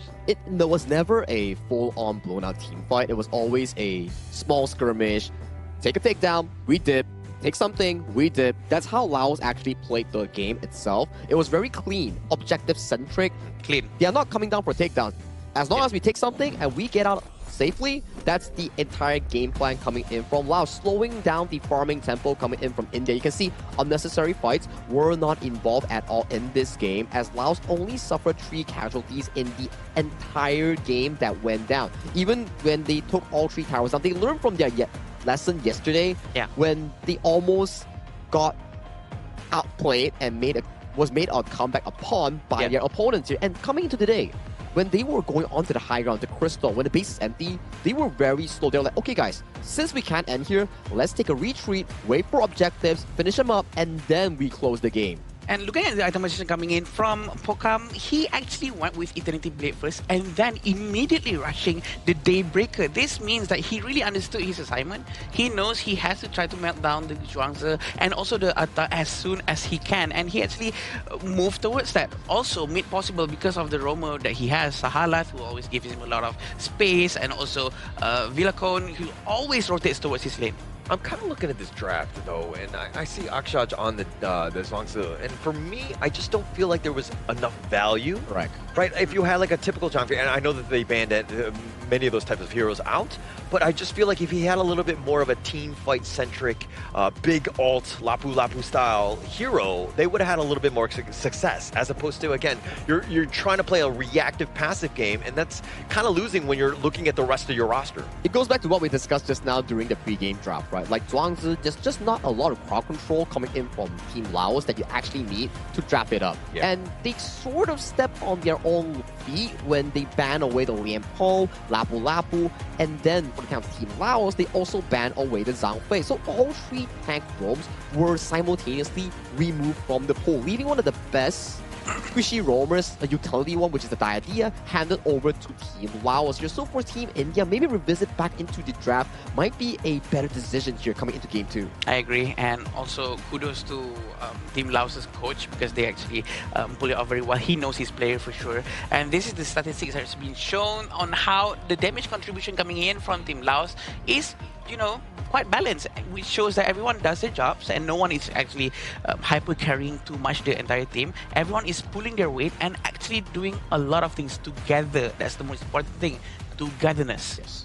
And in the same way, like Salat, like the way Sudazai and then those guys were working around with their stuns, really set it up for the rest of the team. The team is starting to gel with one another. They're playing their role properly, finding the right pickoffs, having that vision and control. And if you're going to be a good team, you got to know how to close out games, and that was textbook here by Laos. Very textbook, right? From the way on how they take the skirmishes, how they built the lead, how they made the minions simultaneously enter the base of Team India, and then they pulled back, went back towards the objective to look for a perfect game closure. Yeah. I would say this is one of the better games that we've seen coming in from Team Laos, especially for this important series. They definitely are on the top.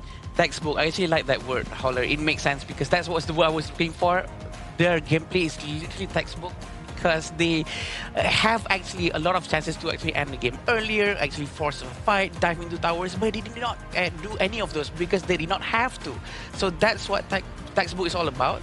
Trying not to do unnecessary mistakes is something that a lot of people out there can really learn and apply to many different things. Yeah, and I mean, these are the highlights here. It kind of started all right for India. They had a decent chance, but then once Aino got like taken out, you're like, oh man, actually that's gonna slow them down even further. India really relying on Aino's play to stay alive. Not easy, especially when you have multiple members coming from all angles to try to take you down here. This was one of the plays coming in from the side of both teams. You can see that, yes, it's a pretty even one, but India actually lost so much resource on the map that pulled them even behind in the game, leading to, you see, the takedown scores 3-4 before this fight exactly started. But after that, what exactly went down is that during the downtime of the eliminations happening, it was just Team Laos taking resource, buffs, towers, everything on the map. And on this map itself, there was no single tower surrender coming in from Team Laos against the enemy team. And this is one of the first Diadea MVPs coming in from Sahalaf, the roamer of Team Laos. This is the first time any sort of support, I think. I mean, we need to check. Right. I don't remember, but it's been a while since we've seen a Roam, right, as an MVP. So I guess Roam lives do matter, but apparently it takes 4 days for it to matter to get to this point. But again, all jokes aside, Salat, this is the play, right? He had so much set up, his control, the amount of times that the opponent was stunned. I wish we had that stat as well, because he definitely was on point. The bravery, the confidence for him to actually just dive in and try to control anyone in front of him, making sure that no one can move so that his farm can do whatever he needs to do. That's the beauty of playing a very good roam. Maybe something that Cloud can start to learn from. Yeah. Oh, shots fired. Just kidding, like, just kidding. All right, but as we go into this one, I mean, game 2, if you're India right now, I mean, just trying to bounce back in some fashion, like, they did a good job of not dying as much. Yeah. I think that does speak volumes of their play, because if they were getting blasted out and they were kind of just like, oh, let's just continue to just force fights, they were still playing within the team, right? But I do think that also you need to break that mold in some fashion. Maybe you split push. Maybe you look for some sort of gank attempt, because right now they were just huddling back in their base and being pushed back. They never actually tried to go for some sort of assault. Here's the thing, right? It's quite difficult for us to actually know, is this the right time to go out? Is it safe right now to go out? Because they're blind. There's no vision on the map. They actually did take 1 or 2 spiraling vision, but it did not lasted for too long because it was closed down again.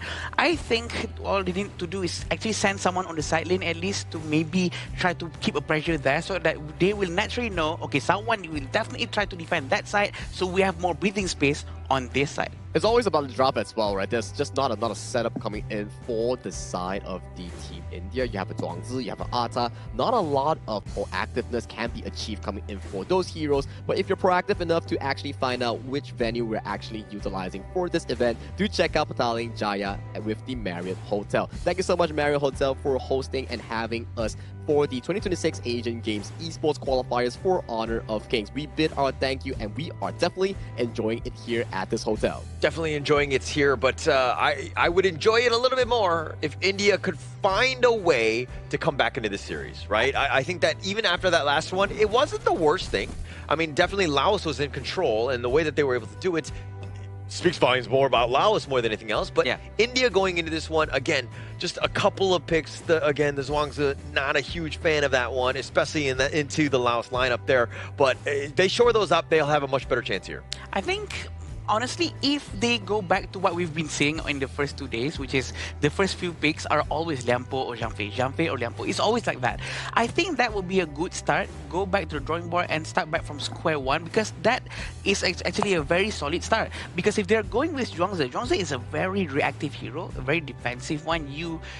We can say that you can almost not start a team fight with a Zhuangzi. You have to wait for a team fight to happen, then you can be a proper Zhuangzi. I think they have to force something from their own side instead of trying to react to Laos. Yeah, that's why coming in towards this second game, you did see that India going back once again towards the blue side. I think before we go into the second phase of the draft, on the 4th and 5th pick, they might want to select a rather proactive roamer, something like a Mapu, Liampo, Zhangfei in the first phase before going into the second phase. It might give them more proactive approach than what you're mentioning just now. Yeah, and actually, just right when we were going to the players' camp, we just saw, I didn't catch the player's name, but one of the players from Laos was actually practicing a bit of a TikTok dance, and it seems like every single team that wins in the Asia Games qualifier, they're forced to do a TikTok dance with Mara, so I think that he might be warming up, but are they getting the horse ahead of the cart in this one? I mean, are they already calling GG? What's going on here?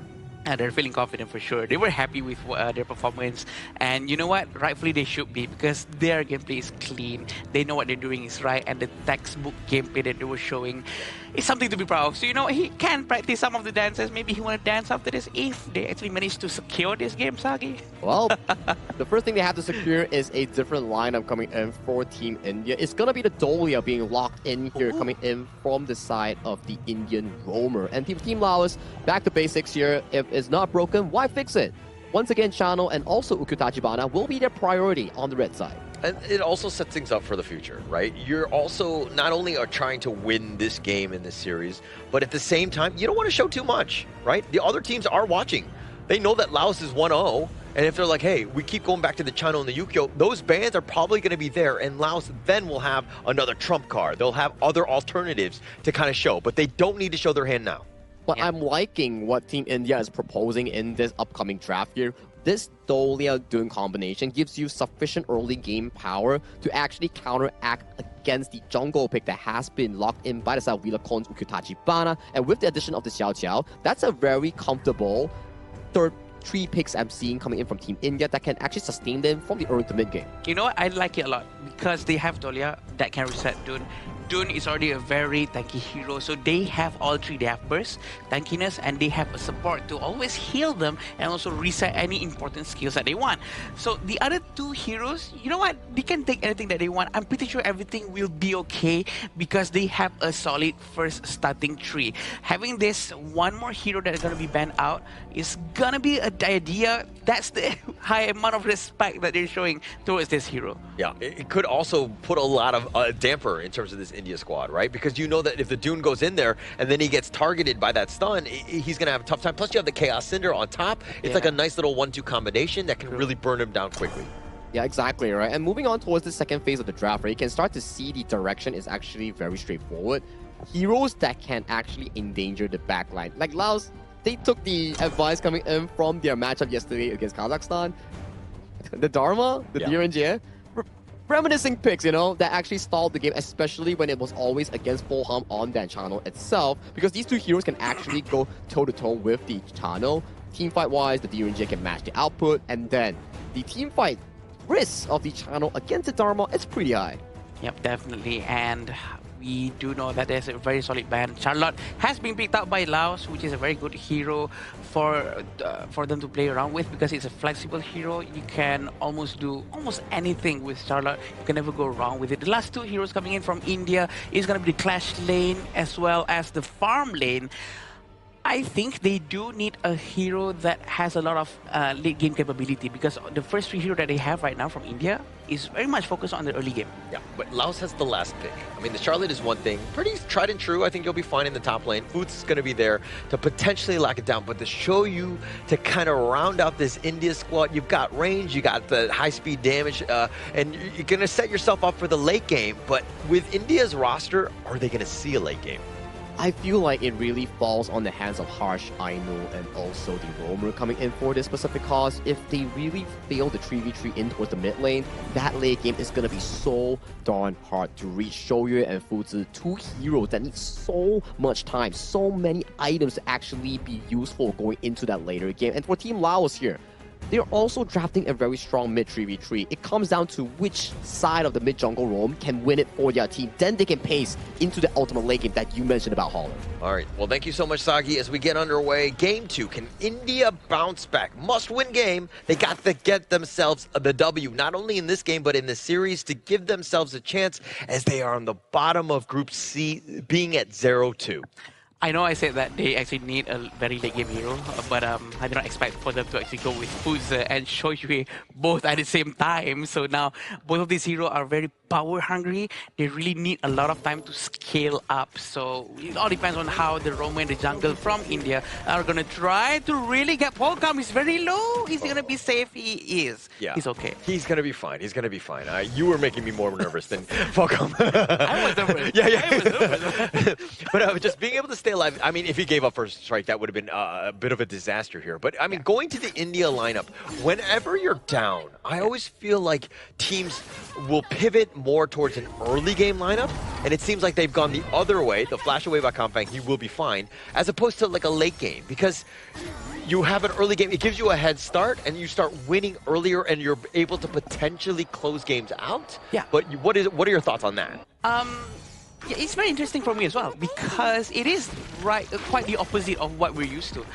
I think it's a very different approach, or maybe we could say that it's a surprise factor. You know what? They're gonna expect us to play an early game because we are losing. Maybe right now we have to go with late game instead. But it has been proven just now, Holler, that India actually managed to defend for quite a while. Maybe also thanks to Laos for not forcing that out.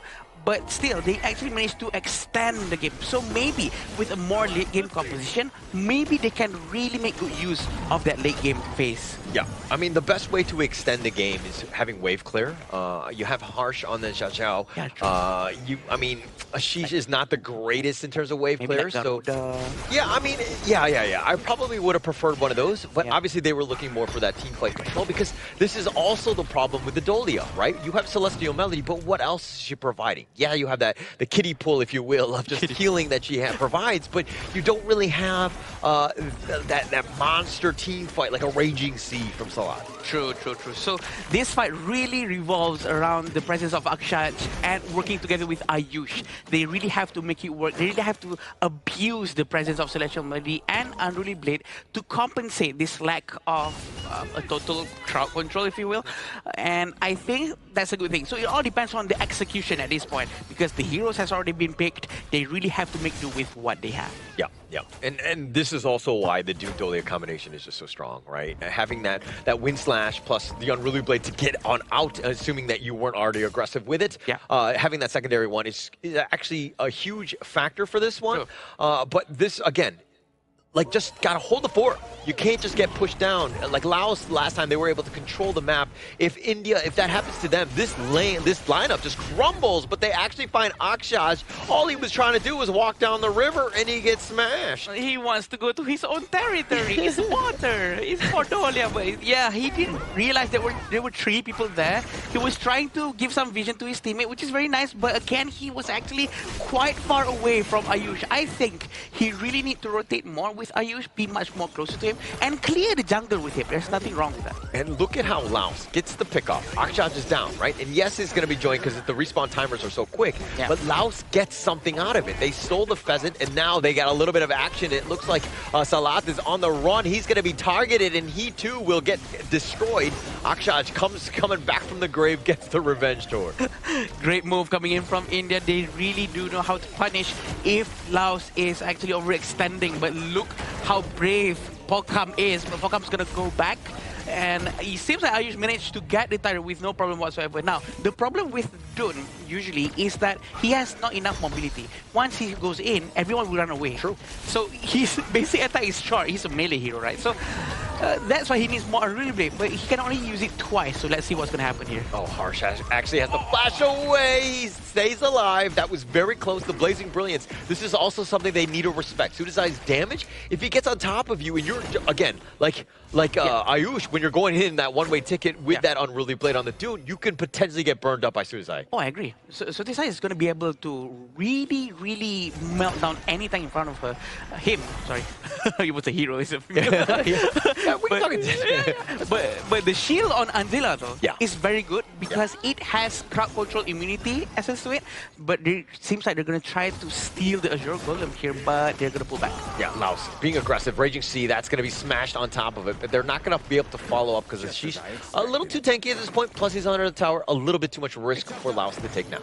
I feel that maybe India is sort of on the right track, except that they really need to focus more on their economical situation, because in terms of gold, they are 1,500 gold behind Laos. They need to probably do a lot more gold sharing technique, or maybe just rotate together and try to pick off any heroes from Laos. It's the little steals that are happening, right? And I mean, even if you saw you up, like, if he's pushed you back so that you're not able to take the lane, and that's where Laos has been able to get the edge, and now the dance on 4, the power gradation is going to be used onto 2, and they find Harsh, they instantly delete him, and they find Akshaj as well. Laos doing everything right with an amazing gank. Amazing start over there for sure. Kampung actually managed to start with the power gradation, very effective. They're going to start to destroy. Because of that team fight, they can get this objective. This is what Laos has been doing. Win one small team fight, they will always start to focus on, okay, where do we go now? Okay, mid tower, now, go now. So I think that's the best thing that any other team can also try to learn from them. It's very textbook. It's the right thing to do, the best one. 100%, 100%. Like, getting kills, turning it into some sort of objective. That's the edge. And now they're up about, what, 2.4K at this point? This is a squad that's actually finding the minor things. It's like walking down the street, picking up, you know, coins that just happen to be dropped out, but you're gaining in the end. Sorry, that's a terrible analogy. No, it means I get it. We all have that one people in our group of friends, right? Oh, look at this. I'm going to pick this guy. Oh, really? But they're going to be grouping up top. It seems like they're going to try to surprise anyone who might have gonna be making a little bit of mistake here, but it's okay for now. India is also trying to be very careful, but look at Ashish. Yeah, he just knew. Like, it just was a little too obvious, and now come the reinforcements. Everybody from both ends looking to just kind of skirmish, at least in this top side. But Laos, again, there are only so many brushes you can be in, right? True. So they're going to check out almost every single one. True. A very safe move, definitely. But it seems like Blazing Brilliance is going to be used. Ayush, you're going to go down. The very right move coming in from Lao. Blazing Brilliance, the right timing. That's what you were talking about. You said about Unruly Blade going in, and then he's going to get melted. And that's exactly what happened. Yeah, he wasn't able to get on. I mean, the Chaos Cinder, and then you have just enough stuns with that Blazing Brilliance to just burn him down. He hasn't had his moment because of the fact that the Laos just penalizing it. Now the flash away, Harsh.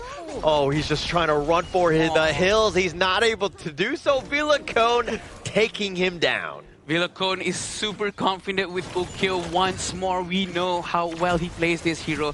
Look at the shots the Wild Hunt is going to be trying to use by Aino. Aino has been shooting non-stop today, and I think it's going to be very painful once he gets all of his itemizations. But as of now, he has Eternity Blade and Shadow Reaper, not yet with the Daybreaker. He really needs all of his items. Yeah, Raging Sea completely whiffing on this, but the Blazing Brilliance doing some work. Ayush will just barely stay alive. It literally took a village just to ensure that he didn't get taken down there. But you were talking about Aino, right? Yeah. This show you, he's not going to be great until like the 16-minute mark. The way the game is going, I don't know if we're going to see a 16-minute mark. I agree. It all depends on how they're going to be defending long enough to give it the right amount of time for Ashish and Ainul to get all of their itemizations. We do know that the Futsa is going to be a lot more effective if he gets all of his Glacial Buckler, his Sparkforge Dagger, his Doomsday, but right now it seems like Ashish is actually going with Predicate Charge first. Gonna be a lot more crowd control before he gets his damage in.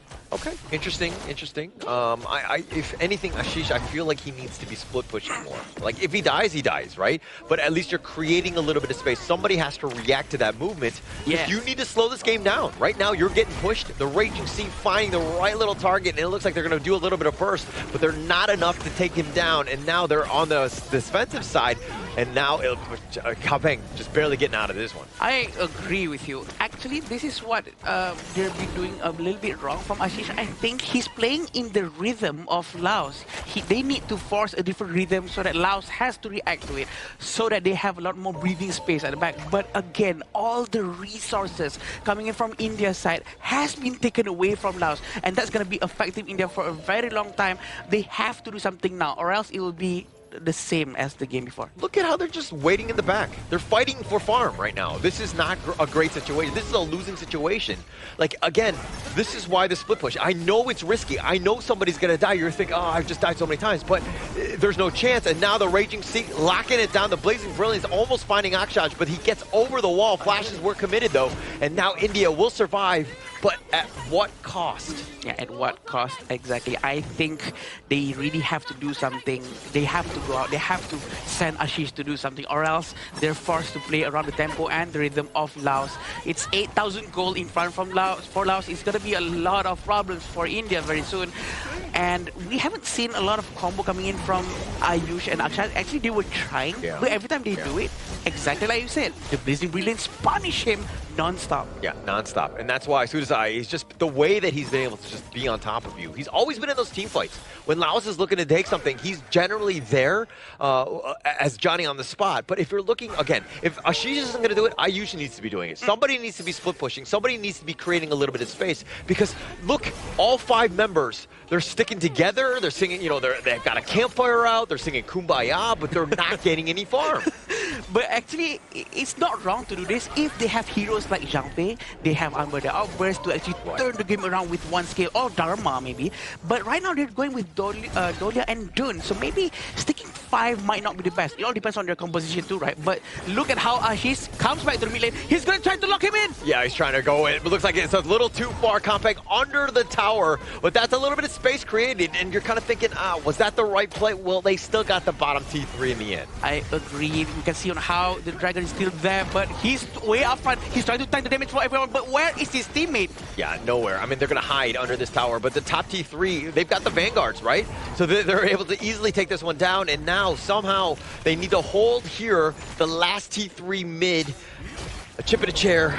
How does India come back here? Okay, so I think right now at least Ashish has already proven something that he can actually tank a lot of damage from the side of Laos. So he can actually go to the front. Now it all goes down to whether or not India can actually follow up with any move that Ashish is going to be doing afterwards. We've seen him using Sage Might towards Charlotte perfectly on time inside the tower, really punishing Charlotte down. And Ainu already has Sun Chaser. I think that's quite early, but maybe for safety reasons as well. Yeah, and it looks like, I think for India, you're looking at how to win this game, right? You gotta lock down Bokam. Bokam has been so good, his mobility, the way that he's always on the back, it's so difficult to find him. If he's able to lock him down and the rest of India are there to burst him, you're gonna have a good time because that should change generally the dynamic of the team fight, and Laos is gonna be a little bit more hesitant to go in. But Bokam's positioning is so good. Having Sahala protecting him as well, we do know that the Raging Sea is something that everyone wants to avoid. But again, India is not trying to take too much of a risk as well. Like what you said, they need to send Ashish out, or maybe someone, maybe Ayush can work as well. But can they do it right now? Maybe it's too late because all the towers have going down now?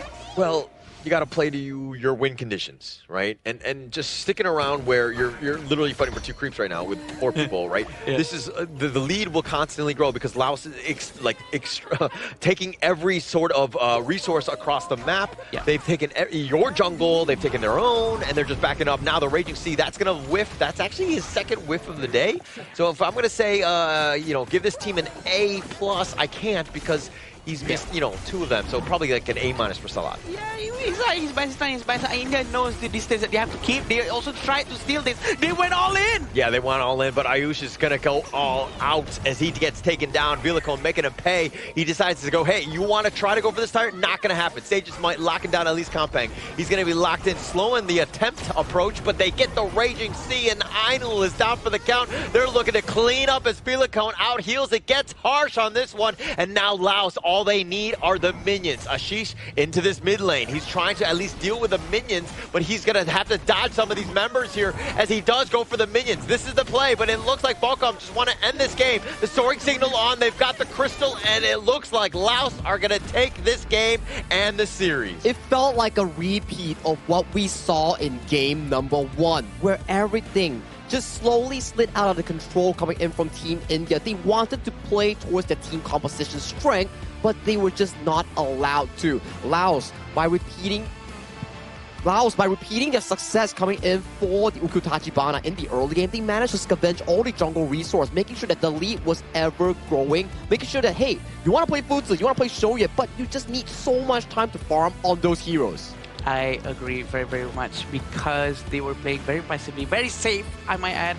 I think also because the amount of respect that they have is a bit too much, but also really, he's pumping this a little bit over there. But all the heroes are really power hungry, really needs all the golds first before they can actually do something. Let's Salat. Salat is ready to go. Mara, get in there, right? The tic-tac dance is underway. We're going to see that one, and every single win usually ends up with a tic-tac dance, and it looks like the Laos squad are actually looking forward to it. I mean, who doesn't want to make a TikTok video with Mara, right? I mean, all the players so far that won the series, they've been eyeing for that chance, And so far, I think Laos has had a pretty good improvement thus far from their previous game yesterday, where they were a bit rushing to end the game, and coming in towards today, the games were very much cleaner compared to yesterday. Yeah. Textbook. Exactly what Holder said. Because they don't want to force anything unnecessary, and I think that makes so much sense. That's what we've been seeing in the region that we're much more familiar with, right? Try not to force something out and really just try to see if this is the right thing to do. If it's not, just pull back together. The unity, the one-minded move that they were showing is just so clean. Yeah, patience. That's like the biggest thing, right? Nobody was looking to kind of force things out. We know when we're up, we're like, okay, What is the right moment? They had that bucket list that Sagi and, of all the questions that they need to answer, right? And once they do, then they were looking to go. But in this case, they knew that, hey, now is not the time. Let's just wait for our moment to fully end this one. It's difficult, right? When you look over to the side of India's draft itself, you have a Dolia and also a Dun. You want to be looking for an aggressive early game invade, but it relies so much on 3v3 compatibility. But on your side lane, you have a forever farming Fuzi and Shoryue that doesn't really amp up that 3v3 that you're looking for. So it makes it the jungle invasion, the jungle 5v5s much more difficult coming in from Team India side. If they fail the early game, it's just a forever scaling slope waiting for the two side lanes to come out on top. But it just didn't. Just wasn't there. Like Shoryue in the late game, he had all the items in the world, but he got caught by the Raging Sea. Yeah, there's no one protecting him as well because we all know that Ayush is busy trying to find the backline. That's his job, right? As Dun. If Dun is busy trying to protect his own backline, that's not Dun being Dun. Yeah. But I think if Fuzi was actually swapped with a Atta, maybe it could be a lot better because Atta is a hero that doesn't really require an item to work, such as Fuzi. So I do think that maybe if they fix the draft a little bit more, they would be able to do better. Although this means that they won't be able to go to the main event anymore. I think so too. Judging from the score right now, India sits in their Group C with a 0-3 overall score. So they have lost their chance to make it to the main event, nor the last chance stage by being third place here. So valiant effort so far. They still have one series coming up for Team India. So they can definitely show their growth later on if they can actually find that momentum here, because I feel that series itself coming in against Team Laos, they weren't losing based on mechanical skills. They were losing as unity, as the macro value here, how to match up against 5v5s, how to match up in the jungle territory. They were just not up there yet. Yeah, they're going to learn a lot of lessons. I think that India, the biggest piece is that they had a lot of late game monsters, but they were like, okay, are we going to see the late game? And you need to draft around that. The other heroes need to be a little bit earlier so that you do get that spike, you get that space, because Einol is your man. He's the guy. He got like almost 12k farm, which is quite formidable considering the position that we're at. But you look at the other side, I mean, Villicone, Kampang, Falcom, all of these guys got like 10k and up.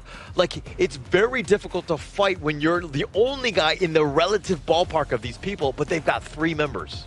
Yep, so what happened previously is that they already lost towards Vietnam and Kazakhstan and also Laos. So this shows that they will have no more chance after this. But the fact that the progress, the growth from the first game that India showed for the first day, and right now the itemization coming in from India, right, from Ainul himself, he actually had all the items that he needs. That's what Shoryue has to have.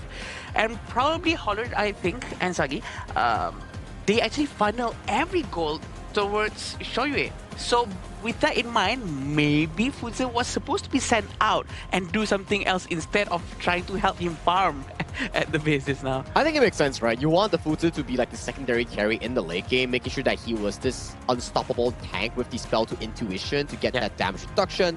But that's the thing that really pains me. You have a Shoryue that's insanely well-fed and full itemized, slotted out, but just the Raging Sea coming from Sahalaf was just too darn perfect. It makes sure this Shoryue in the late game, he had no show and he was shut down.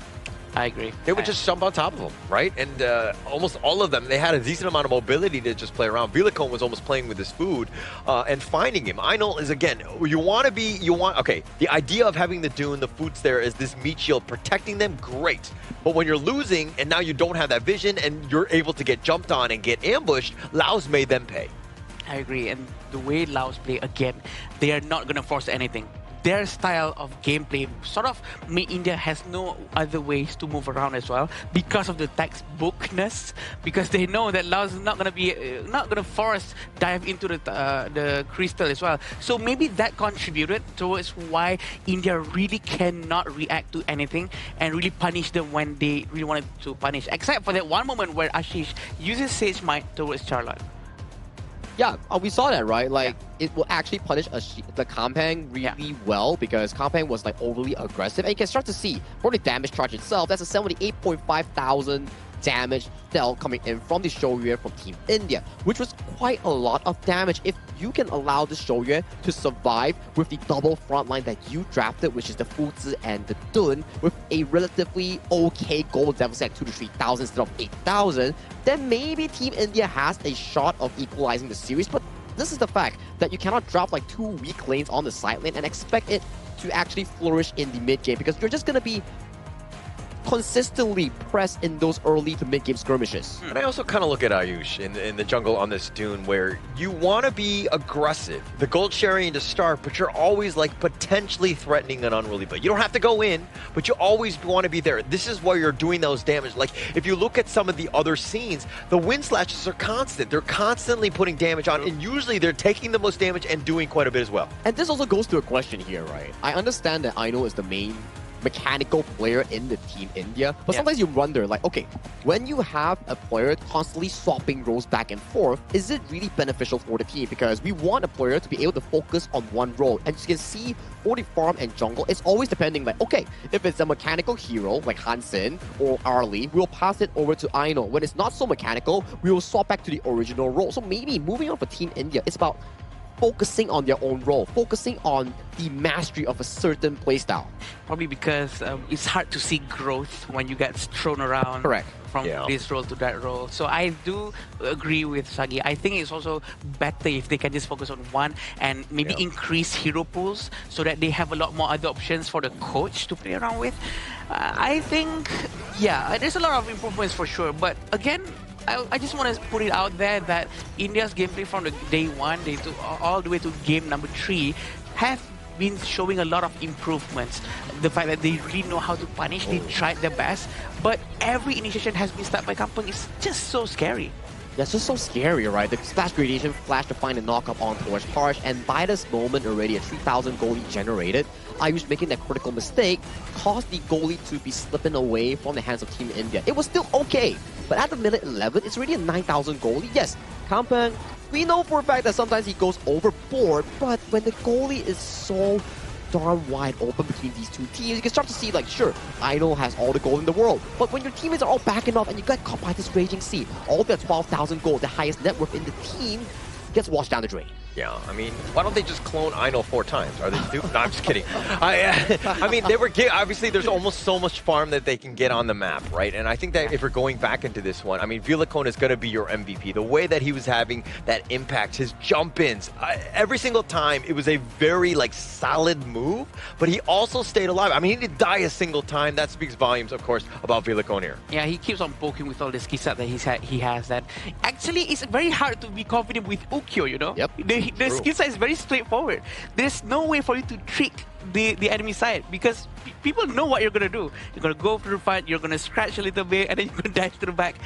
I think the way he does it is just so confusing, so elusive, it almost feels like, because he's very quick with what he's doing and he reads out the distance so well. It's about being efficient with his pick, right? And for Vilacone, well-deserved MVP because he did show us back-to-back games on this pick itself on how to win those early game skirmishes, making it so that he's proving to us that, hey, this is why Ukyo Tachibana is one of the most prioritized jungle in the Asian Games version. Yeah, and also you got to put some respect on his name, right? I think even when you're talking about like Laos and just in general, Ukyo, definitely somebody you got to be careful about, but you're also looking at the potential play of this team. The way that they're able to kind of dismantle they looked like pedestrian compared to Laos. I mean, India didn't look this bad against some of the other squads. They had their moments, but this is the time where Laos completely shut them down with their play. Yeah, very hard crushing here coming in for side of Team India, knowing for the fact that they tried their absolute best. They want to adapt to the global scene and also the Asian Games qualifiers, but speed is just not really there yet. They need more time to grow to really come up as one of the emerging regions for the HOK esports global scene. Yeah, I agree. And I think that they will be able to progress more and more because this is the first official time that they actually appear up on the stage and play. So that's going to give it a lot of progress, right? They really need to do something with it. But sure, everyone needs to learn slowly. I think that every team has their own pacing.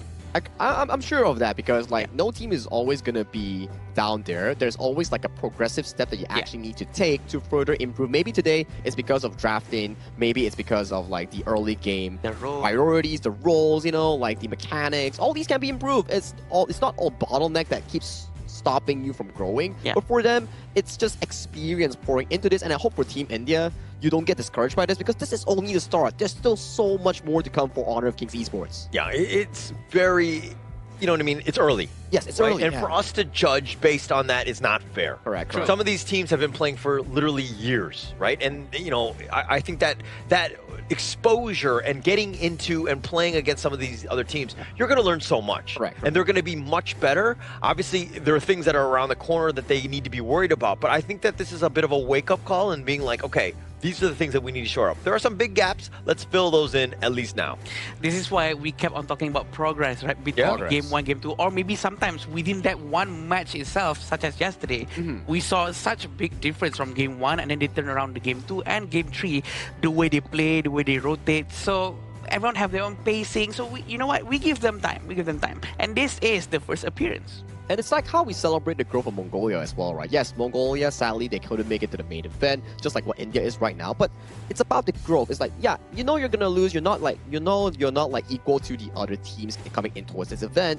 But it's about how you experience the stage, how you take those experience, those losses, those setbacks, and put it into your memory and bring it back to your own regions. Like, hey guys, this is what I learned, and I'm gonna absolutely crush it and improve myself to become a better team. And so far, I think it has been showing so far, especially Mongolia and India, and I hope the next event that they come back into, maybe in the future, they come back stronger. Yeah. It's all about that life lesson outside, the real world experience that you're getting. I mean, sometimes it's a little bit of other cinemas and other types of movies. I don't know what you're talking about. But as we go in, I mean, I think that it's going to really help them because you're going to get exposed to some of the, again, just better teams and those skills and strategies. Wait. I'm hearing from Mara right now. She says the Tuk Tuk dance is ready with the representative coming in from the side of Team Laos here. So if you do, Mara, we are pretty excited for your interview coming in with the Team Laos representative. So Mara, if you may. Another domination from Team Laos. Congratulations, Sahalat. Thank you. Earlier, you mentioned that you were really happy with your game number 1. And if you take a look at your composition, you had a lot of damage threats across the board. And that allowed your team to go on early and often. And so how well was the composition, in your opinion, from the expectation versus the results? ตั้งแต่ต้นเกมนะทีมพวกโตแล้วก็พวกโตนะเริ่มตีกับเจ้าไว้ก่อนแล้วก็มีสิทธิ์ที่ว่าจะจบเกมไว้ก่อนพวกโตเบิ่งจังได๋ว่าเกมนั้นมันสิจบไว้นะตามแนวคิดแล้วก็ตัวจริงอ่ะมันจบไว้ส่ำใดตอนแรกแม่นพวกเขาก็วางแผนตั้งแต่ต้นเกมแล้วว่าสามารถจบไว้แล้วเพราะฮีโร่เฮาเล่นต้นเกมค่อนข้างที่จะแบบมี impact สูงและตอนแรกนะว่าสิจบ10นาทีแต่ว่าเขาเจ้าแบบบ่สู้เลยแบบอยู่แต่ในป้อมแล้วบ่สู้เลยก็เลยแบบว่าจบซะเบิ่งคือจบซะ In the first place the team expected to end earlier than this but however the other team he said they don't fight back and they have to push and then telling the other team so they have to gain early fight and then they want to end it early as possible as they plan. Your plan was to end it as early as possible. Now, we noticed game number 2 during the draft.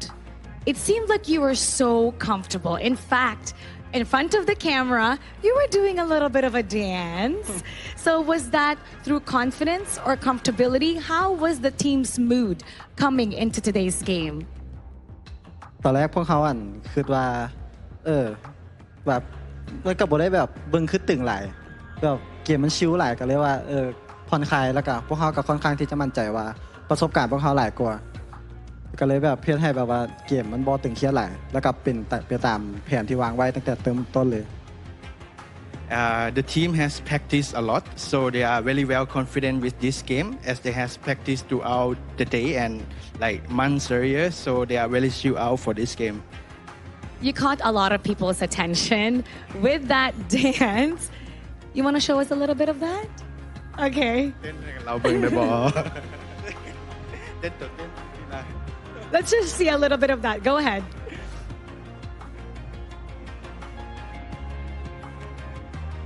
Very nicely done. And you can see that you're enjoying it. How about send a message to Laos and to everybody watching? ขอบใจทุกคนที่ว่าเชียร์พวกเขาเด้อแต่แล้วก็พวกเขาสามารถเฮ็ดได้แล้วสามารถชนะอินเดีย 2-0 แล้วก็คาซัคสถาน 2-0 สามารถเก็บ2แต้มได้แต่แล้วก็ฝากเชียร์พวกเขาแมตช์ที่เหลือนะ ขอบใจ Thank you. That's, for the loud people watching, now the team is leading 2 win and then no loss at the moment. And then focus on us. We will win and no loss. Congratulations. And with that 2-0, no loss yet, it shows how comfortable they are to the point that he's dancing here on stage. Congratulations. And we're going to break it down with our casters. Lead the gorge.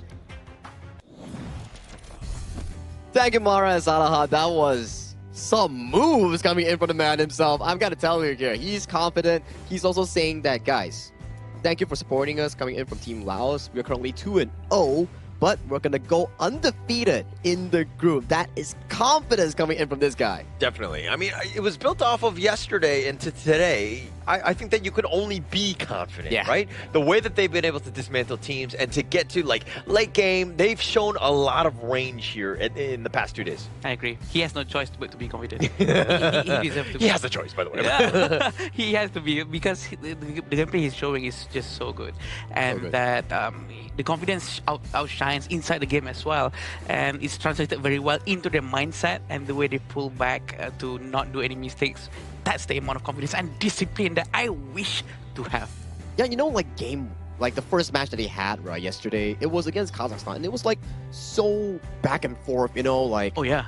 And then you just have to imagine, like, okay, what exactly happened that went down for them to remind themselves, like, okay, that game, let's forget about it. Let's learn from it and then bring that discipline, that attitude coming into today's game and close it up cleanly against Team India. Yeah, and actually going up against any of the squads, it's not like they're, you know, going down or anything. Like when they're tested, it's like, okay, how do we increase? How do we overcome? How do we get into those spots? And it looks like they're ready to go. It doesn't matter who they're playing up against. They're going to make things very competitive or close things out like they did as cleanly as they did in this one. Yeah, super well done coming in from Team Laos. Congratulations on bagging back-to-back wins. But before we go into the break, we need to check out the interview coming in with Team India's representative with Mara. So Mara, please take it away.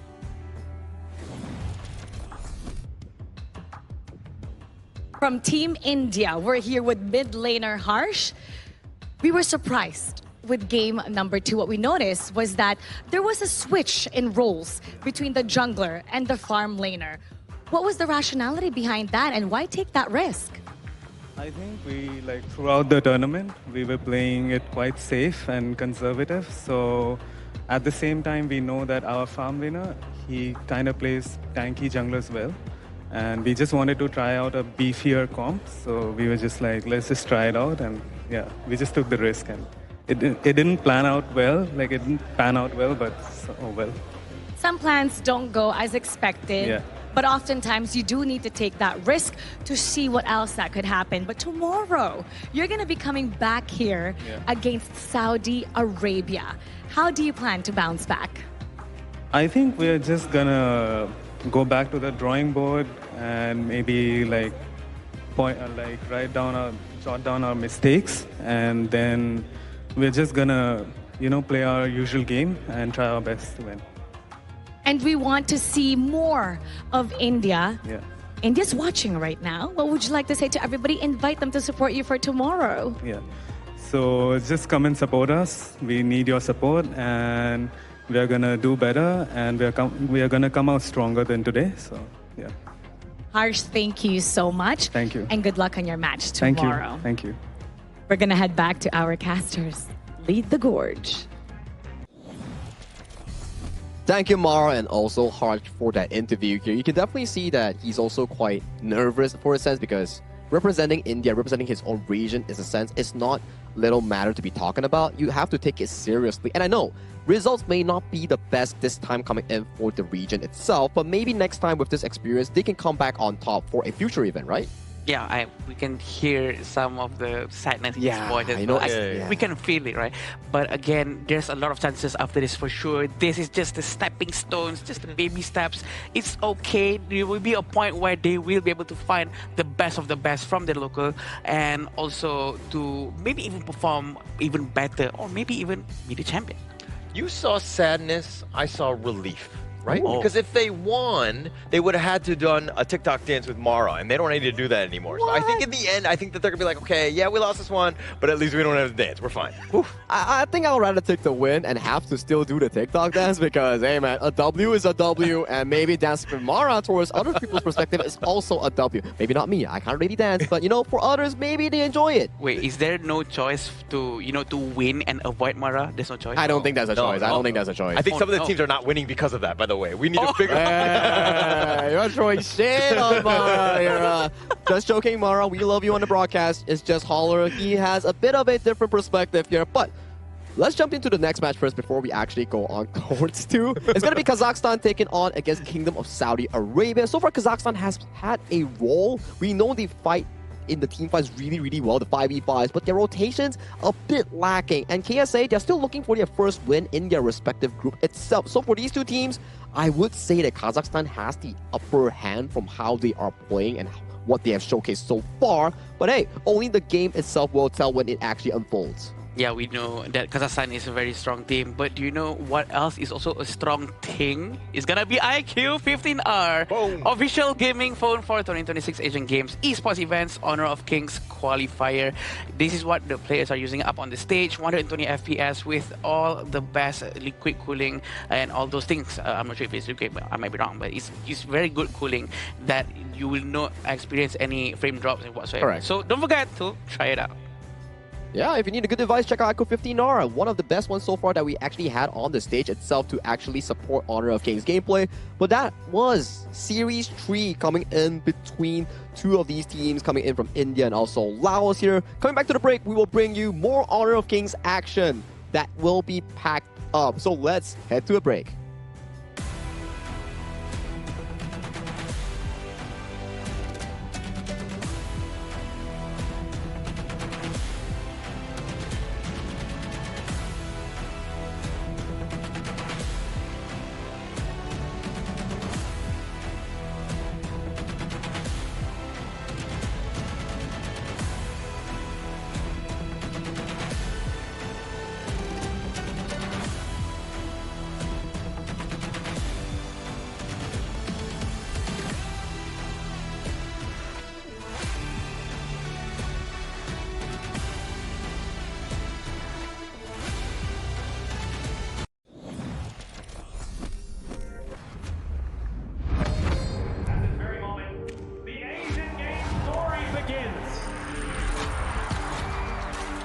Who will be the next to shine on the Asian Games stage?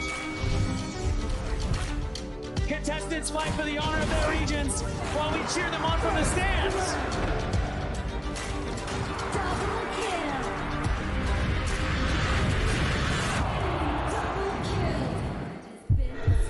This is a challenge, but it is also an opportunity. The tide is turned.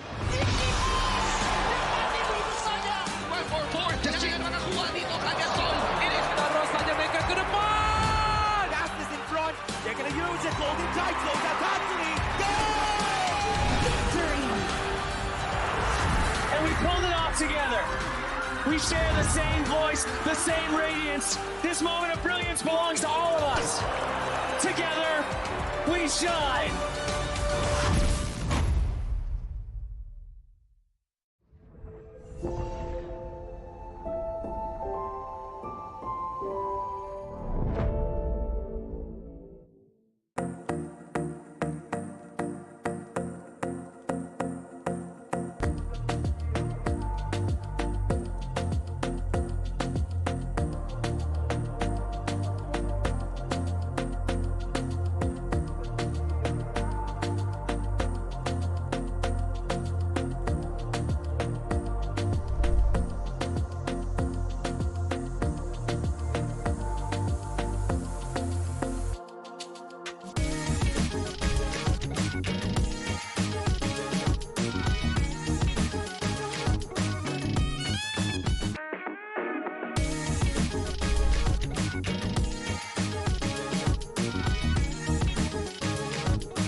Welcome to the 2026 Asian Games Esports Qualifiers, Honor of Kings.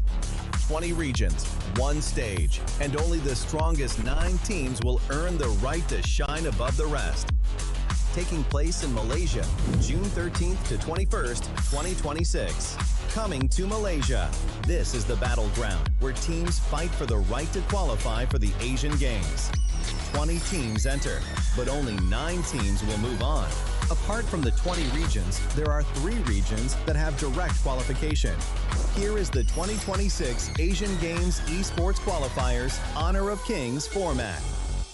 First, the 20 teams will split into 4 groups of 5. In each group, every team faces every other team once in a single round robin, with every match played in a best-of-3 format. That means every match matters.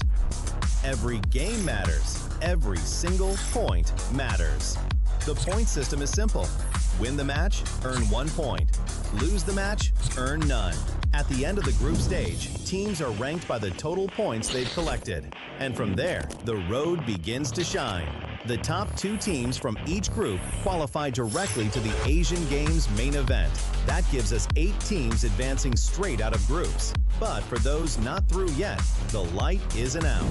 The teams that finish 3rd in each group still have 1 more shot. They move into the last chance stage. There, they battle through one final BO3 single elimination bracket until 2 teams remain. The 2 teams will then face off in a BO3 match to claim the one final qualification slot. So in total, 9 teams will make it through, 8 from the group stage and 1 through the last chance stage. That is the rule. Now it is time to see who can rise through it. From across the world, regions gather here in Malaysia. 20 teams, and only 9 will qualify. The path is set. The stakes are clear. Together, we shine. Stay tuned, and we'll see you at the stage.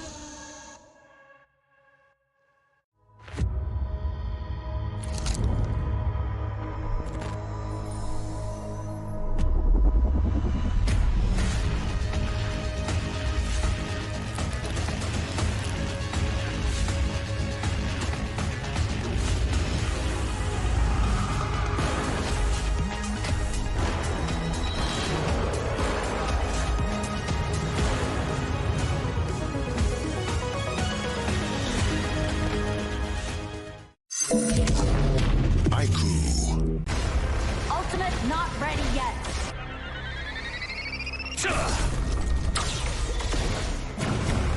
You have slain an enemy. My magic murmurs in ecstasy.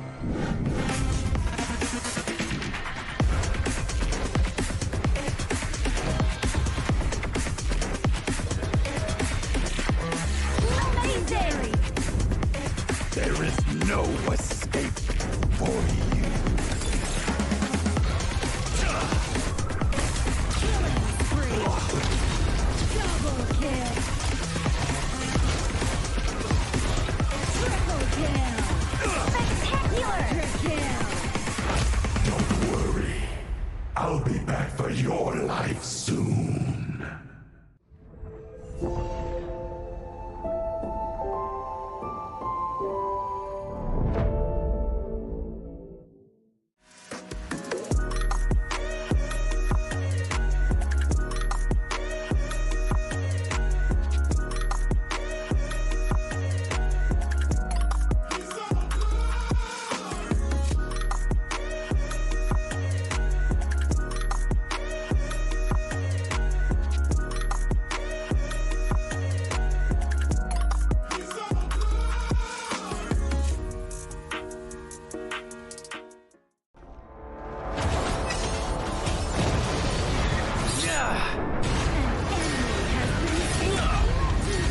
Double kill. Shall I compare thee to a summer's day? Slain. Don't engage. Slain. Don't crush us like insects. Slain an enemy. Defend our base. Our high ground tower under attack. Amazing. Unbelievable. Ah, the fragrance of romance.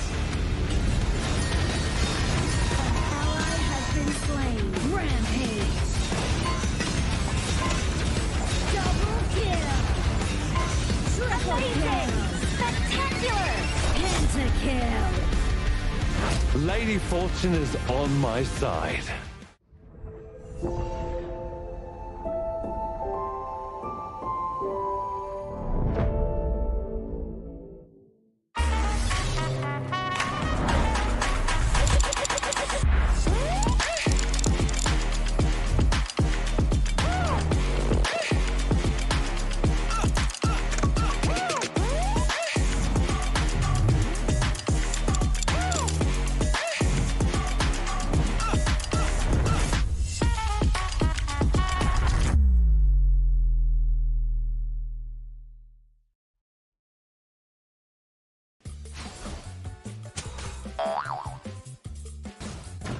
They tried.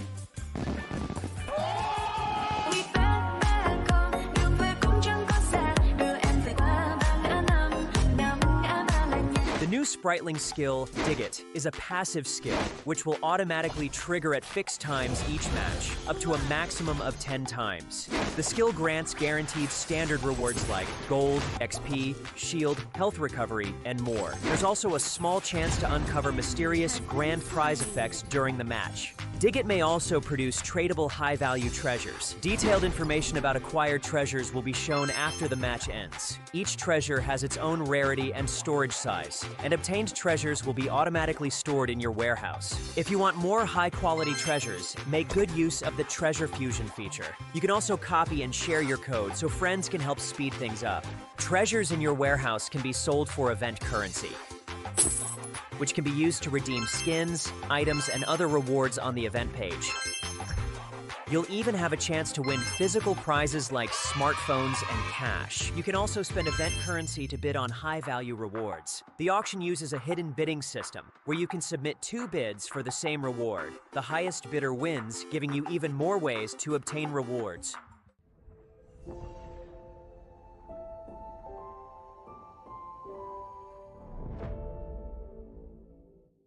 Itu kontrak kita. Relax, bro. Phone aku! Jom kembara. Mountain View!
I see that I got everything I need. It's alright, I'm on fire, I'm alive, 'cause now I fly so high, so high, light up the skyline. Let's do it this time, like it's a whole new colorful world.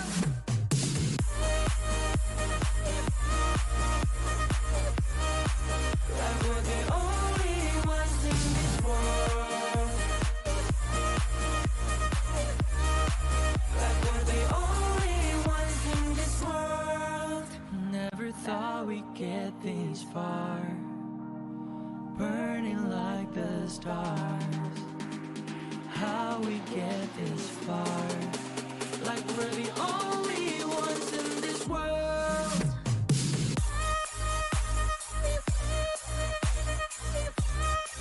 Like we're the only ones in this world.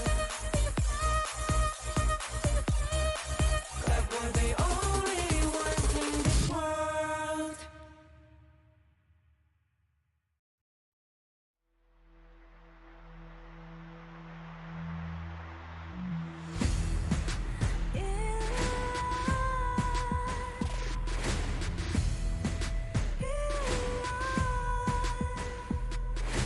What's a life without its worth? Compromising with what hurts inside.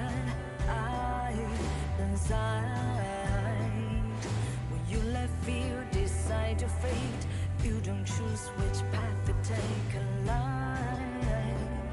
In life, I'm finally letting go of everything that still holds me. I'm against all odds, but I won't give up, 'cause it's my time to shine. Standing in the spotlight, can no one let me down. Destiny is calling high. I'm not afraid to fight for everything I love. Victory's on my side.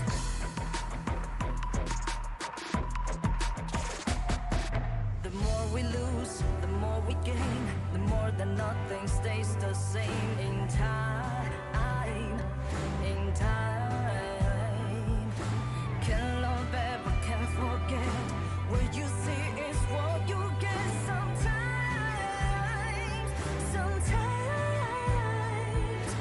gonna show the world tonight. The light that shines inside us. We're against the odds, but we won't give up, 'cause it's our time to shine.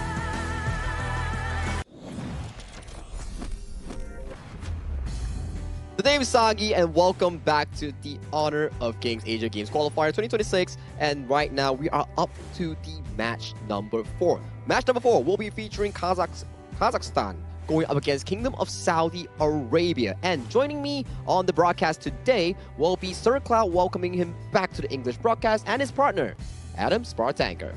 Oh, and my partner. My partner. Yeah. Awoo. Sir, oh, that's a good dap up. That's a good dap up. Yeah, there you go. Yeah, that shows that how long we have known each other. Yeah. Oh, okay. Okay. Oh, come on. Very nice, very nice. Okay. Don't blow our cover on cam. Okay. Sorry. But yeah, again, Kazakhstan and Saudi Arabia is going to be very interesting for us to watch. It's a match that we've seen Kazakhstan playing yesterday. Heartbreaking match because they almost actually won that. A lot of teams are actually rooting for them as well yesterday. I think Kazakhstan's playstyle is actually very team fight centric. They seem to be a very young and wild team.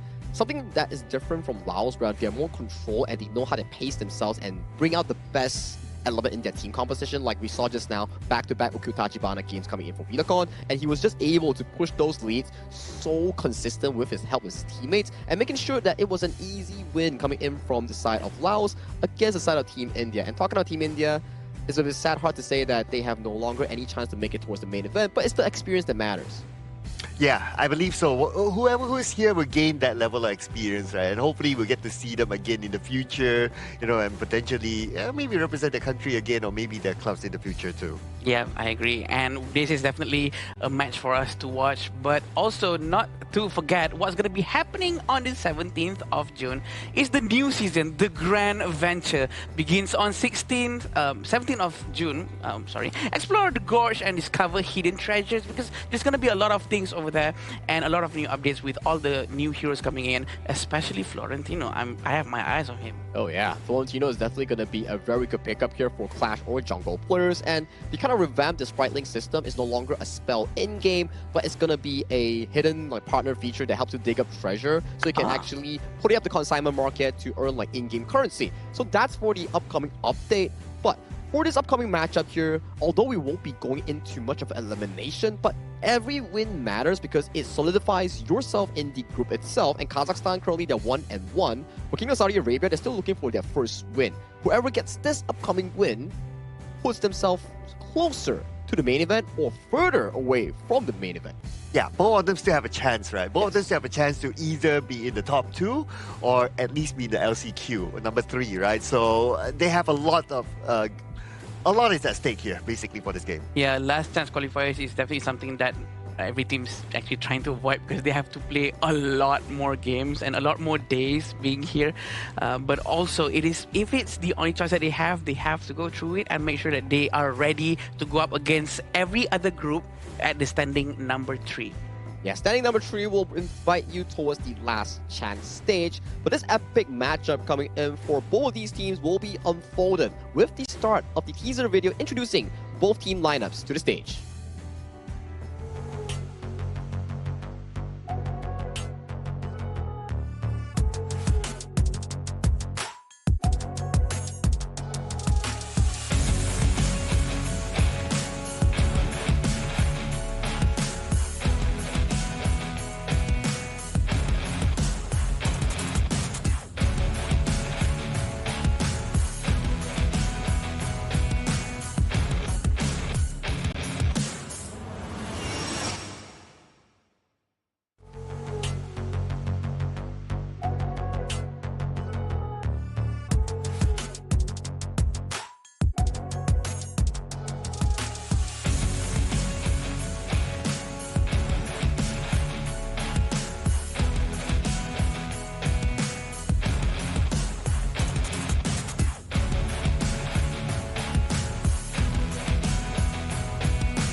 Their journey has been defined by resilience and determination.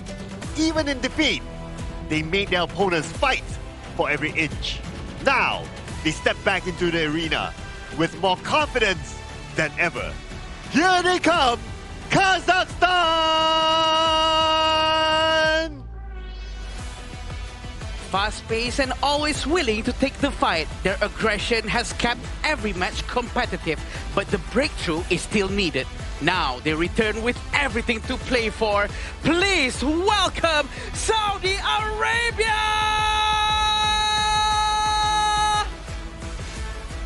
Zero history between two teams, but a full heart to represent their country, their region in the Honor of Kings Asia Games qualifiers here right now. And this upcoming match will decide a lot coming in for their group ventures here. Will they get the throne? Will they get to the top 2 spot to the main event? Or will they be further away from it?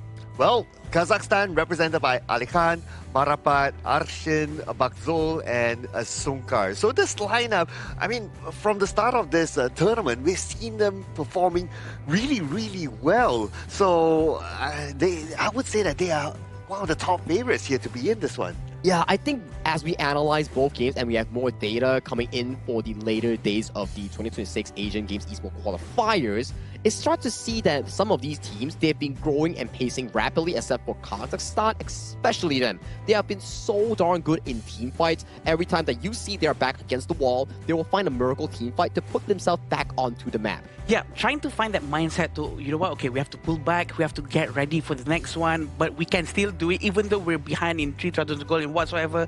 It's just something to really learn from. But this is the lineup from Saudi Arabia. We have Faris, Anas, Yusuf, Ahmed, and Mohammed. Definitely a lineup to look out for because they really know how to do their thing.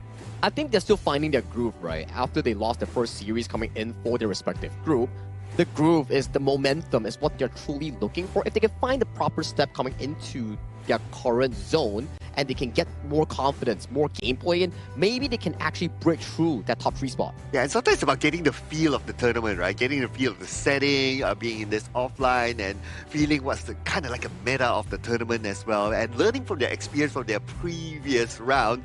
I'm sure they will carry forward to this round and do even better. Yeah, definitely. And this is the players that are going to be against each other. They are already up on the stage. The coach has their headsets on. They really want to prepare for what's coming next. The first two heroes that's going to be banned is the most important one, knowing what Kazakhstan is very good at. Kazakhstan is going to be going with blue side, and Saudi Arabia is going to be going with red. And so far, the blue side has introduced a lot of these aggressive jungle picks, like the Ata and also the very popular Ukyo Tachibana that sets up a good pacing coming in for the team itself. And then we also can reference back to Uzbekistan's game where they lost first game and came back both games, where they like to play things like the Dolia Kaiser, Dolia Futsu that has a lot of surprise element here. So coming in for this specific game between Kazakhstan and KSA, I do imagine the first three picks to be more revolving around engaged heroes like the Lian Po, Zhangfeng, Lapu Lapu, and more aggressive mages like the Xiao Qiao or the Garuda. Let's not forget about the Chano pick as well. Has been really popular. Chano, Arlie, Direnje. For farm laners, these three heroes have been very popular. So I would expect to see them somewhere in there, whether it's being picked up or being banned. Yeah, Chano is such a good hero that they're going with, and they actually managed to play it off very well. And the itemization coming in from Team Laos, especially just now, they really know how to maximize the usage of Chano. So I do think that it's one of the best heroes to be picked. But what else can you do aside by Chano? What are they going with? Are they going to go with Marco Polo? Are they going to go with maybe something much more aggressive? But I'm not surprised if Ukyo gets banned here. Or the Dharma, right? Because we do see that the fact that Alihan is actually a very cool Dharma player, and that's the Ukyo that you pointed out here, spot on, removed from the pool. So first pick here, there is the channel that you guys were mentioning just now that could be a potential first pick. And later on, you can see more on towards the roamer side on the Lapu Lapu. That's the Maestro Nuinger. So Kazakhstan wanting a more aggressive approach. They want to be fighting. They want control in that early skirmish. Yeah, this means that they can play this very fast. After the first wave in the middle, the Mai is able to rotate either to the clash lane side or the farm lane side. So for Saudi Arabia, they have to be aware of that situation. And Kazakhstan, we've seen their gameplay before. Their gameplay is really fast, and they know the timing of their rotation. Definitely, and we do know that Kazakhstan are very aggressive in terms of their gameplay, so the coach are most likely going to be drafting heroes that are aggressive, that's suitable for their own gameplay. Charo and Daidia has been picked out as well, and Lapu Lapu and Dharma is a very strong pick. Kazakhstan is really favoring with all of these crowd controls. A very Kazakhstan playstyle, I would say. If you were to refer back to their game yesterday, playstyle, wow, yes, like it's really team fight centric. Yes, they might not be the best team in terms of map movement or macro. When it comes down to important team fights, late game moments, that's where Alihan and also the side of their team start to find those big moments with those big truth mantras coming in from this Clash Lane player. So you have this amount of engagers, right? Like you have the Dharma, you have the Lapu Lapu, you have the Mai that can engage as well, right? Perhaps at the top of your mind, if you are Saudi Arabia, is that, okay, you want to find a hero that can go to the back line directly. You don't want to play with the strategy of front to back because of these walls that are in front of you. You want to try to find a way around it instead.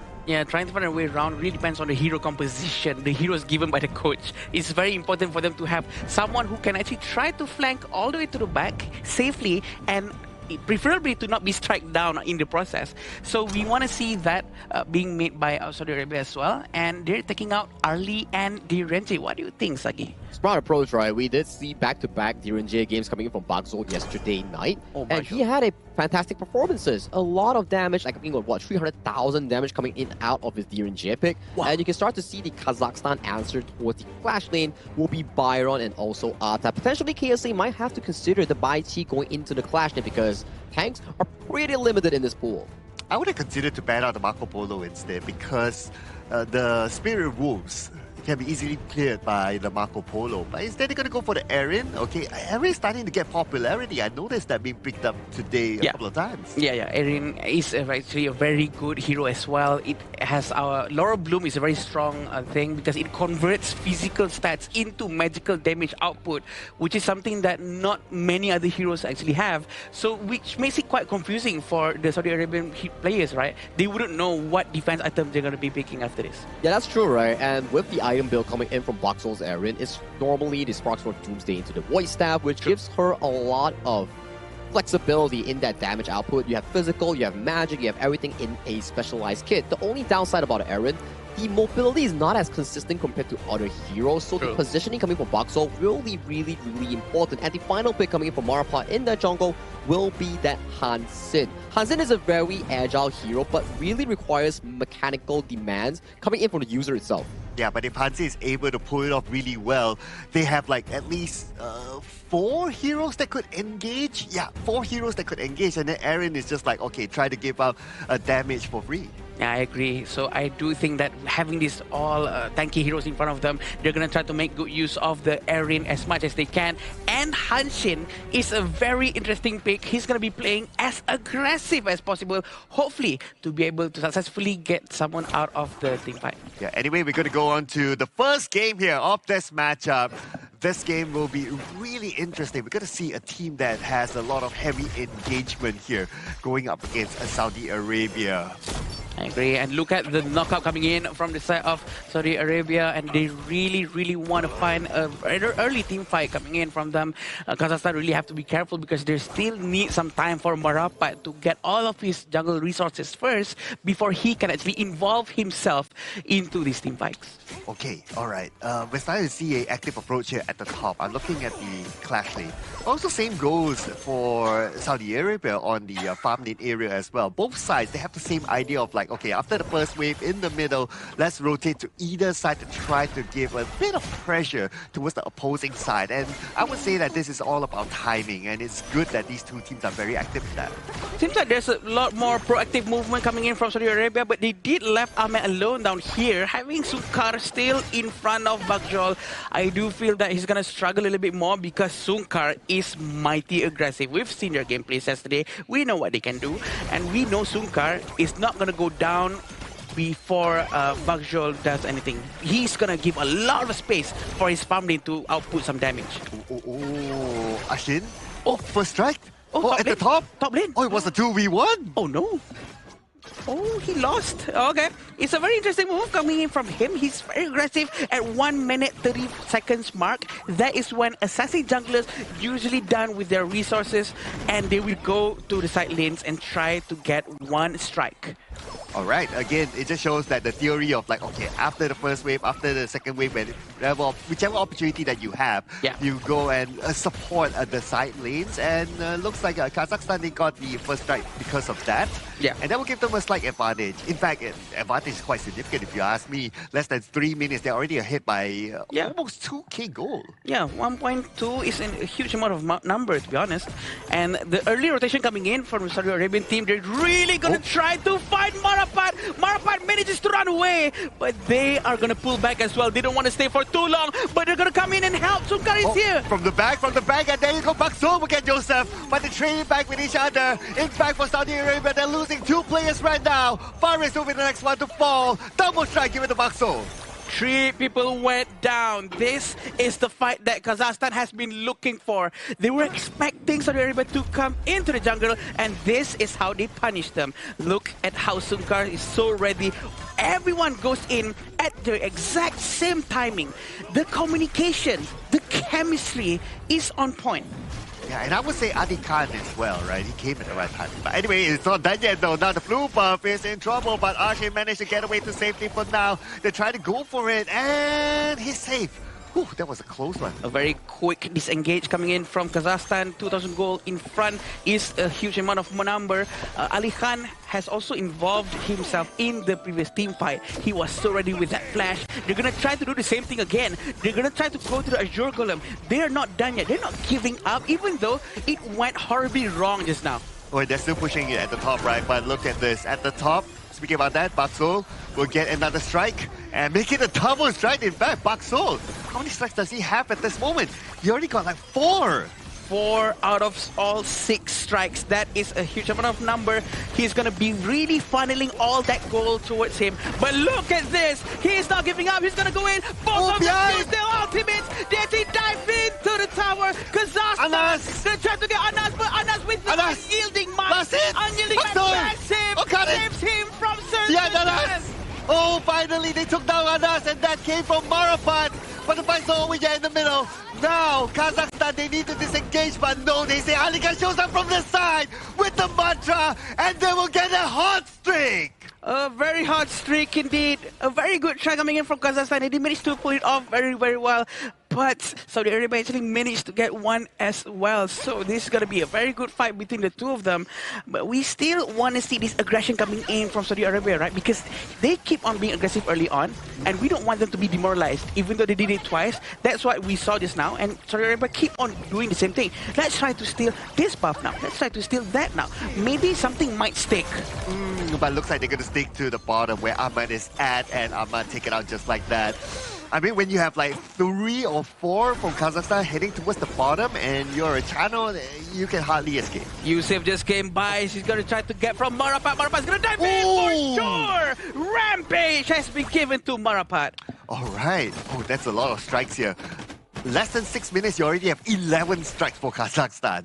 That is a lot. A lot, definitely. They're going to try to focus down on the tier 1 tower in the top lane with 4,000 gold difference. Almost 5,000 right now. Kazakhstan is definitely feeling a lot more comfortable with Bashol having 5,000 gold difference in front. That's going to be really helpful for the entire team because Bashol has been using Eren very well. Oh, by the side, looks like Anas is trying to tank this one out. Can he actually survive this one? Looks like he will, together with the help of his teammates. And because of that, Kazakhstan will disengage up from the side. Ali Khan shows up. He should be able to finish this one. And he will get another strike for himself. His teammates will follow up. Sunka gets Mohammad. And now time for Kazakhstan to disengage. Look at how quick Arshin actually managed to dive in to give a supporting help towards Ali Khan. That is what teamwork is about. And Kazakhstan is on a roll. They know what they're doing. They are aware that, okay, guys, Ali Khan is hiding in the brush behind them. Let's give him a bit of time. Maybe he's going to catch someone. And he was trying to take Anas down. But again, because he's a bit tanky, it's going to take a bit of a time. Also, buying them time to force him to stay there until Arshin comes and arrives with that help. Yeah, I love the communications, right? Like, they trust each other. Like, that was pitch perfect there. And now Ali Khan is just going to open up the clash lane side while his other teammates are pushing the farm lane side of things. And the opposing side are still on the top. So the bottom lane is pretty much free for Kazakhstan. Yeah, they can actually try to focus down on the bottom lane for sure.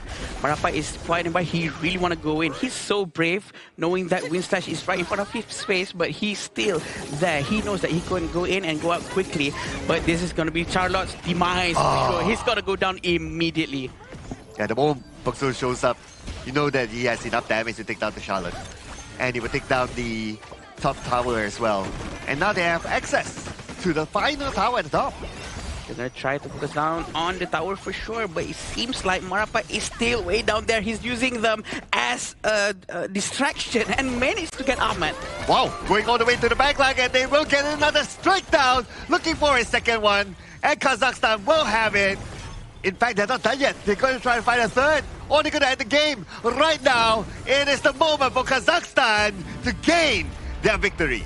In a bare 8-minute game, Kazakhstan showed their dominance in a very aggressive combat style, bringing the teamfight straight to Kingdom of Saudi Arabia's face, and they take them down in a quick fashion. But Sagi, Saudi Arabia actually went all into the jungle like twice or 3 times, trying to steal the red buff, the blue buff, Azure Golem, Crystal Golem non-stop, even though they keep on dying after trying it.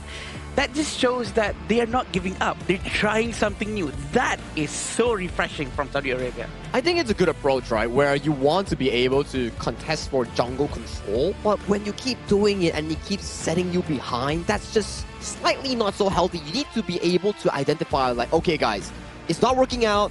Let's bring it back and tone it down a little bit so we can actually farm for the further game state, right? But for them, it's a bit difficult if you keep on repeating the same thing and expecting a different result. Yeah, I agree. I think they might need to switch something out, but definitely we still have to adore that the fact that they're still trying the same thing over and over again.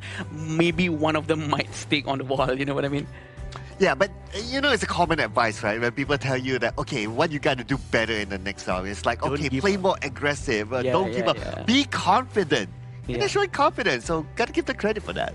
Yeah, credit is due where it is due. And right now, when we go back to the side of Kazakhstan, I would say that the improvement is really shiny. Like, I would say that the way that they play the team fights, the way they bait the enemy KSA coming in towards them, the way they re-engage, the way they disengage, everything was done really well. And from the snowball from the get-go, you can see the idea coming from Team Kazakhstan. They want to fight.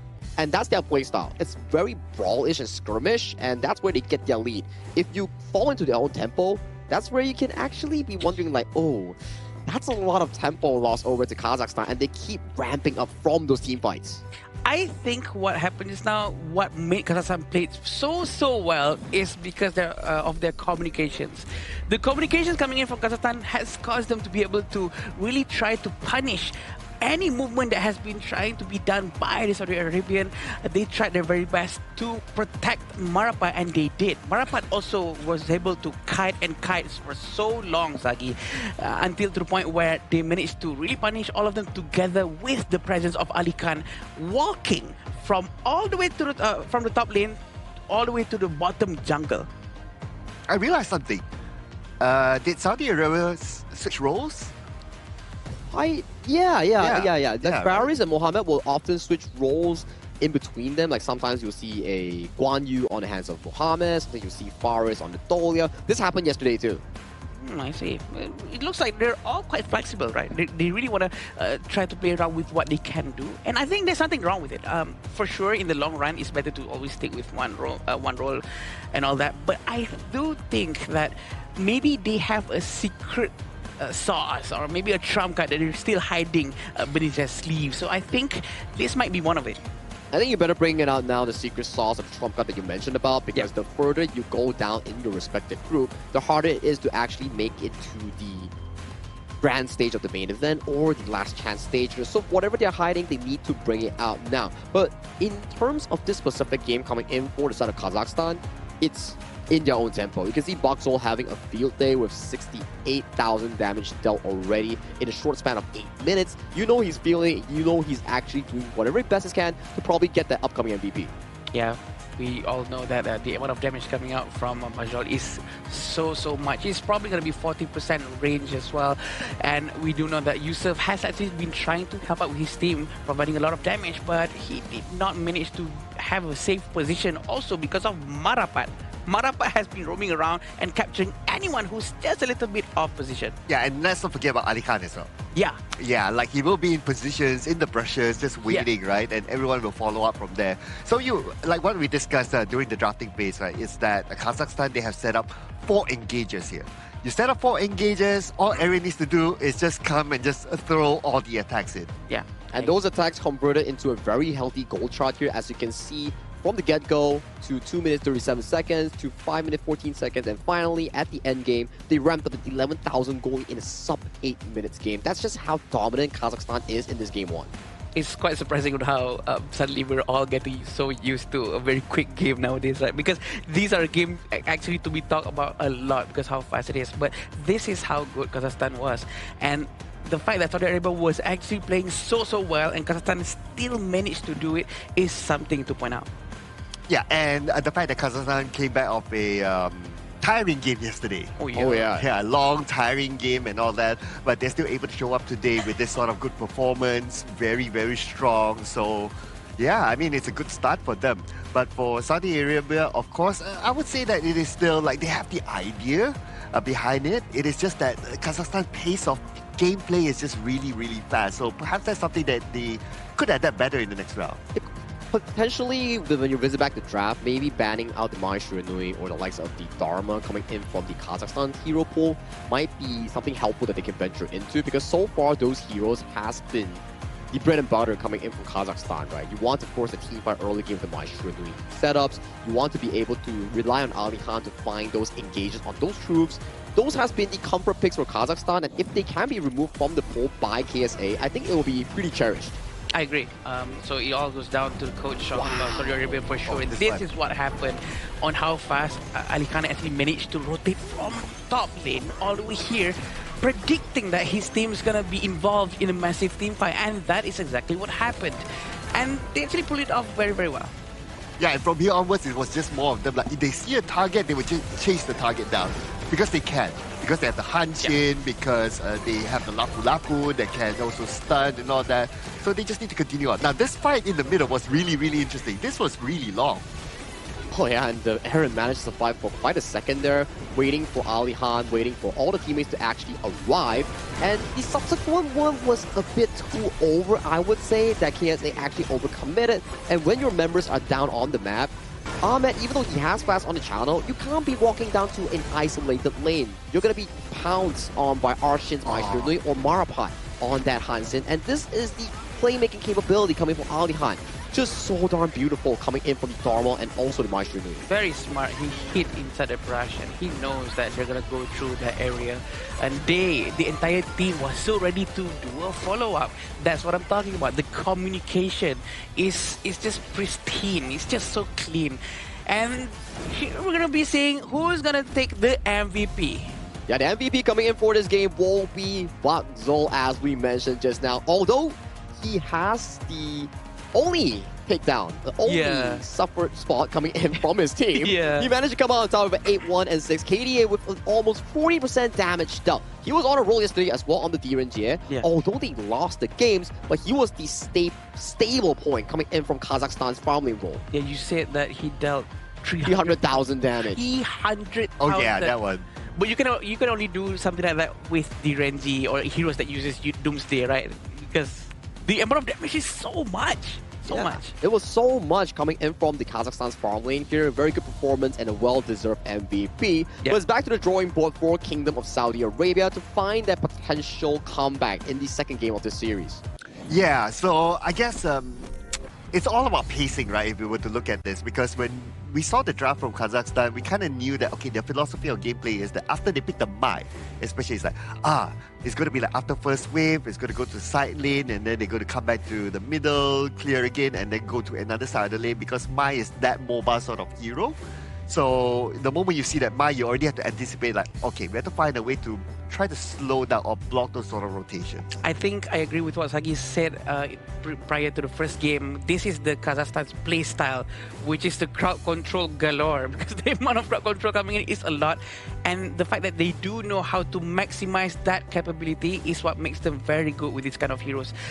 I think the only hero that could counter against them is Zhuangzi. You have to practice Zhuangzi to play against Kazakhstan. That says something. Yeah, it's a good pick, right? When these are the moments that you actually pick Zhuangzi compared to the one that we saw from Team India. So these are the moments that you need to be adaptive in your draft itself. And talking about the hotel coming in for our official event for the 2026 Asian Games Esports Qualifiers for Honor of Kings, it's our hotel partner and venue partner, Marriott Petaling Jaya. Okay? If you want a good stay, you want a comfort stay and high class, top class, do check out Petaling Jaya Marriott Hotel. Yeah, this is the hotel that we're staying, and thank you so much. And coming back to our game just now, that's what we want to see, right? The crowd control coming in from the Kazakhstan. I think it has to be reduced somehow. It has to be banned, or you have to take Zhuangzi, or you have to maybe out-CC them. Out-CC? Out-CC. Out crowd control them. But after looking at like Kazakhstan having taken all the big CC type of heroes, like, how are you going to out-CC anymore, right? Yeah. But anyway, we'll see what happens here, whether the draft will change for either side. But speaking about change, we're going to get a substitution coming in. So Yosef is going to be subbed out, and Muaf is going to come in for him. Oh, they're going to change their mid lane, which is very interesting. While just now, actually, Xiao Chao is one of the only person who actually dealt a lot of damage. But maybe they do have a different plan. Maybe this guy can do a lot more damage with the mid lane, Sagi. Maybe it's a secret plan that you mentioned just now. That this player, Muaf, might be the savior coming in to pull up the tempo that KSA really needs to come back in towards the series here. But I think the draft is something that they have to definitely venture into. They can't allow Kazakhstan to continuously get all these strong and high mobile heroes that is capable of engaging and forcing out team fights here. Things like the Mai Nui, Guan Yu, and also Ali Han's Dharma, all these must be approached with cautious. Yeah, and to be honest, if I were them, I would probably ban it out. It's too much of a headache. It's too much. It's so hard to handle. But what do you think, Cloud? Okay, on the contrary, right? So Saudi Arabia, they're on the blue side. So they're the first pick, right? So hey, I mean, pick the Mai for yourself. Yeah, I think so too. Although the Mai, yes, is a very high mechanical sort of hero, it takes a bit, but then again, these players, they are playing at the top level, so I'm pretty sure that they can handle that.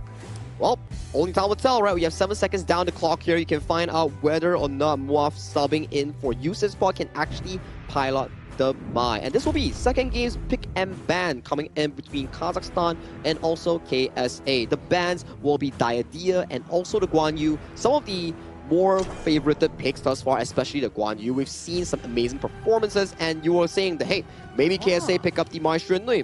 Kazakhstan is like, nope, we know how strong this pick is, we know how agile it is, let's lock it away. That's probably why they subbed out the mid lane and subbed in with a new one. Maybe they want to try to play much more aggressive mid lane, but they did not manage to get the Mai for sure. But definitely have many other heroes that might be able to do more or less the same as Mai. But Byron has been taken by Saudi Arabia as the first pick. Byron has a lot of sustainability, has a lot of damage, and pretty sure it's a good pick. Good pick. I look forward to seeing the Byron combo together with the Lapu Lapu, right? Because the Lapu Lapu has this passive.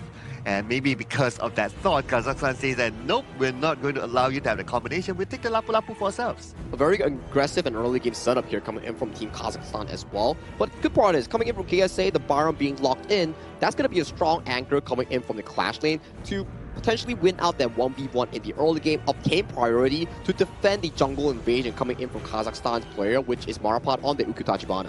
I think if Kazakhstan wants to play Lubu, I don't think it's a wrong choice. But Saudi Arabia is actually going with a Hou and a Lianpo. Wow, okay, interesting though. I mean, Hou is the type of hero that needs a lot of protection, right? So you have the Lampo that can open up a fight, can protect you up front. Byron can be the second protector as well. So as long as they can do that, the Lampo can have a good time. Sorry, the Hou can have a good time. Yeah, and Ahmed on this Hou itself, sometimes Hou can also be the trigger puller in opening the team fights if you can hit the Burning Sun arrow. So potentially if you have like a Gan and Mo or the Angel that has been taken away, or even a Xiao Xiao that has the burst damage, one Burning Sun arrow from across the map with a long duration of 3 to 5 second stun, then all the spells come piling in, might be the answer that KSA is looking for. Oh, I missed that. I missed that combo. Burning Sun arrow and the freshly forged couple blades being thrown towards that same target. It is so effective. If it hits, that's the thing. So I think it might work if they really carefully pull this off. And Hou is not going to be able to really join the team fight so much early on, but at least he can give this potential long-range stun, if you will. You know what? The Ganemo still makes a lot of sense for Saudi Arabia because there's an Angela on the other side. Blazing Brilliance, hop in, couple blades, beautiful. Yeah, you're technically idle, standing in the position. We've seen it before, right? When Emmanuel was piloting the Ganemo, or when Lin Van was using the Ganemo, and if enemy is an Angela, when you pop the ultimate, you're standing still. So you're like, oh, that's some couple blades. Who's he aiming for? Oh, it's me on the Angela. It's probably too late to move now. It's very dangerous. And I'm not surprised if they are taking Ganemo right now. But with this Bai Chi, it's definitely going to be a lot of problems for Saudi Arabia because it's so tanky. And this means Hou has to go with a Doomsday build. Sparkforge, Doomsday, or maybe with a Deep Frost Siege on top to really melt down the HP of Bai Chi and also the Lapu Lapu. Yeah, the Bai Chi will be really annoying. Oh, but you have a sustain with the Dr. Bian. This is the first Dr. Bian. And that's a Dr. Bian farm lane you're looking at. So it's a sustained style farm lane here coming in from the side of Kazakhstan. Farm lane! Wait, you can play Dr. Bian farm lane. It has been played before in other pro leagues in trying to sustain the Bai Chi and making sure that he's this tank monster that can actually sustain the front line. But how do they actually play it out is what I'm looking towards to. Because so far in KSA's composition, we get the Zilong, we get the Xiao Xiao, and also the Hou Yi. So the idea is simple. One Burning Sun arrow, and then everybody comes piling in on that first target here. So Songkars and also Alihan has a big role in this game. They need to mark the arrows coming in from Hou Yi. They really need to focus down on him, and especially at the same time, having Hou Yi up front, gonna go against Dr. Bian. It's gonna be very interesting to watch for sure, because I think he's gonna lose early game because Dr. Bian's damage is a bit too high. Yep, no doubt on that, and Dr. Bian has his own sustain as well because he can heal. So it'll be really annoying against the Hou Yi, so that's one thing. And plus, looking at the current rotation, he will be together with Sungkar as well. So Sungkar can still tank a little bit on the front. But first strike? Wait, what? Oh, that fast? Yep, it is that fast. Ali Khan actually dived into the tower, and all he has to do is just wait for his passive to react with that 20% chance of spinning the first skill. And he actually managed to happen. That is exactly what he did, and it worked out. That is quite scary. Oh, yeah. With the fact that Baichi can somewhat tank the tower. Yeah. Like early on, right? You can take a couple of hits and you'll still be okay. But what surprised me was up against a Byron, and the Byron is a little kind of tanky. I agree. And we can see on how Marapat is trying to get the jungle as soon as they can. It all depends on how Muhammad is going to be playing Zilong as well. I think Zilong is a very good pick too, because he's trying to match the energy of Ukyo that's being used by Marapat. Maybe Zilong would be able to do more or less the same thing as what he was doing just now. But he misses his ulti. He did not manage to get a proper knockup. There's not going to be a follow-up to that attack. Okay, I'm just looking at the 1v1 matchup on the farm lane, right? So it's quite clear that the Huyi's not having a good time.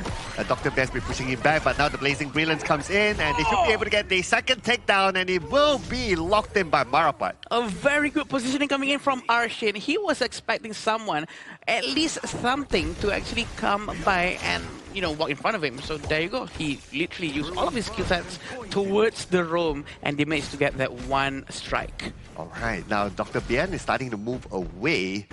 Bakso, I wonder what he will be planning to. Probably he's going to try to help his teammate Marapat just to farm a little bit faster, while his other teammate Sumkar is opening up the map, and it shouldn't be a problem. They have information now that at least 4 players from KSA is at the bottom. And we have to remember Dr. Bian's skill set is actually quite painful. Even his passive from his basic attack will apply poison to them. So this is very important for anyone who wants to fight against him. You have to reduce his basic attack speed as well. But the damage coming in from the Angela is so painful. Blazing Brilliance, but countered with Dramus Smash. Raging Sea has been used, but they managed to stop the fight without too much casualty. Oh man, it was engaged earlier on by KSA, but the counter came in by Kazakhstan. Beautifully executed. It's again Team Comms that did really, really well for them. So close. Yeah, Alikan almost got it, right? Yeah, Alikan almost got it. If he let go of his scythe just now, he would have got it easily. But yeah, very quick reaction coming in from the Arabian team. Now they're going to be focusing down on to the mid lane. Maybe they're going to try to prepare for the Tyrant. Tyrant's coming up in 30 seconds. But it seems like they're going to be trying to find Byron. Oh, but then again at the top, Muaz, he ain't having a good time. He's being harassed by 2 players from the opposing side. Wait, Muaz subbed in as the mid lane, but now he's playing Byron in the clash, which is very interesting, which means they are really trying to move around the roles of everyone. Yeah, like Muhammad, he's playing the jungle here, right? Yeah. Yeah, so yeah, they are having a major swap into the roles. Yeah. Even the sub in just now. But yeah, we have the Lapu Lapu right in front. Sunkar is very brave. He's going to use the Regine C to make sure that Muhammad cannot use the smite. Marapat managed to get a Tyrant. Oh, nice taunt down to Anas. Now Anas down to the last few hits, and Ali Khan should be able to get that takedown, and that will be locked in. On the other side, Muhammad went down as well. Okay, so that's 2 from Saudi Arabia, but they're looking for another one. Faris is kind of low on health, but he is safe underneath his tower. The poison coming in from Dr. Bian, from Bajol is just so annoying, but it works. Look at how Ali Khan is trying to find him. Blazing Brilliant right in front of his face. There's nothing Muad can do. And now we're putting attention onto the bottom lane. Ahmed, he's not able to farm at all. I mean, it's very, very difficult if you're going up against the Dr. Bian on the farm lane, right? So you have to find alternatives to farm. Yeah, they're going to try to focus down on the mid lane for sure. The tier 1 tower has been destroyed, so this means that the Saudi Arabian team doesn't have vision in the mid lane. This is going to be a bit of a problem because we do know that Marapat will use the Ukyo to really utilize the jungle vision from the Saudi Arabia side to make sure that they will be able to catch anyone from the back. Okay, with the fact that now Sumkar is opening up the back line, right? So that means that this bottom tower is super exposed and it's going to be taken just like that by Kazakhstan. Not able to be challenged by Saudi Arabia at all. They have to let that one go. Right now, what I'm observing is that Ahmed, he has been pushed back, that's one. Secondly, he does not have any other space to farm. So as a Ho Yi, if you're not able to farm, then... You're not Ho Yi-ing. Ho Yi? Oh, banana does, and then he went down. Arshin with the blazing brilliance out of nowhere. Right now, it seems like Faris cannot come out from there. He is stuck, and he has to go down. Yeah, the Burning Sun arrow did not connect as well. But to be fair, even if it connects, nobody's there to follow up too. So that was the best that he could do at that moment. Yeah. Anyway, Kazakhstan now cleared up the bottom. As I was saying, Hoyi cannot Hoyi because he cannot farm. Oh, okay. It's a joke. You're supposed to laugh, but it's fine. I'll cue you next time. I'll cue with a tickle. very legitimate laugh right there. Oh, look at this move, Cloud. Okay, here goes underneath the tower. It's not going to be a problem for Ali Khan.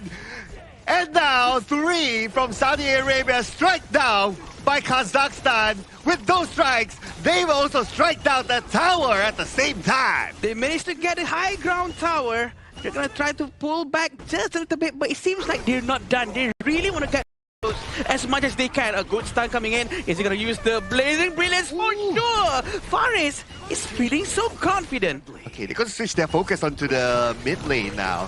Sending Ali Khan there, while 3 of them buying a little bit more time. But here comes the rest of Saudi Arabia. They're looking at Ali Khan. But look at how tanky Ali Khan is. Ali Khan, here's the tank. Here's the beast. Here's the monster. He's the one in front, allowing his teammates to get the free hits. We have to be ready. Arshin has a new blazing brilliance. We all know he's going to be using very soon for the minion to go in. He is ready. And look at this. Blazing brilliance has been used, and Muaz has to go down first. Oh, they still went in for it, but then again the counter came in. Suka gets the strike down, and this is definitely going to be Kazakhstan's game. They just need the minutes to move forward, and Kazakhstan will get a 2-0 win.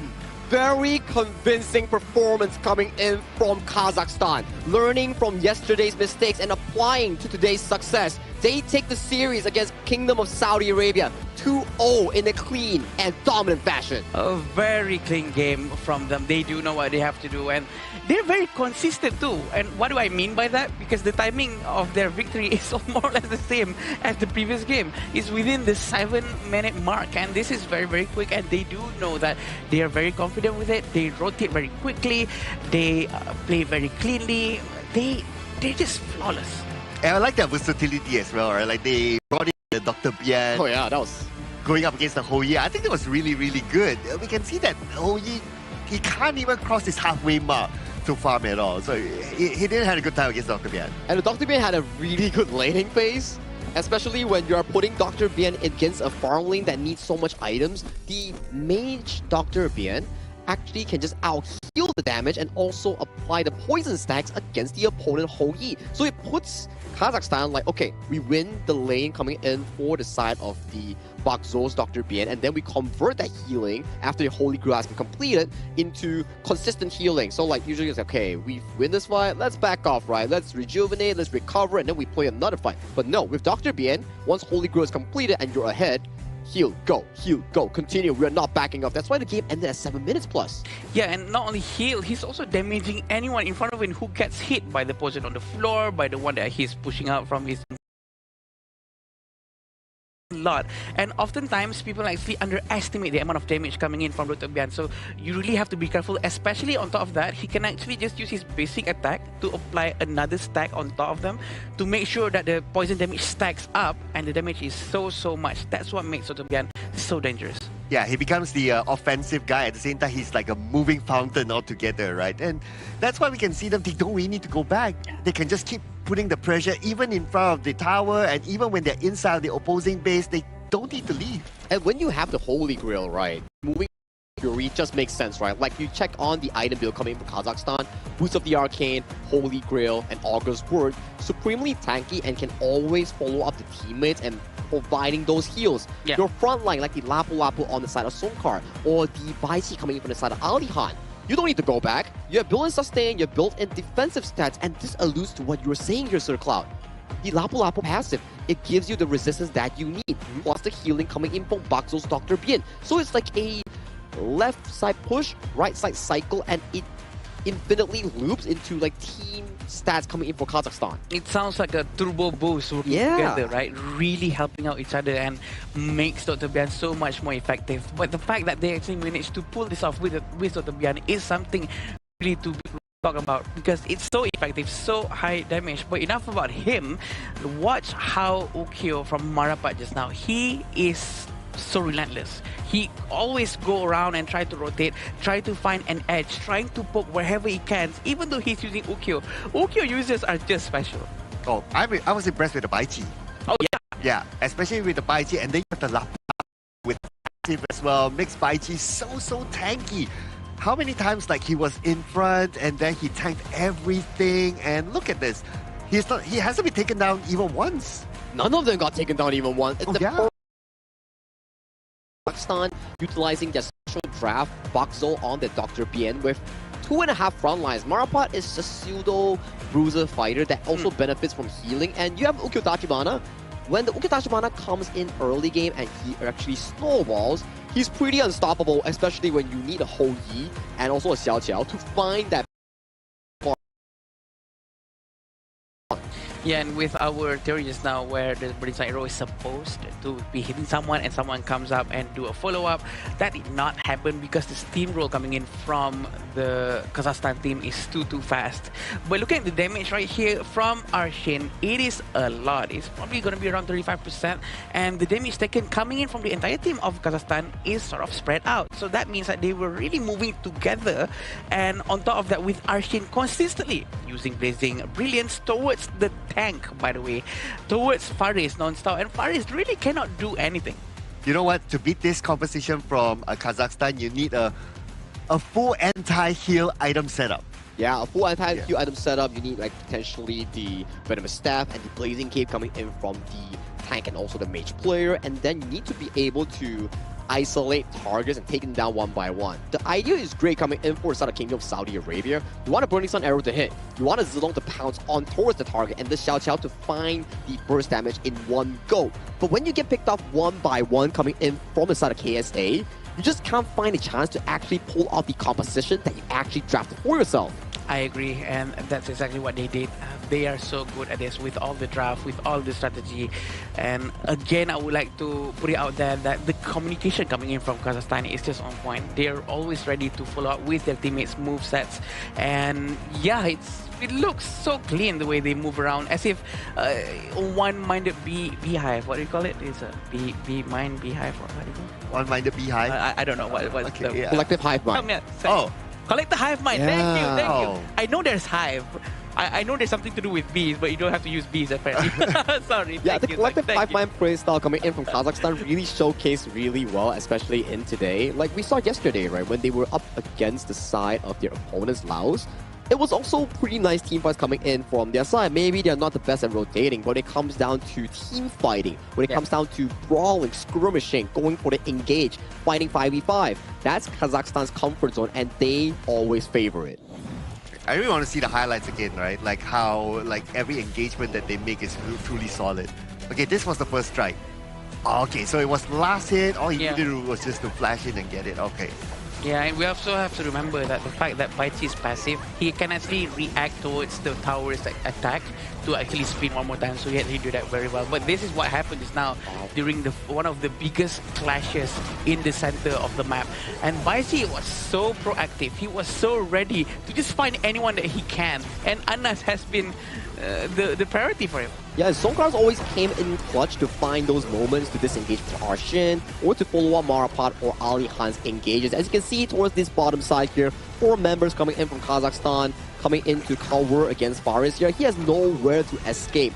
One Chaos Cinder here sets him down, and that's a flash ultimate. Late waves coming in from Ali Khan to set the stone and to end this game.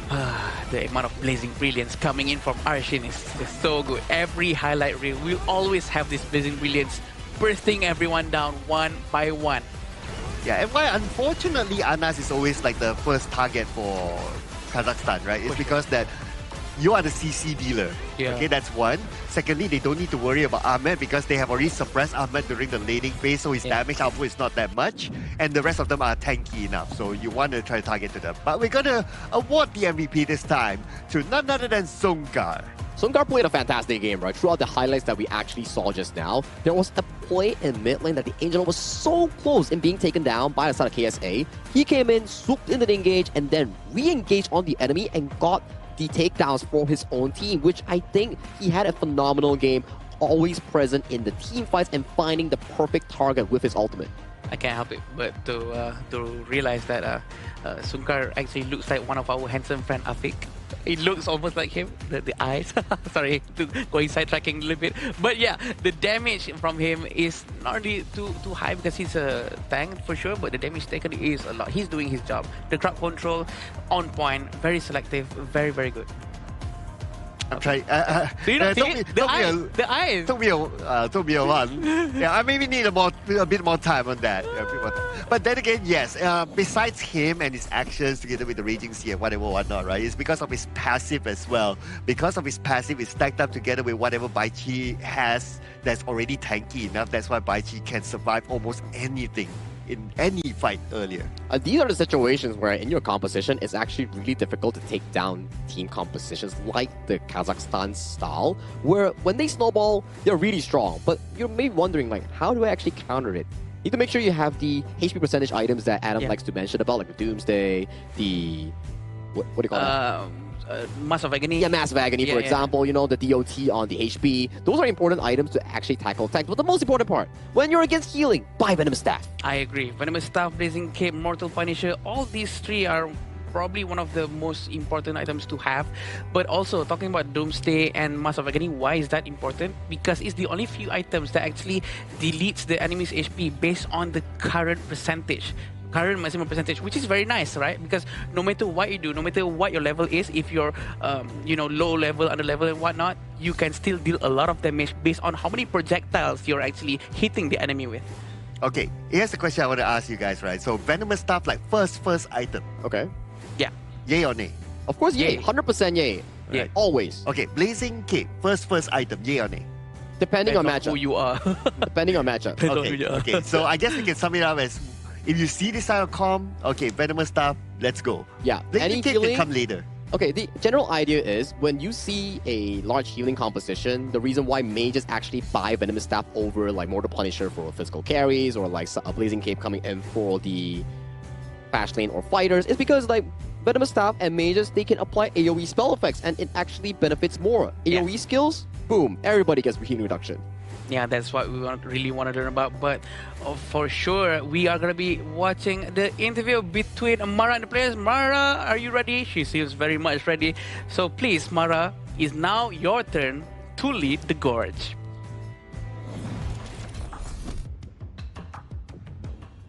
Kazakhstan with their head held high with that win. Congratulations, Manapat. Thank you. What we've noticed was something interesting in your composition. We noticed that Team Kazakhstan used a Dr. Bian, usually a mage, in a farm lane. What made your team confident that this one would work in this matchup? Because Dr. Bian can work together with Baichi. It's very strong. Yeah. And is it something that you guys have been using for a while? Yes. Okay, so it's not anything new. It's something that you've practiced before. Now, your first matchup, you guys were successful. That was your first match win. Yesterday, though, you lost. And today, you've won again. So what did you learn from yesterday's loss that you carried to this game to make sure that the loss won't happen again and you'll come out on top, just like the way you did today? Because yesterday, our players, our communication with the coach, and we prepare more and prepare our new strategy, and we win today's game. And with that strategy, very effective. We love the way you guys were so confident in that game. Kazakhstan is watching you right now. Let's invite them to support you for your last match.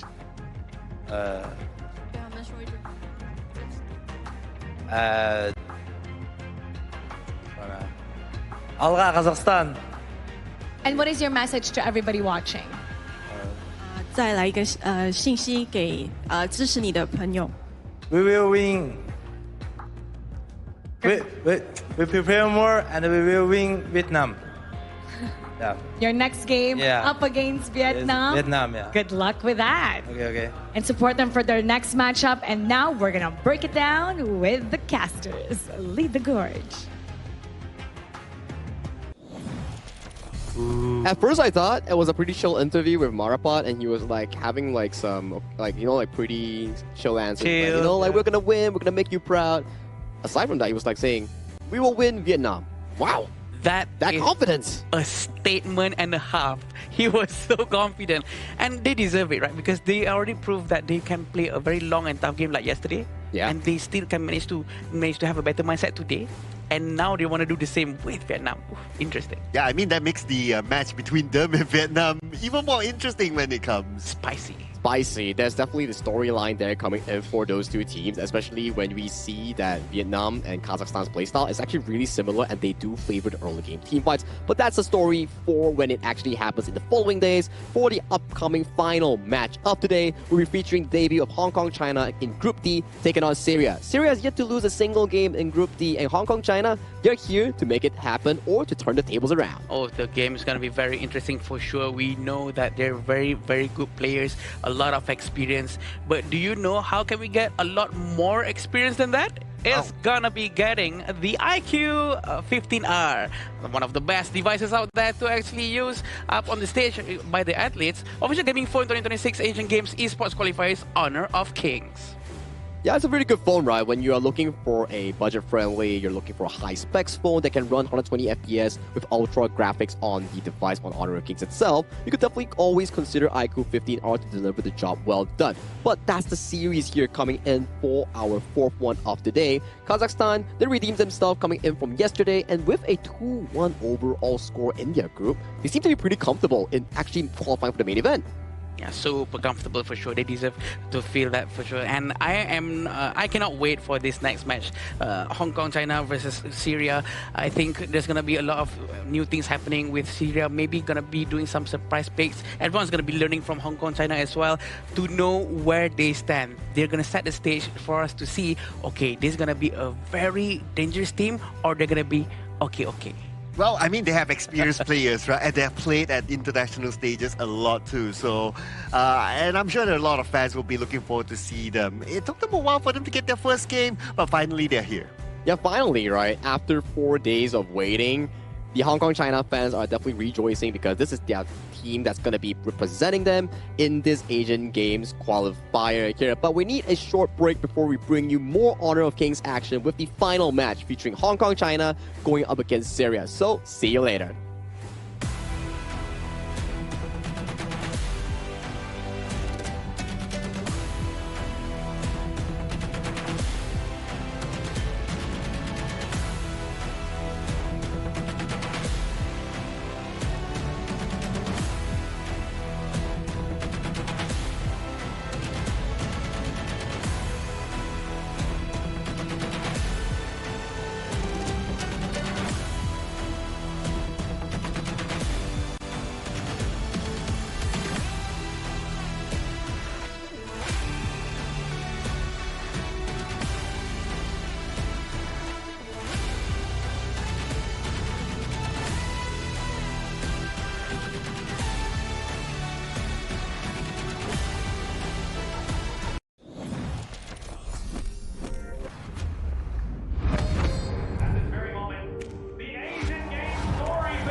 Who will be the next to shine on the Asian Games stage? Contestants fight for the honor of their regions while we cheer them on from the stands.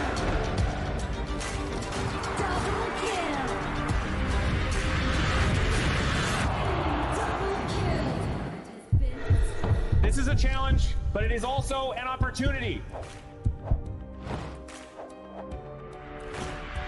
The tide is turned.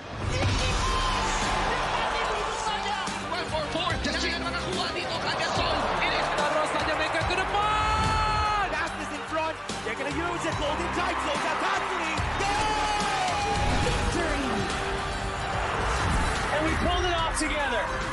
We share the same voice, the same radiance. This moment of brilliance belongs to all of us. Together, we shine.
Welcome to the 2026 Asian Games Esports Qualifiers, Honor of Kings. 20 regions, one stage, and only the strongest 9 teams will earn the right to shine above the rest. Taking place in Malaysia, June 13th to 21st, 2026. Coming to Malaysia, this is the battleground where teams fight for the right to qualify for the Asian Games. 20 teams enter, but only 9 teams will move on. Apart from the 20 regions, there are 3 regions that have direct qualification. Here is the 2026 Asian Games Esports Qualifiers Honor of Kings format. First, the 20 teams will split into 4 groups of 5. In each group, every team faces every other team once in a single round robin, with every match played in a best-of-3 format. That means every matters. Every matters. The point system is simple. Win the match, earn 1 point. Lose the match, earn none. At the end of the group stage, teams are ranked by the total points they've collected. And from there, the road begins to shine. The top 2 teams from each group qualify directly to the Asian Games main event. That gives us 8 teams advancing straight out of groups. But for those not through yet, the light isn't out. The teams that finish third, they move into the last chance stage. There, they battle through one final BO3 single elimination bracket until 2 teams remain. The 2 teams will then face off in a BO3 match to claim the one final qualification slot. So in total, 9 teams will make it through, 8 stage and 1 through the last chance stage. That's the rule. Now it is time to see who can rise through it. From across the world, regions gather here in Malaysia. 20 teams, and only 9 will qualify. The path is set. The stakes are clear. Together, we shine. Stay tuned, and we'll see you at the stage.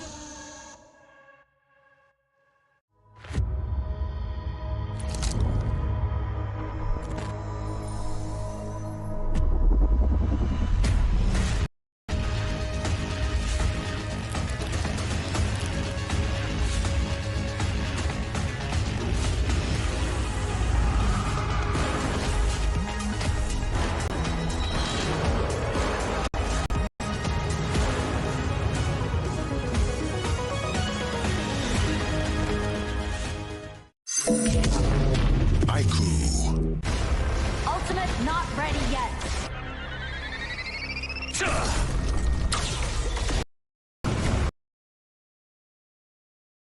My magic murmurs in ecstasy.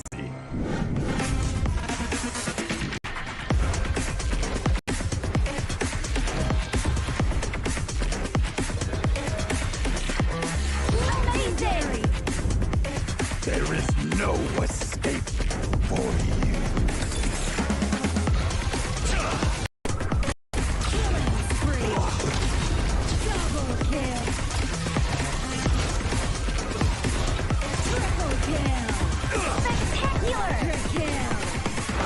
Don't worry. I'll be back for your life soon.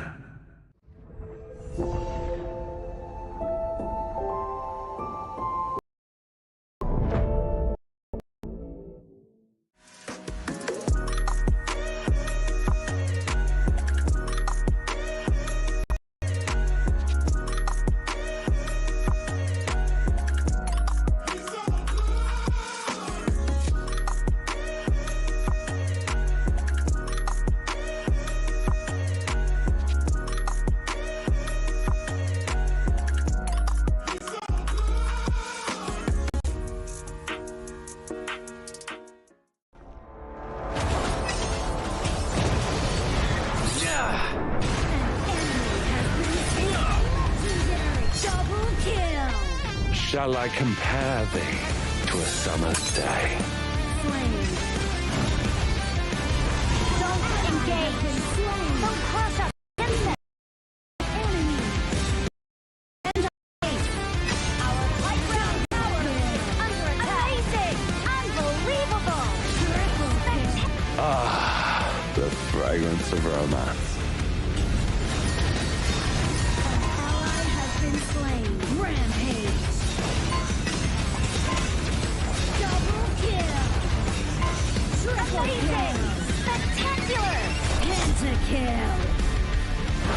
Lady Fortune is on my side.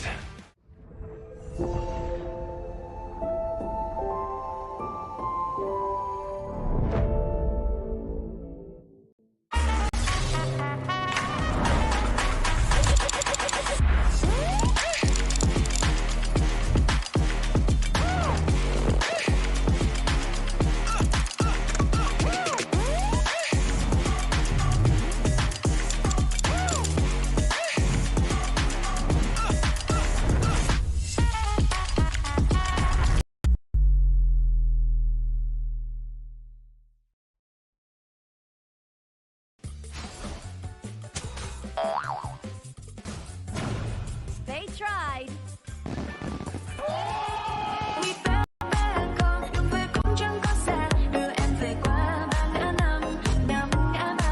The new Spritling skill, Dig It, is a passive skill, which will automatically trigger at fixed times each match, up to a maximum of 10 times. The skill grants guaranteed standard rewards like gold, XP, shield, health recovery, and more. There's also a small chance to uncover mysterious grand prize effects during the match. Dig It may also produce tradable high-value treasures. Detailed information about acquired treasures will be shown after the match ends. Each treasure has its own rarity and storage size, and obtained treasures will be automatically stored in your warehouse. If you want more high-quality treasures, make good use of the Treasure Fusion feature. You can also copy and share your code so friends can help speed things up.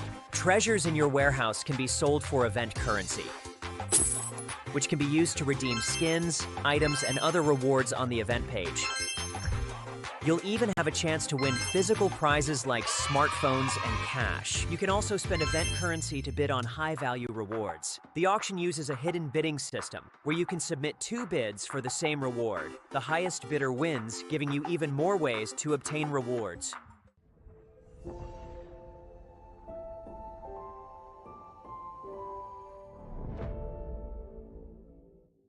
Itu kontrak kita. Relax, bro. Phone aku! Jom kembali. Mountain View!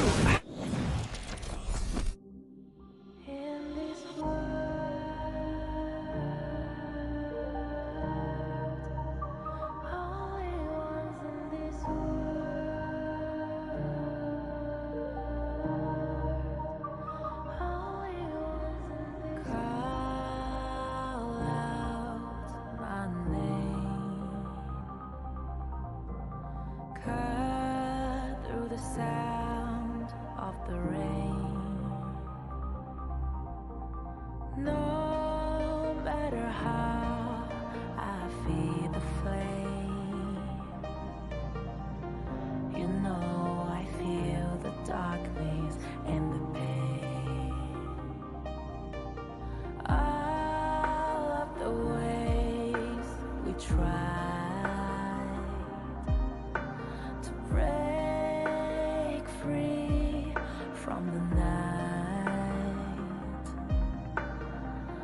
You know we made it out, we found the light.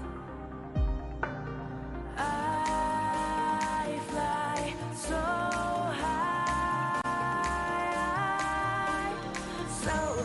light up the skyline. Let's do it this time, like it's a whole new vibrant world.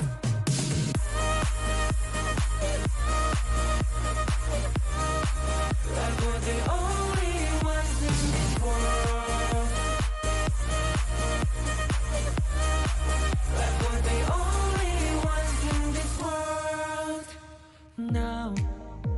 Now I see that I got everything I need. It's alright, I'm on fire, I'm alive, 'cause now I fly so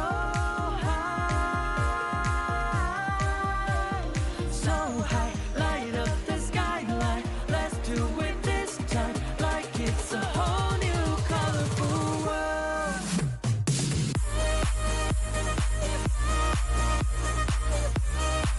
Like we're the only ones in this world.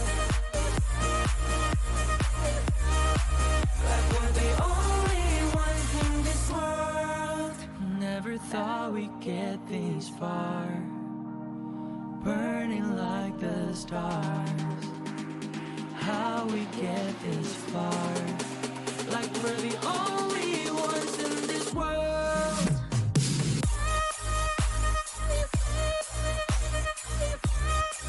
Like we're the only ones in this world. Like we're the only ones in this world.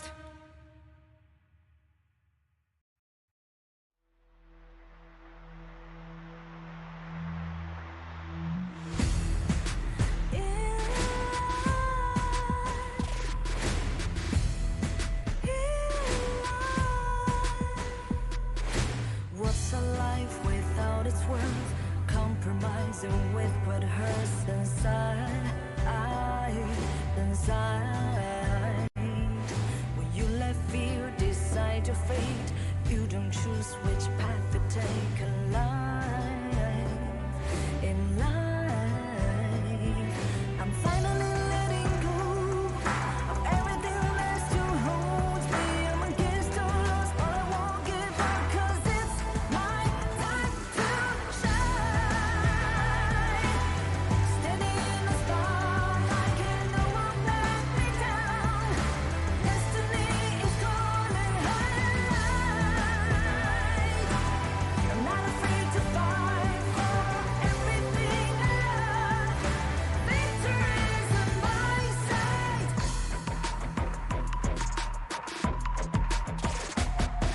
The more we lose, the more we gain. The more that nothing stays the same. In time, can love ever, can forget. What you see is what you get. Sometimes,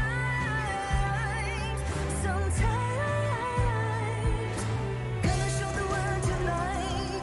The light that shines inside us. We're against the odds, but we won't give up, 'cause it's our time to shine.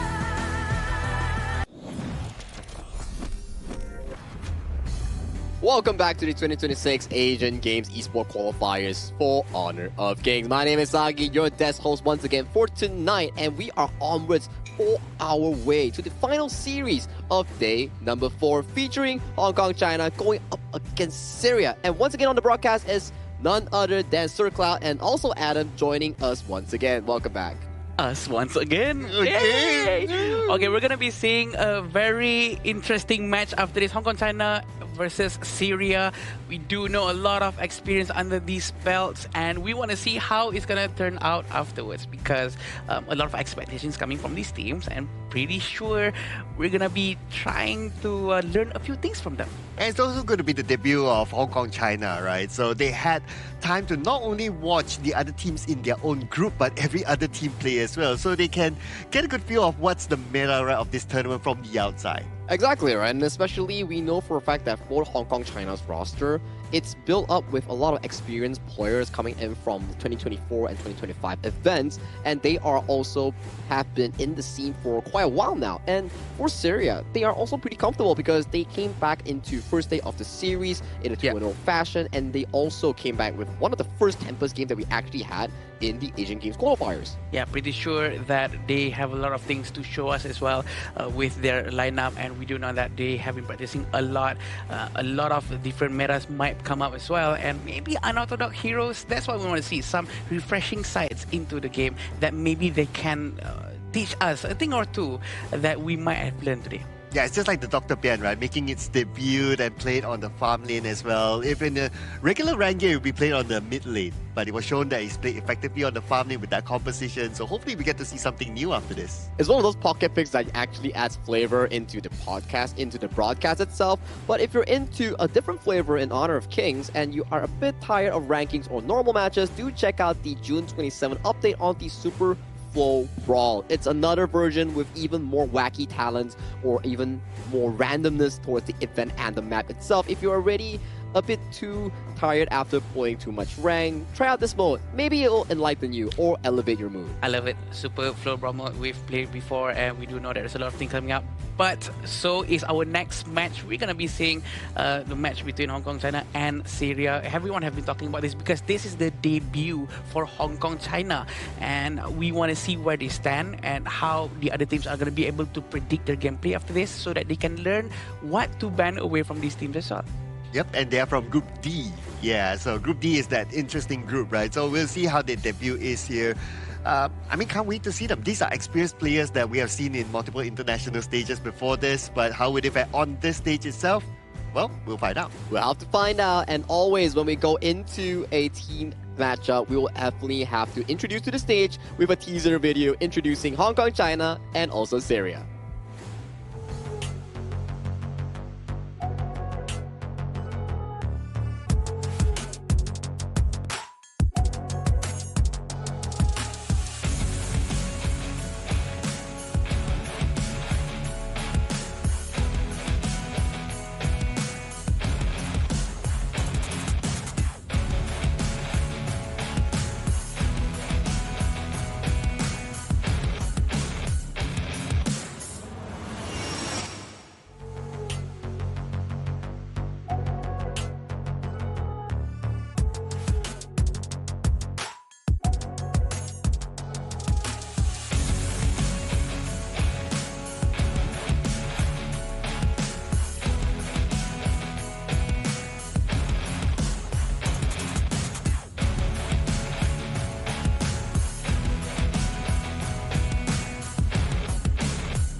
All eyes are on the final team to make their appearance.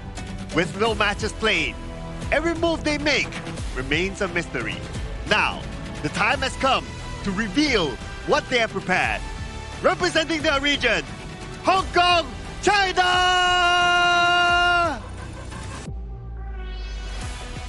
A strong start has already set the tone for their journey, brave in every engagement and confident under pressure. Now they step forward again, aiming to dominate the tournament. Please welcome Syrian Arab Republic!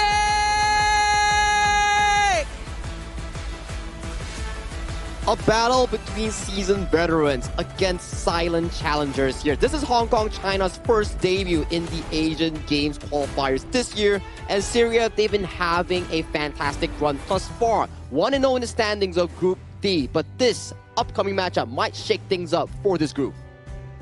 Yeah, we're very excited about this. Right? We really want to know what's going to happen. And this is the lineup for Hong Kong, China. Yes, represented by Sikin, Kahin, Hoa, Sumke, and Kaheng. And this is a lineup that a lot of people have been very curious about. Like, we know their reputation at the international stage, right? We know what they are able to bring to the table, bring to the game itself. But for here, how is it going to be? How is it going to be? It's definitely going to be a lot of spiciness, a lot of discipline and mechanics being brought over by the Hong Kong China representatives because this is such a well-seasoned roster with players coming in from AG Global or the past performance coming in from Pulse Gaming. So I'm definitely excited to see what this roster can actually achieve. All the largest names available possible going into this team. And we do know that everyone will be watching, not just to know what they can play, to also know what we want to ban away from them. But here it is, Syria with their lineup: Bashar, Ammar, Abdul Aziz, Ali, and Ibrahim. Abdul Aziz, very well known with his temper still, using Angela, which is very, very rare to happen from any other teams. Yeah, I remember that one. That was with the Blazing Brilliance, right? And I believe that was like in the first or second day, first day, right? Yeah. Yeah, and that like kind of set the tone towards like, oh, okay, we're capable of going that far, that long with such games. Yeah, we do have a lot of things that we saw that day when Abdulaziz was actually trying to get the Tempest. He stole the Tempest because Ammar actually used his Unruly Blade behind the Tempest instead of towards the Tempest. My heart jumped, Sagi. I was shocked. It was a very unexpected move coming in from Ammar. Maybe that was the I would say, the mental play coming in from the side of Amar, and then he actually removed the limiter in the enemy's jungle smite brain. It's like, oh, he did that, so this should be free. But then Abdulaziz comes in, Blazing Brilliance gets an easy steal on towards the Tempest. And why is scary? Because they only have one smite compared to the other team. They had two smite, right? So I was expecting him to always prioritize the objective when the HP was like 5% left. But there's a lot of things to talk about. Also, Hong Kong China is actually chose blue side. They're going to go with blue side. So that means Syria is going to be on the red side. Yeah, so by picking the blue side, obviously you will have the first pick later on. Expect some of the hot picks to come in, right? Maybe like the Chano, maybe like the Ali, maybe like the Ukyo Tachibana, or maybe because this is the debut game for Hong Kong China, right? They might pick a first pick that is unexpected. I actually want to ask you, Saki, if you have to choose between blue and red, you have the power to choose. Okay. Which one would you want to go and why? I think in the standard ban pick composition, right? I think noticing the fact that you have limited bans and you have strong picks like the Chano, Guan Yu, or even the likes of the Dolia and also Uktajibana, I think blue side actually has a lot of value in this patch itself. So if it's for me, I think blue side is really comfortable.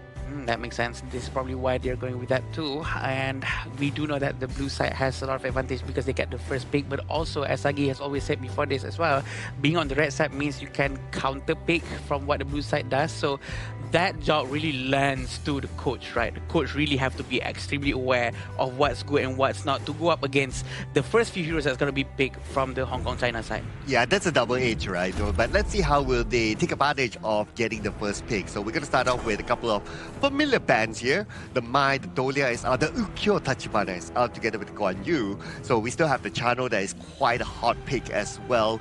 Or maybe the Atta. Team seems to like to pick the Atta as the first pick. But if I were to pick between the Atta and the Chano, I'll probably go for Chano first. Yeah, pretty safe pick, right? If you're on towards the Chano here, spot on here coming in from Circle, one of the tournament favorited picks thus far. Because one of this pick exactly, strong laning phase, good mid to late game, and it brings you super duper far with its carry potential. Here now, Hong Kong China, they have the advantage of picking either the Zhangfei or Lapu Lapu, plus a jungle pick that could benefit them from the get-go.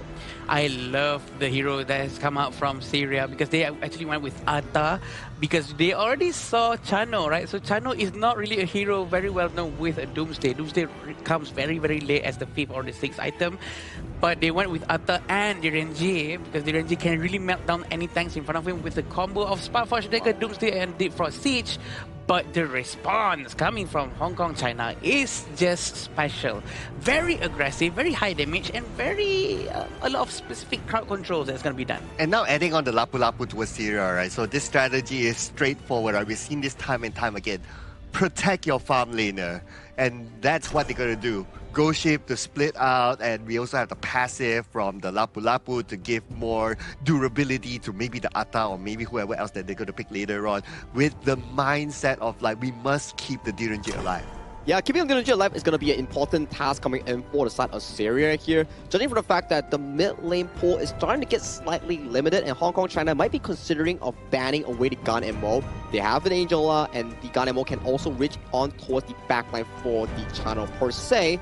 So the Syria mid lane's pool might be starting to dwindle down in this second phase. We still haven't seen any heroes from both sides to be able to jump all the way to the back line to maybe try to find Chano or Direnji. Maybe Atta can try to do that, but Chano has a lot of mobility coming in from the first kill, especially when he enters and exits brushes.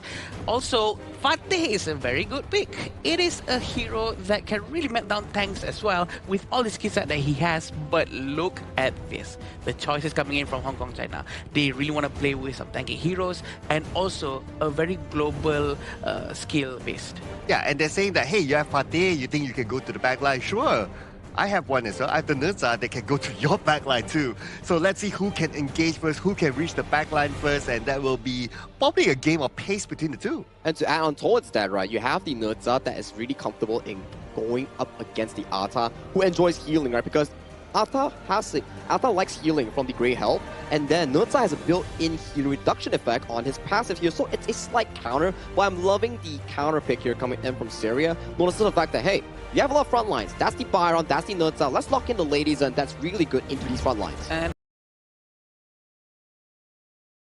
actually stacks with Imperil, right? Imperial from Blazing Cape or Mortal Punisher or Burning Mustafa actually stacks hand in hand with that. That makes it even smaller amount of recovery. I think it actually does, but it doesn't add on like just plus. It's like a multiply effect. Oh, I get it. So it's maybe like a 40 to 50% beneficial effect, which actually impacts really well, especially when you have Ata in this direct jungle matchup. But this is game one of Hong Kong China's debut, going up against Syria, the undefeated in their own group.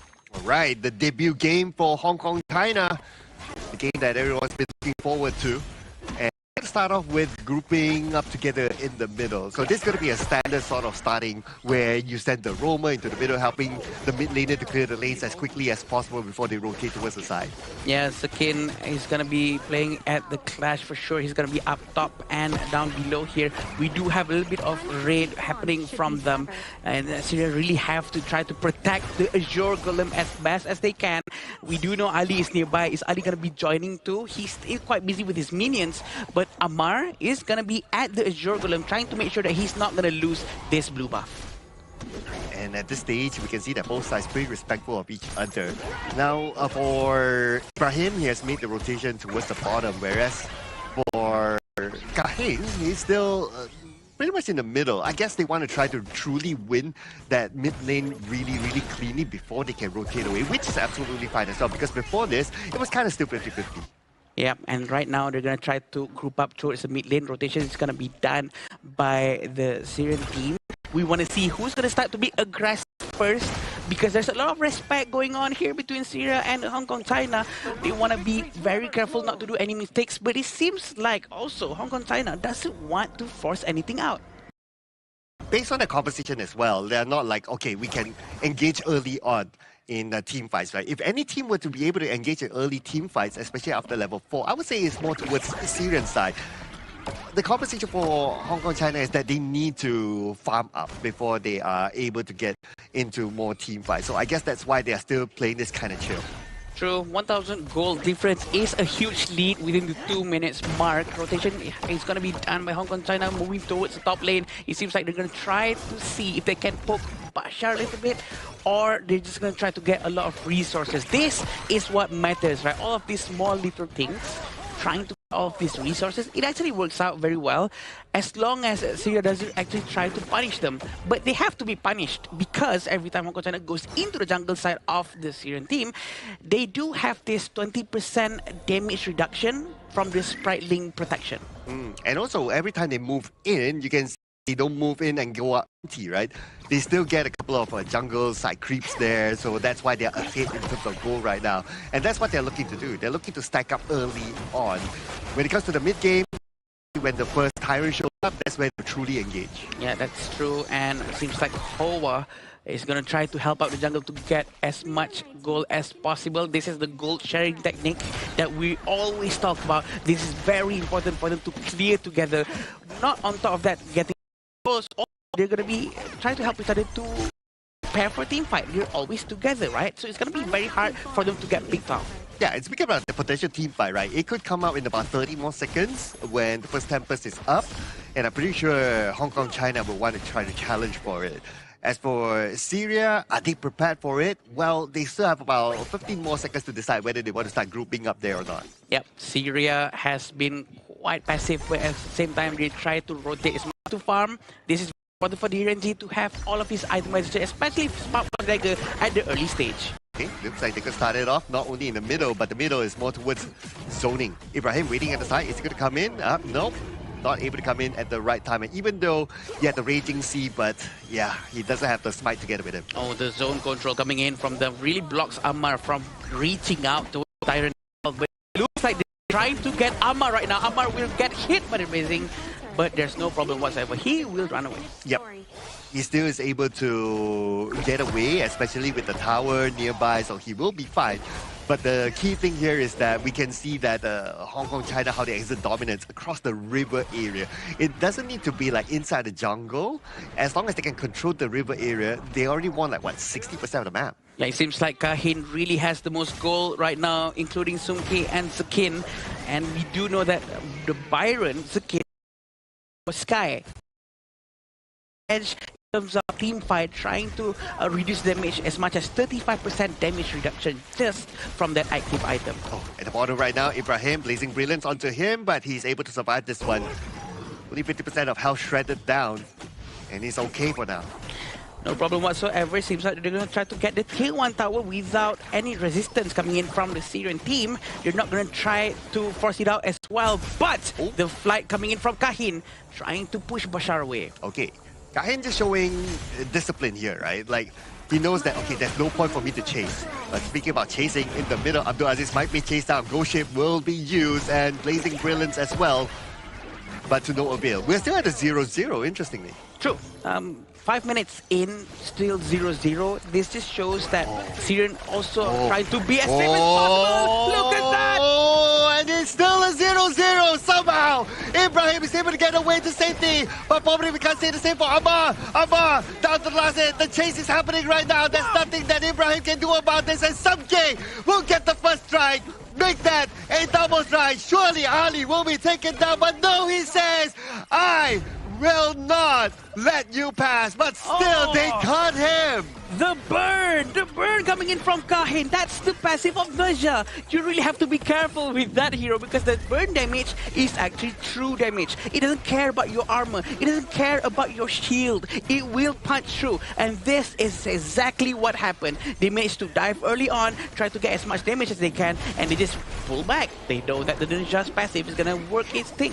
Oh man, for a second there I thought that he would have been able to survive that one. Yeah. Yeah, but it was just too unfortunate, right? But good timing there by Hong Kong China, right? They know that the burn damage is enough, and they don't need to like overextend their stay at the top. They just pull back and they know they're sure that that takedown is theirs. Also, props to Abdulaziz because he actually helped them to disengage even more efficiently because of his skill sets, and he knows exactly where to put his first and second to make sure that all of them get frozen while they're trying to run away. It's a very effective move coming from him, but it looks like they're going to try to be able to get one. Bashar will become the victim in this one. Oh, Raging Sea, but then again, Ibrahim has nowhere to go, nowhere to hide, nowhere to run, and he will be taken down. Double strike towards Sumki. All of the fights actually started with the idea, always ready to try to slap them, try to lock them in, not letting them move around. And Ammar is going to take a lot of damage. He's trying his best to protect the tower. Well, the Ghost Ship is up though, but then again, they were still going for it. Sumki will get one for himself. The tower now is in danger,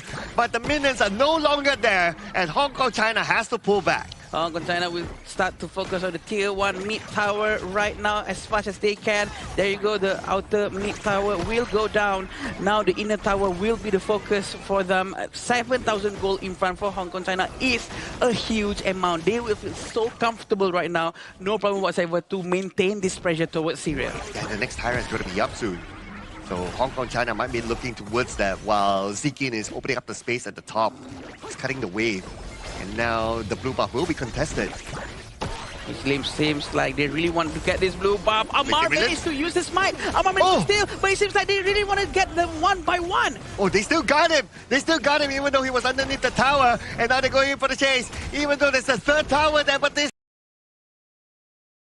handbrake back. Turn back to the objective gameplay of pushing the lanes. Oh, Ammar's aggression, trying to make sure that he secures the blue buff. Is it worth it though? The fact that they actually lost Ali along the process. I'm not sure if it's the best move, but at least he gets what he needs. Right now, the difference in gold is 9,000 going to be on the side of Hong Kong China, and they might start a new team fight very, very soon. Yep, just waiting for the engagement right now. Who's going to make the first move? Whether it's going to be Syria or Hong Kong China. Ghost Ship being used, so now they know that no Ghost Ship, they can go in for it. Try to take down the tower. The minions are still there though. Tower is still active, but for how long? Looks like not for long as they manage to zone off the members of Syria. Oh, well, actually use the Blazing Brilliance just to push them away to make sure that they have enough space to destroy the high ground tower. And it seems like they're going to start to focus down on the last high ground tower down below. And at the same time, I think mid lane is still out there, but they still have to go for Titan or Overlord, but there's not enough time. So they have to wait for the Shadow Overlord or the Shadow Tyrant. Yeah, might as well, right? Might as well at this point. And at the same time, at the bottom, the tower is in a critical situation. So Hong Kong China, they're not really in a hurry to take that one down yet. All they need to do right now is just to zone off the Syrian members and take the next objective, which is the Tyrant, for themselves. Yeah, it seems like they really try to open up the map in front. Look how aggressive Kahing is, always all over the map in front of them, and no one dares to go to the front. Look at Zakin, he's always ready to jump in. Okay, speaking about jumping in, he might jump in anytime soon. The tower is in critical situation. They might focus onto the tower, and now the tower is down. The Blazing Brilliance will shoot them away. There's no way for them to move forward. And Hong Kong, China, again, disciplined gameplay shown. Take down the tower and retreat. The Blazing Brilliance, Cloud. The timing is just so good. He knows that he needs to put down that Blazing Brilliance just to put in some zone control, to put the mindset of Syrian players to have a little bit of fear so that they cannot really protect that high ground tower down below. Right now, they might gonna be doing the exact same thing for mid lane. Yeah, they look at the mid lane. Oh, but at the same time, they took down the Shadow Tyrant. So they got the Shadow Tyrant, and now that the mid lane open, the Blazing Brilliance, it was used to shoot them away as well. And look at this, Hong Kong, China, they're not turning back. Ghost Ship will be deployed, and Ghost Ship will separate them all. But then again, they will further engage into the front line, and it's going to be Ibrahim taken down. Ooh, Amar also goes down. This is a very good move coming in from Hong Kong, China, and they really want to get the rest of the heroes coming in from Syria. They're going to start to destroy. Oh! The Blazing Brilliance, he managed to find Bashar. Bashar going to go down. There's only 2 left. Oh, this is time for Hong Kong, China to wrap things up, and game 1 is going to go to Hong Kong, China. Perfect debut coming in from Hong Kong, China's representatives here. I would say that was such a clean, elegant gameplay by them. No unnecessary mistakes, no unnecessary plays. Good and efficient Honor of Kings played by this team. Do you know what this reminds me of? Laos gameplay. Correct. It's so clean, but they're a bit more aggressive than Laos. With on top of that, the fact that Didia, even though he's playing a support role, he's still so brave to go to the front and make sure that he can open the fight. And he's trying to dare anyone to touch him, but no one dares to go close to him. Yeah, and aggressive in the sense of like, not like, oh, they look for takedown after takedown after takedown. In their mind is that aggressive as in like, as long as we can shoo you away, we force you back, we can take over your space. That's aggressive to them. I like that. It's what we always say, calculated aggression, where you are understanding on what you exactly need to do and the limit that you can actually push towards to. So if it's over a certain limit that you know you're going to be overextending, they're not going to do it. They're just going to be like, okay guys, it's time to stop here. We already got enough. Let's bail out. Let's reset the play or look for something else with no unnecessary plays, no unnecessary movements. That was really comfortable to watch coming in from Hong Kong, China. I agree. There's no better words than whatever Sagi just said. He described perfectly because Hong Kong, China's gameplay is just so good. I'm sure that every other team is watching this as well, and they will coming in from them. We can't see it yet because this is just the first game. This is their debut. We haven't seen the second game, so they might be choosing other heroes. Yeah, maybe they might come out with the hero picks that we have not seen at all before this, right? So I look forward to that, right? But of course, this is a very clean debut for them, and other teams, like what you said, right? We'll be watching this and seeing that, especially in their group, they'll be like, they're good. Yeah, they're really good. And especially when you're in Group D. Group D doesn't have a lot of information. The only series that we saw was potentially Sri Lanka and also Singapore going up against Republic of South Korea the other day. So these are the games that you'll be like, oh wow, Hong Kong, China is that good? So how will you be feeling if you are in Group D? Yeah, that's the question, right? It's just so scary. Also, because I think the mysterious effect comes with them being the last team to debut their match today, or the entire qualifiers, right? So it's very, very scary on how now they show up with this kind of gameplay, and everyone has been waiting for them. I think it's the surprise factor really helps them a lot according to this schedule as well. So yeah, it's gonna be very interesting for the game too. Oh yeah, absolutely, right? I really can't wait to see what's going to happen on game number 2. But we're going to focus on to game number 1, just reviewing back on what kind of items Team Hong Kong China is that they completed the Venomous Stab and the Blazing Cape very, very, very early. Yeah, you gotta really shut down the key players here coming in from the side of Syria, especially Amar on that Ata. Because when you shut down the jungle, who is the primary invasive force coming in from Team Syria's lineup, you can start to see, okay, if Ata falls,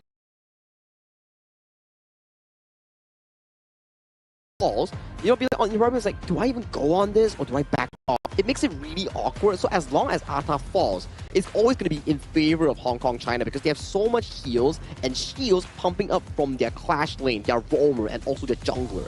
It's a small little thing, right? Because just now, Ninja from Kahin, he wasn't really all over the place. He was just playing passively, but he did what he needs to do. Like he used Grand Skyfall towards Bashar, trying to push Bashar away from the top tower and whatnot. But when it comes to the time that he really needs to join and do something, he really was there, and he actually applied all the imperil effects towards the very most important heroes such as Ammar and Bashar, and it all worked out pretty well for them. Yeah, there were a few times where Bashar was already pushing the first tower at the top, right? Yeah. And then he's like, okay, Grand Skyfall there, a few hits, and Bashar turns back, job done. Yeah. If in a normal ranked game, right, we'll be like, okay, go and chase and chase and chase and chase. Nothing fancy, right? Yeah. Nothing fancy. This one, nothing fancy, yeah. But very efficient, right? Efficient, making sure that, sure, Abdulaziz did have the highest damage coming in from the side of the ladies and of Team Syria. But the problem is, you gotta be wondering, like, okay, they take a lot of damage, but there's no takedown coming in from the side of Team Syria. It was a perfect game from start to finish. Hong Kong China didn't waste a single step, single movement. Every one of it was calculated to the deep root core. Yeah, and I am sorry that I have to say this, but I think that Abdulaziz's level of gameplay is maybe a class higher a bit from his teammates. I think if his teammates could really catch up to his level of play, his positioning, the way he's always aggressively trying to look for a chance, creating space for his teams, by the way, I feel that they would improve a lot more if they can just rotate around together with Abdulaziz, trying to enable him to be able to do more things. Yeah, it's shown by the damage output as well, right? So that's one. Well, Ali had a decent damage output, but I guess because of how the teams kind of like rotate around and kind of like shoo him away from his lane, so he didn't really have a good farming time. And just look at that goal graph, man. Such a beautiful game coming in from Hong Kong China here. Ever past the 4-minute mark, they are just slowly but surely ramping up that goalie. I believe that this game, the first strike was relatively late, and it only happened at that top Crimson Golem team fight coming in from both teams, where Hong Kong China got 2 to 3 takedowns, and that's where the entire league starts skyrocketing because Hong Kong China was able to consistently bring in the resource coming in from Team Syria's jungle. Every time you respawn, taken away. After the jungle has been taken away, you move towards the tower and you rinse and repeat until you win the game. Perfectly done coming in from Hong Kong China. They actually made it and did it very early on, since 1 minute 30 seconds mark. They kept on going to the small lizard beside the clash lane and steal one after another. But after they steal, they don't force any fights. They just pull back. Yeah, that's what I like about their gameplay, right? They don't force fights. And we can see that from the highlights as well. Okay, they know whichever takedown they can get. Even this one, like Ali, right? Okay, down to the last, and they know that they have the burning damage. They pull back, they don't like, okay, we still jump in and try to secure that one. Yeah. Yeah, you can see after that play, before that play even happened, right? They already had a 2,000-3,000 goalie for farming efficiently, for stealing away clamps, from dominating the early game thus far. And after that upside, it's just rinse and repeat. Coming in, team fights towards the bottom lane, pick up the tower, rotate again for the remaining towers on the map. Every time you see the fight, it's always for an objective, the tower, the buff, and then you force the team fight around it, which leads to a very comfortable curve because every single team fight or takedown that you win, it leads to an objective going into your pockets. Very, very good and clean fights coming in from the... I think Hong Kong China actually demonstrated to us all one of the best way to actually do goal sharing techniques. If you guys actually go and replay again the game that we actually saw just now, the entirety of the game from the beginning, the way they rotate together, making sure that all three of them, the jungler, mid lane, and the roamer, share the gold, really helps out the team to ramp up the gold economy. And Hoa is your MVP, okay, with a KDA of 205 and the damage up of 24.3%. Damage taken 20.7% and a total goal of 19.1%. But what made him the MVP, in my opinion, is his Blazing Brilliance. Oh yeah. It's not necessarily about getting those takedowns, but it's to get those zones in, and that's brilliant. And he took a 20.7% damage here, and that's a lot of damage coming in from an Angela, despite the fact of how having a single death coming in from the entire game. It means that he's absorbing damage and also simultaneously pushing out damage and also surviving in those team fights. Right, and because of him alone, he actually zoned out the rest of the Syrian team, making sure that they cannot defend their high ground tower, which is arguably the most precious tower in the entire game. And I think he did it very, very well, even though that's not translated here. Like, there's no stats to show how many seconds that he managed to zone the enemy team out, right? So I think he knows what he's doing, and the team actually benefited a lot from that. Yeah, and why he can absorb that much is because when you use the Blazing Brilliance, you are anti-CC, that's one, and then you have an extra shield. And even though if you're being the target, it would take a bit of time for you to be taken down, unless like if you have a Garden mode, that kind of level of burst. Yeah, and he fully utilized the shield that you mentioned there just now, and that was a really splendid game coming in for the side of Hong Kong China in their debut match. But before we go into the next match, let's do a quick shout out for our hotel partner and venue sponsor here, Marriott Pataling Jaya. Thank you once again for sponsoring our 2026 esports event, which is the Asian Games qualifiers for the Honor of Kings qualifiers. Here, we thank you so much and we appreciate it. Thank you. Really appreciate it. Now, going back to the game, still with Hong Kong, China, and Syria, we're gonna be going into game number 2 very soon. The players are definitely ready. They're up on the stage. Let's go see what they're about to do. The coach is right there. He's gonna start to plan things out. Okay, so side selection looks like Syria chose red. So again, Hong Kong China is going to get the blue side. They're going to get the first pick again. Is there a particular hero that you would ban from the hands of Hong Kong China, Saki? Oh, they played it super duper well just now. I don't think it was really due to the fact of any single pick, but more of a team effort in being able to win that game alone. I would say that you just go back to your tried and true, play accordingly to what you already know coming in from Syria, and test whatever works. Because in that group itself, Group D is a rather difficult group. If you can make it work against Hong Kong China for, let's say, the first 10 minutes of the game, maybe you can bring the experience into different games as well. I agree. The experience is what matters, right? It's the most valuable thing. I think the most important experience that really helps everyone out here is actually the experience of sitting up on the stage fright.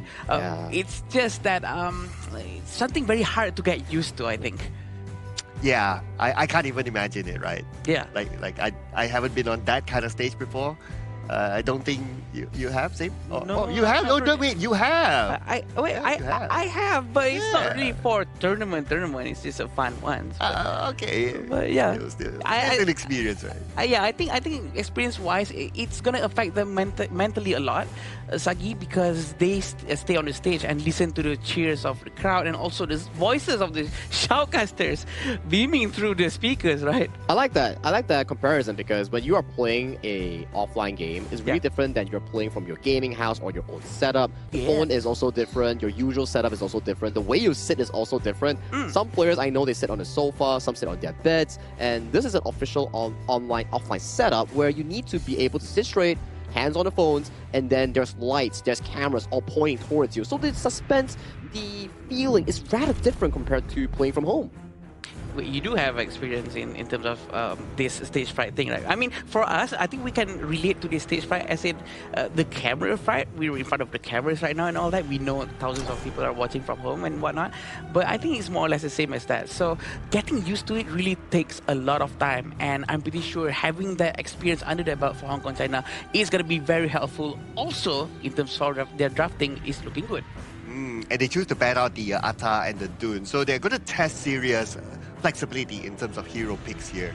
Now, again, first pick for Hong Kong China, they did get the Chano as the first pick. I wouldn't be surprised if they repeat that again, and they will. They are a very calm and disciplined team. I do think that coming in towards this group, they don't want to show too much of their cards before going up against other opponents like Singapore or Republic of Korea that could potentially try and challenge them in this case. Can Syria challenge them? Well, it's for us to find out. This is the second game between Hong Kong, China, and also Syria, with Syria locking in that Mai Xuanui and also Zhang Fei. Now the question is, what does Hong Kong, China lock here? Potentially the Yuhuan Dolia? That could be the case.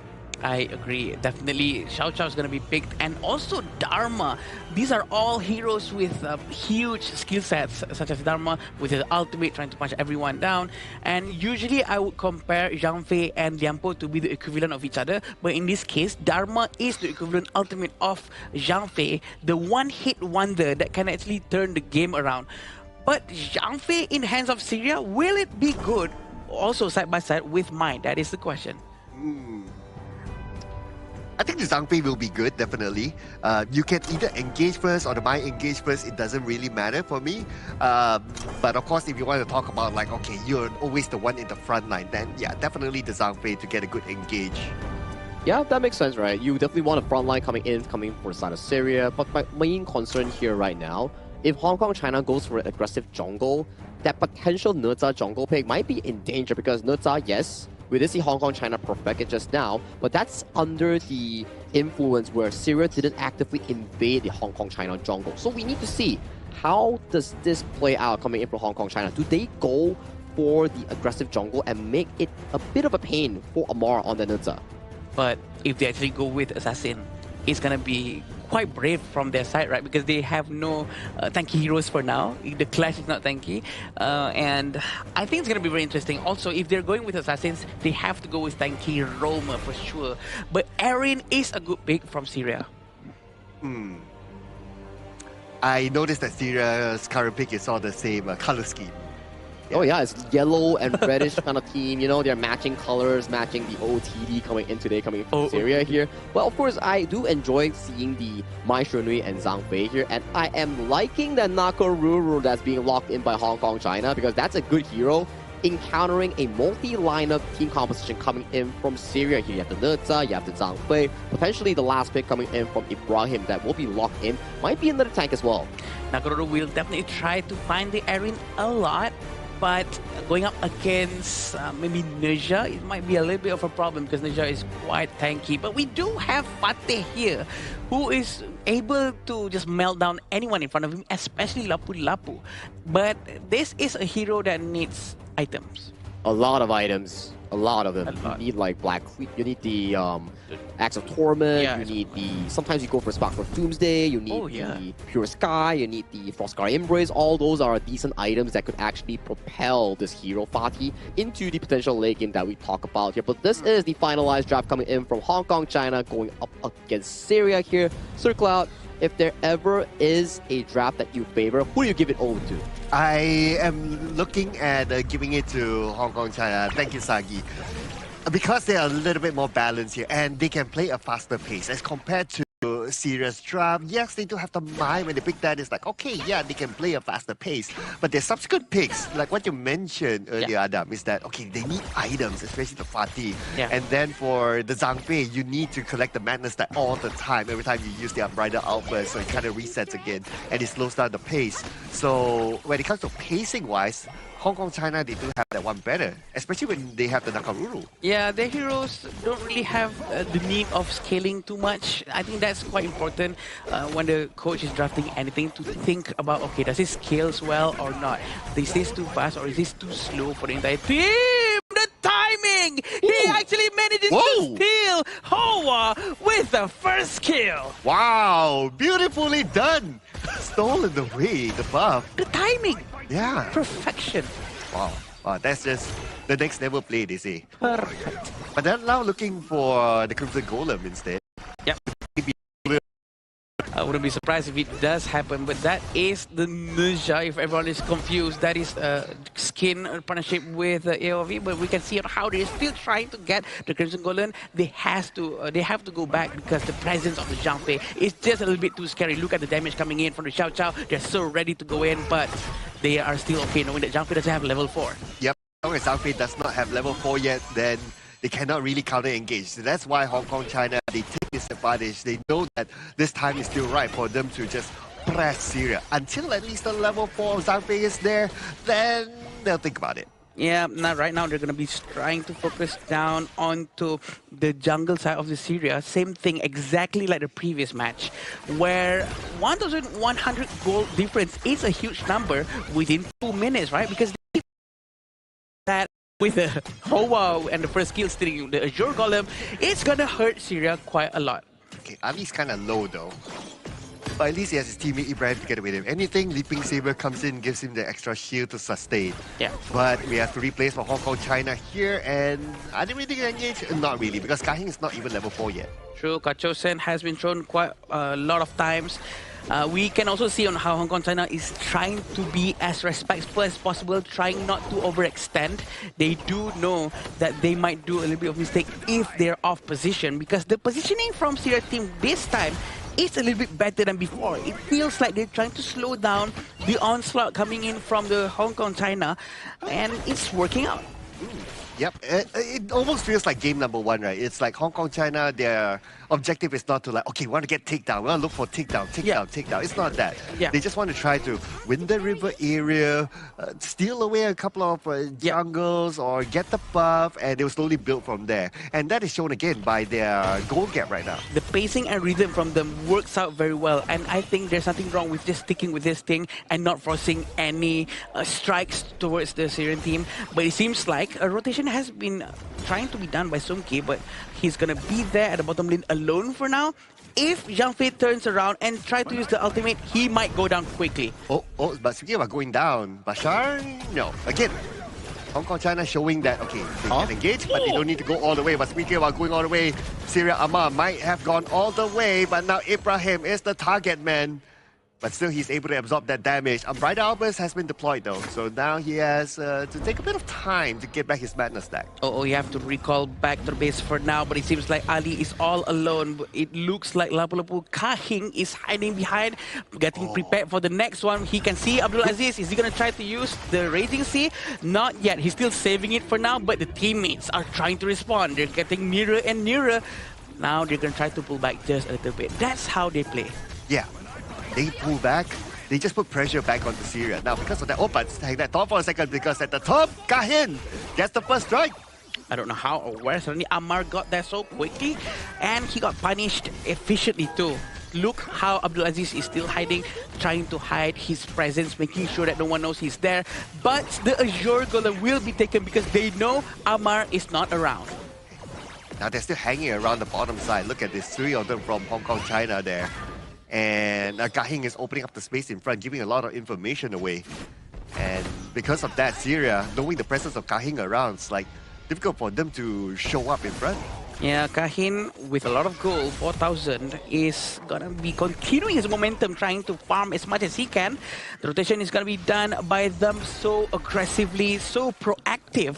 Compared to Syria right now, they're trying to match the energy, but I think they might have to change their rhythm a little bit to force Hong Kong, China, try to follow the Syrian rhythm instead. So they have to force something out of the box. They cannot stay too stagnant and too passive in their own side.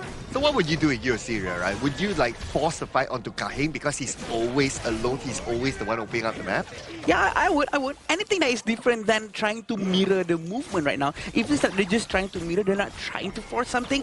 But it feels like if they rotate first and forcing Hong Kong, China to follow their momentum, then they can start to make good use of the brushes.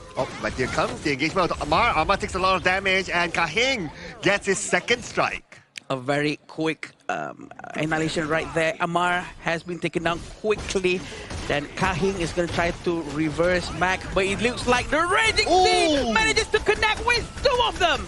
Beautiful Raging Sea there, but nobody's there to follow up. Then again, it's not the objective of Hong Kong, China. All they want is to just strike fear into the place of Syria. Yeah, the fear is definitely there, but we can also see the priority coming in from Sumki is actually the first tower in the mid lane, which is very, very good. That's what they want, right? They want to keep on pushing, keep on getting closer and closer towards the crystal, and it seems like they are getting closer now. Yes, and the moment Hong Kong, China gets the middle tower, you know that's it. You know they were absolute entry into the jungle side. But speaking about entry, it looks like they're trying to make an entry onto the top. Let's see who they can get at this moment. Ammar will be the frontline person. He tries to get one Seekin, maybe, but no. If you kind of think about it, right? Without Ibrahim, nobody is able to engage. And Ibrahim has to... Oh, wait! Bashar? Yep. At the bottom. Bashar is still at the bottom, but look at that. Ammar's down so quickly. Abdulaziz was hiding behind them. I was expecting Abdulaziz to commit to something, but he did not. Yeah, and it feels like, okay, they're kind of hesitating, like, whether we want to commit, whether I only use the Unbridled Outburst for Ibrahim or not. So there were a lot of maybe misalignment there. Yeah, that's true. That's true. 6,000 gold in front for Hong Kong, China. They're trying to be as safe as possible, but consistently controlling both sides of the jungle. They really want to suffocate Syria as much as possible. Yeah, and they really want this middle tower, right? This middle tower has been protected by Syria but for how long more can they hold this middle tower? Because the longer they hold the middle tower, the other lanes are being pushed in. Yep, that's true. The third tier tower is probably gonna go down here without the help of their teammates. Abdulaziz is probably a bit too far. Abdulaziz coming in from the left. They're gonna get the high ground tower without any problem whatsoever. But at the top lane, Bashar is still proactively trying to get the towers. This is the difference that I'm talking about. They have to force Hong Kong China to pull back and try to defend their top lane. Okay, Abdulaziz is behind, but can you really engage right now? Because there's already a level gap of at least on average maybe like 2 levels. Yeah. So even if you engage, like, do you have the damage? Do you have the help to sustain fights? So if they rotate much quicker, they maybe can capture anyone who is sort of isolated, that doesn't have any teammates around them. But it looks like Titan is going to be taken by Amar. A very nice thing for them to get right now. At least a small little win for Syria. Okay, and okay, that's good. That's good. That's improvement there, I must say. Getting the Tyrant right, and that will kind of like force Hong Kong China to be like, okay, we need to relook our strategy and how we move again. But look at how they move. They're like 2 top, 2 left, and the moment they move in, they immediately get Ali down. And Bashar is still down there. This is very, very good from Syria. They're really trying their best to distract them away from the fact that he's currently doing a split push down there. But very smart from Kahin. Kahin is trying to cut the lane off from his back. So Bashar doesn't have any more reinforcement from minions. He has to destroy the high ground tower of Hong Kong China right here, right now. No one's coming back for him for now, but it looks like they're trying to push all the way into the mid lane. They're sending Channel. Then they're going in for them, trying to buy enough time for the bottom. At least Sumki managed to go back down to the bottom lane to clear off that lane. And now Ibrahim will be the next target. Ibrahim turns back and he will be taken down. Double strike to Kahin. Oh, Bashar actually almost managed to get Sumki. This time Sumki had to go back. If he actually gets striked by Bashar, Bashar might be able to end the game. They really have to be careful. They have to rethink their strategy. Do they have to send someone else instead to deal with Bashar? This is what we were talking about, right? They need to do something different to force Hong Kong China to play according to their rhythm. Yeah, and that's the reason of serious engagement in this replay, right? Is because that they just want to buy time for Bashar to push, but not knowing that Sumki actually made it back in time. If Sumki was still in that fight together, then Bashar could have ended the game. I agree. This is what they can keep on doing, honestly, if you ask me. Bashar is really getting his itemization done as well. But look at poor Amar. His goal is literally just 4,000 at this moment. He's going to be struggling quite a bit, but that's okay. He can be the secondary tank in this situation. But look at this, Cloud! Oh! Came from the side, just like that. You blink and you miss it, ladies and gentlemen. Abdulaziz fell. Amar is the next one to fall. Group on side of Syria not there.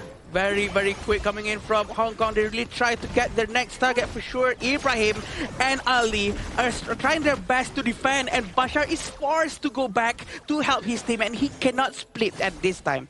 Okay, right now just waiting for the minions to come in. They're going to come in from the top, from the middle, and then from the bottom next. But the objective for Hong Kong China is that they want to take down the mid tower, and now they have absolute access to the crystal.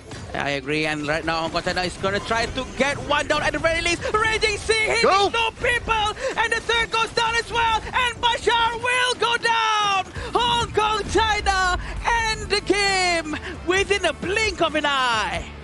And I gotta say, if first time is luck, second time is consistency, and that is the form delivered by Hong Kong China in back-to-back victories against Syria. Oh, absolutely. The same formula apply, right? Like, play it disciplined, don't overcommit, don't need to do all the fancy stuff, and just try to take area and try to end the game as quickly as possible. But what I like about Team Syria this time is that they try something different.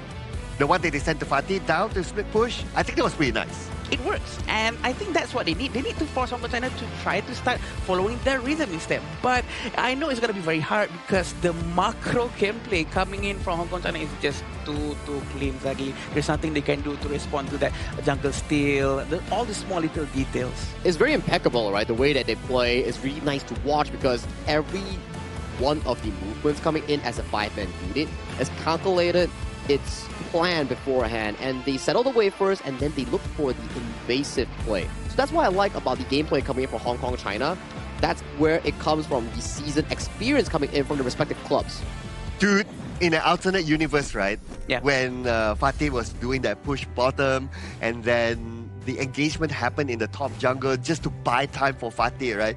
If China was part of that engagement, it's over. It would have been a totally different result. I agree. And actually, Sumki was almost taken down by Bashar just now. If Bashar actually managed to pull that off with his minions still alive, I'm pretty sure the game has ended and gonna go for the Syrian team. I think the play that we're doing, they had the right mindset at the very least. They had the idea. They really had the idea because like the other players was like just stalling for the potential backdoor, but it comes down to the execution coming in from the channel player, which is the side of the Sumki. He played it really well. He pulled the range. He made sure that, yes, my job here is just to stall you, make sure the wave is cleared, and once the wave is cleared, I don't need to chase for a takedown. My job is just to back off and let the top side win in that 44. Yeah, same formula, right? It's like, okay, I just need to clear off the wave, right? And I don't need to like really chase you down and try to get that takedown. Again, it just shows that level of discipline is just next level. No fancy stuff, just do what it needs to do and win the game. Honestly, I thought today when we saw Laos's gameplay, I thought that was textbook enough because they did not force war. Even though they were like 10,000 gold in front, right? They were in front of the crystal, but they did not dive in. They were so very good with micro gameplay, making sure that all the economy gold are on their side, but did not force. But again, suddenly Hong Kong, China, Cloud managed to do even better than that. Dude, if that was textbook, this is dictionary. Oh. This is like the whole like, okay, here is everything here. Every word that you know is here. And what a debut, right? Coming in from Hong Kong, China, just to showcase that they are what they are mentioned about. Like this region itself is so strong, and they come into this competition showing the best gameplay that we've seen so far. I think it reminds us of the Indonesia gameplay, remember? Because Indonesia has yet to suffer any single form of being taken down at all with clean slate. And just now, Hong Kong, China as well. Clean as well. Nothing happened. It was just clean, push, go, clean, push, go. It's going to be interesting if there's actually an achievement for any team that's not going to be taken down, but I don't think they're going to be chasing for that. That's a bit too much. But it's very interesting for sure to see on how, if ever some fine day, Hong Kong, China are going to go against Philippines or Indonesia, because we do know that they are very strong, but it's just that they're separated by different groups. Yeah, separate groups itself, I don't think they will actually meet until the main event if they both or three of them do qualify towards that stage. But as of now, Hong Kong, China finding a really good start with a 2-0 end against Syria here. So that puts them on the spot as also the tied member coming in for first place in their own group. Yeah, and it was just unfortunate that when it comes to itemization, right? Like Ibrahim is not able to farm his Blazing Cape, or at least Ammar is not able to farm his Blazing Cape. So without those items, it's going to be pretty hard for you to take down or even win fights. Yeah, he cannot buy anything, honestly, because his jungle has been raided non-stop from the beginning. The rotation coming in from Kahin, from Sekin.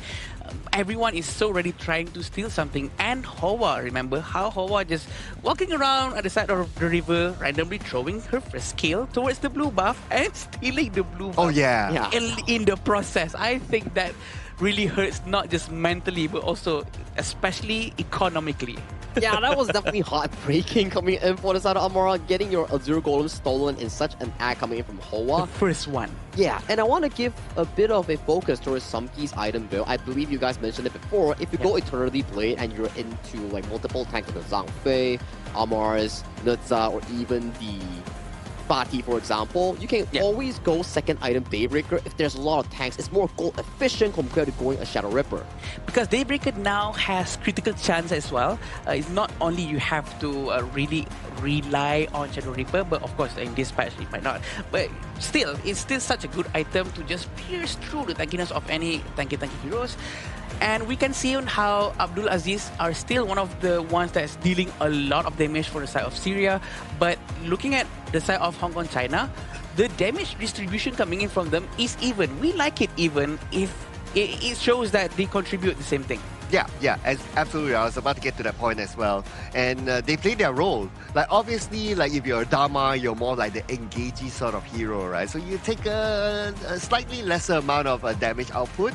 Same goes for Kahin as well. But for those damage dealer sort of heroes, like Kahin, like Hoa, like Sumki, they're all about the same. So this just shows the level of consistency that they have. And they don't really force fights, right? They always fight when they know they have the advantage, which is really well disciplined, I would say. Textbook gameplay, dictionary gameplay, as mentioned by Cloud, which is really comfortable to watch. You may say that, why is the game so slow? But when you look at it in a different perspective, how they break down specific plays, it's really efficient in taking down resource from left to right, making sure that Syria had no chance or whatsoever in making a comeback because you're not giving any chance for it to do so. Yeah, and why the goal graph actually starts way earlier within the first minute is also because of the goal sharing technique they were doing, the rotation from the mid lane towards the jungle, letting the jungle take some minions and whatnot. It's just so good coming in from them. I think that is something that really needs to be learned by every team. If they can just manage with that, they will for sure have a better experience within the mid lane towards the late game. Yep, this is beautiful gameplay, right? Like if anyone watching this and they truly know like the timing, the rotation, or how objectively the game is being played, this is actually pitch perfect. Like I can't say anything wrong about the gameplay of Hong Kong China. Exactly, right? And let's check out the replay here. First right going over to the side of Ka Hin here, and you can see at 5 minutes or 6 minutes, it's only like one takedown coming from Hong Kong China, but they already have like a 5,000 gold lead from that. Exactly, Sagi. That's just because of the goal technique and also the fact that they keep on trying to read all the small little things. But this is what happened now in the bottom lane, right? Sumki forced to go back because he cannot, he has to defend. But he almost went down because of the Sacred Tree Blessing if you look at the map. Yeah, and again, I'm just looking at these replays, right? And even looking at the outs being used in general, right? It's the same formula like before. Like if we play, okay, like if I play, right? Yeah. My mind will be like, whenever I use an out, I must get a takedown, the team must get a takedown engagement. Yeah. But to them, it's like, no. As long as they can shoo away their opponents, it's good. And we have to give the MVP this time to Ka Hin with a KDA of 604. 27.4%, Sagi. This is a lot coming in from an assassin jungle, which means that he has that much confidence. Although damage taken has been 21%, thanks to his unending raid towards the enemy jungle. It's a smart pick, right? Especially when enemy is so beefy, like the Nerza, like the Zhang Fei, for example, and you have an Aqua Guru that does percentage health damage here. He did his absolute best job in trying to make sure that this Nerza, when he was to walk in, he will get chunked down. And at one point, I think the Nerza was like 3 levels down against Ka Hin's Nakoruru. Yeah. Yeah. Thereabouts.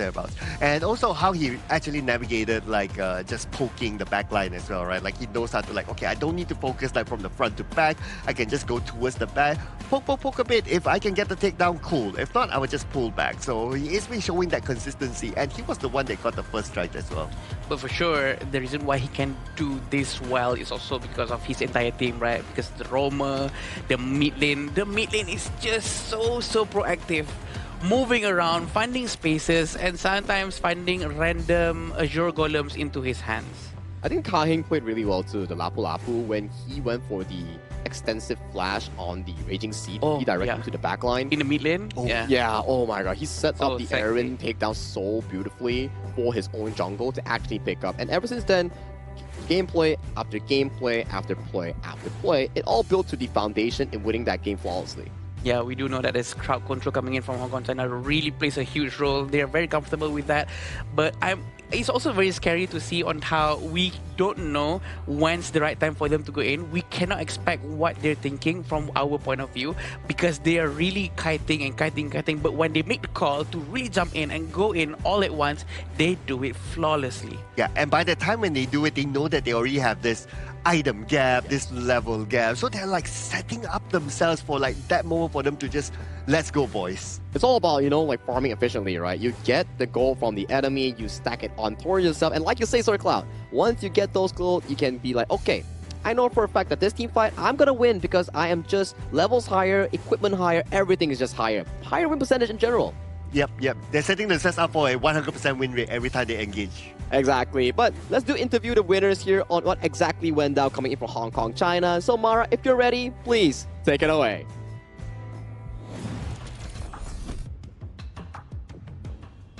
$24,059. That's exactly the KDA that Hong Kong China has just given us. Congratulations. So impressive. Now, Hong Kong China was really great and impressive with 1v1, 2v1 instead of relying on traditional team fights like the other teams. How important was it for your team, for this target isolation, and to your strategy? Yeah, this is our team strategy. We usually focus on the target one by one, and we will call it out. For example, we may focus on the ADC first, then it improves the winning percentage of our team. And it's different from what we've seen so far in the competition. Now, it took 4 days to see Hong Kong, China to step on the stage, the last team to make a debut in this qualifiers. And how has the extra days of preparation helped you with today's game? Because your KDA, the opponent was not even able to eliminate a single player. Yeah, the more days allow us to observe their team match. We can know more about their strategy, and we can make some better team decision to counter them. It was so impressive today. And for sure, all the regions are watching you. All eyes are on you. And you had a quick game in game number 2. What would you like to say to everybody and invite them to support Hong Kong, China? Today is our first match, and it's a good start. I hope that those who support us can stay tuned and continue to watch more match about us. They definitely will after that matchup. We're going to break it down more with our casters. Lead the Gorge.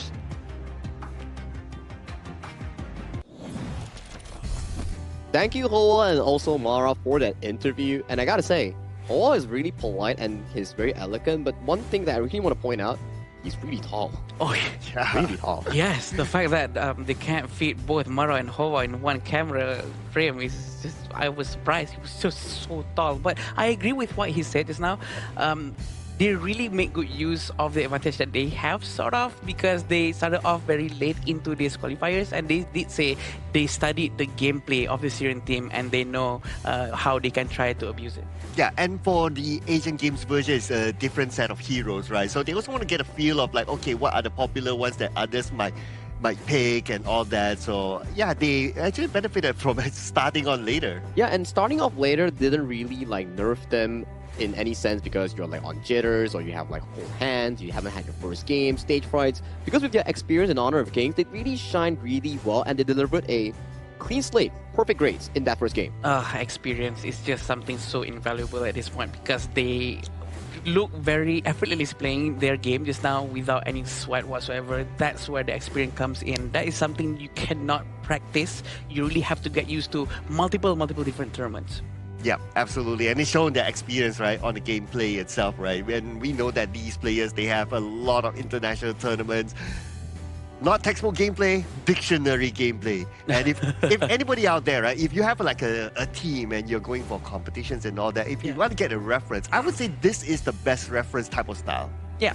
I think it's definitely the most efficient one that you actually want to be learning from, because it gives you the most advantage with the most least minimal risk that you're looking for. And this is the updated standings here coming in for 2026 Asian Games eSport qualifiers for Honor of Kings. And if you look towards Group A, we have Pakistan getting their first win against Mongolia, setting the pacing for them to potentially upset the group if they can win against Uzbekistan or the other teams later on. Now for Group B, Myanmar still sits on top comfortably with Nepal tied for first, Kyrgyzstan 1-1, and Jordan and United Arab Emirates still looking for their first W in this tournament now. Group C, this is interesting. Yeah. Laos, Vietnam, clean. Kazakhstan, 2-1. And then the discrepancy coming in from the bottom. Saudi Arabia and India is not looking too good for them unless Saudi Arabia can get back-to-back wins. But it's going to be really, really difficult. Now for Group D, this group has slightly lesser games on broadcast yet because they're going to be coming more and more as days come. But Hong Kong, China, and Republic of Korea, the way they debut, it has been really nice to watch, and they have decimated their opponents here. So Singapore and Sri Lanka, they only played one series, so they will be getting more and more games in the coming days. definitely a very interesting group for us to be focusing on because they also have the Republic of Korea full of players which we call from Dongshim Red Force. But this is tomorrow's schedule. We'll be starting off with Philippines at 12 p.m. against Uzbekistan. After that, we have Kyrgyzstan going up against UAE, and then we have Nepal going up against Myanmar, and then we have India going up against Saudi Arabia, and then we have Sri Lanka and Hong Kong, China. And they're going to play again tomorrow in the last series. So Again, yeah. same schedule for them. But it's going to be interesting, right? So we're going to start off with the Philippines. I think this is also another team that has a lot of interesting play styles, and they dare to bring something different to the table. Remember that whole push strat sort of draft? Yeah, they dare to bring something like that. That's, I would say, pretty interesting. Yeah, I mean, that's the strength of a strong team, right? You can play multiple composition, you can bring it to fruition. Sometimes you pick it, but you can't execute it. That's not on the great side. But for Philippines, they can actually do it. But for my focus, it's definitely going on towards Nepal and Myanmar and India versus KSA. Because India, yes, they might be out of the tournament, but they can still find their momentum in their final game in triumphing over KSA. And then if they do that, KSA also loses their chance. But it also gives India the motivation and the courage to pursue even further in Honor of Kings. Or at least, they make it a point to the world that, our standing is at least not the last one. So they can still try their very best. That's the most important thing. I think they still have a chance, and it's a very good grounds for them to learn things. I think Nepal-Myanmar will be a very interesting one. Yeah, I think that it won't be a straightforward series. I think it could potentially go 3. Oh. Yeah, I'm putting it right now. I think Nepal-Myanmar potentially goes 3. Ooh, I'm more on the Myanmar side, I gotta say. I'm pretty I didn't say, to be fair, I didn't say who wins. I just say that it will go 3 games. Okay. Yeah. That makes sense. That makes sense. Before we do end the stream, we do have to shout out to the upcoming patch update, which is on June 17. You guys were talking about, like, hey, Zagi, when are those control updates coming in? Do we get a better UI? Are we getting, like, improved heroes in the game based on their controls and settings here? If you're wondering about that, don't worry. We got you on June 17 because that's going to be the patch update that's been coming in with new heroes, new features, and new events. So do log in on June 17 to find out more. And what better device for us to actually use to test out all of these brand new UI coming in on the 17th of June? That will be iQOO 15R. We have the official gaming phone for 2026 Asian Games eSports qualifiers, Honor of Kings. Yeah, and the new update is going to be tomorrow. You still have time to get the device, set it up, and tomorrow update the game and all that. Straight up, 120 FPS. Enjoy the new update with the new device. New device, new update. Perfect feeling when it comes to playing Honor of Kings because it's going to be smooth, it's going to be comfortable, and we like that, right? Yeah, we love that. We would love to have this smooth, buttery device on our hands to make sure that our experience is maxed out. But thank you so much, everyone, for watching this upcoming day 4 of the Asian Games Esports Qualifiers. My name is Sagi, and with me is Sir Cloud and also Adam. We bid you good night. Ever changing, some chameleon, blood, sweat, and tears. We'll never make it if we fall to everything that brings us down. With a comeback is now. Blood, sweat, and tears. Fight for what we want. Doesn't matter the cost. Every day, put in work. Blood, sweat, and tears. Nothing comes overnight. Strength in numbers start to line. We don't bow to fear. Blood, sweat, and tears.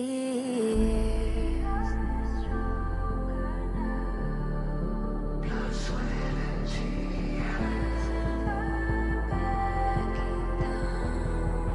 Blood, sweat, and tears.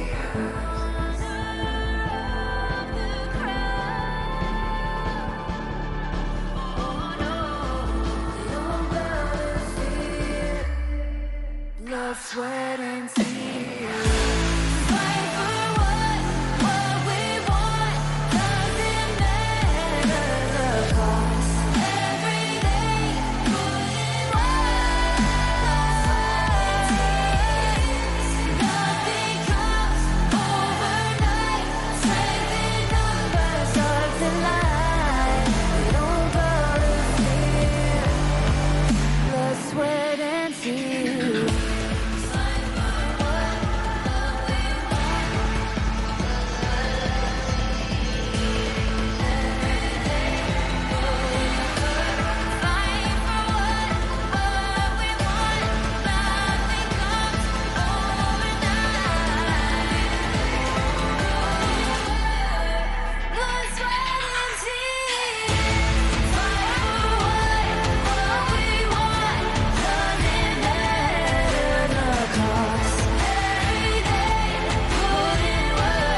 is changing some.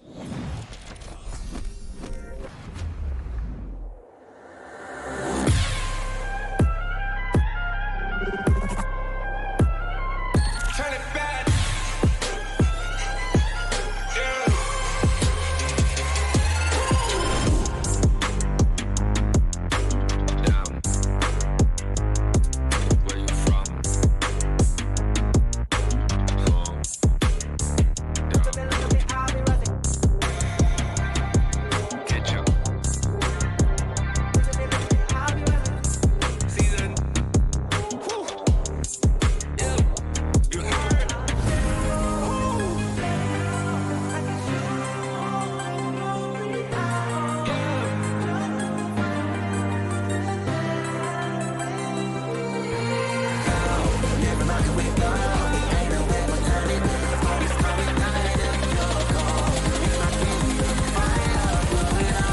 We the kings, it's our honor showtime.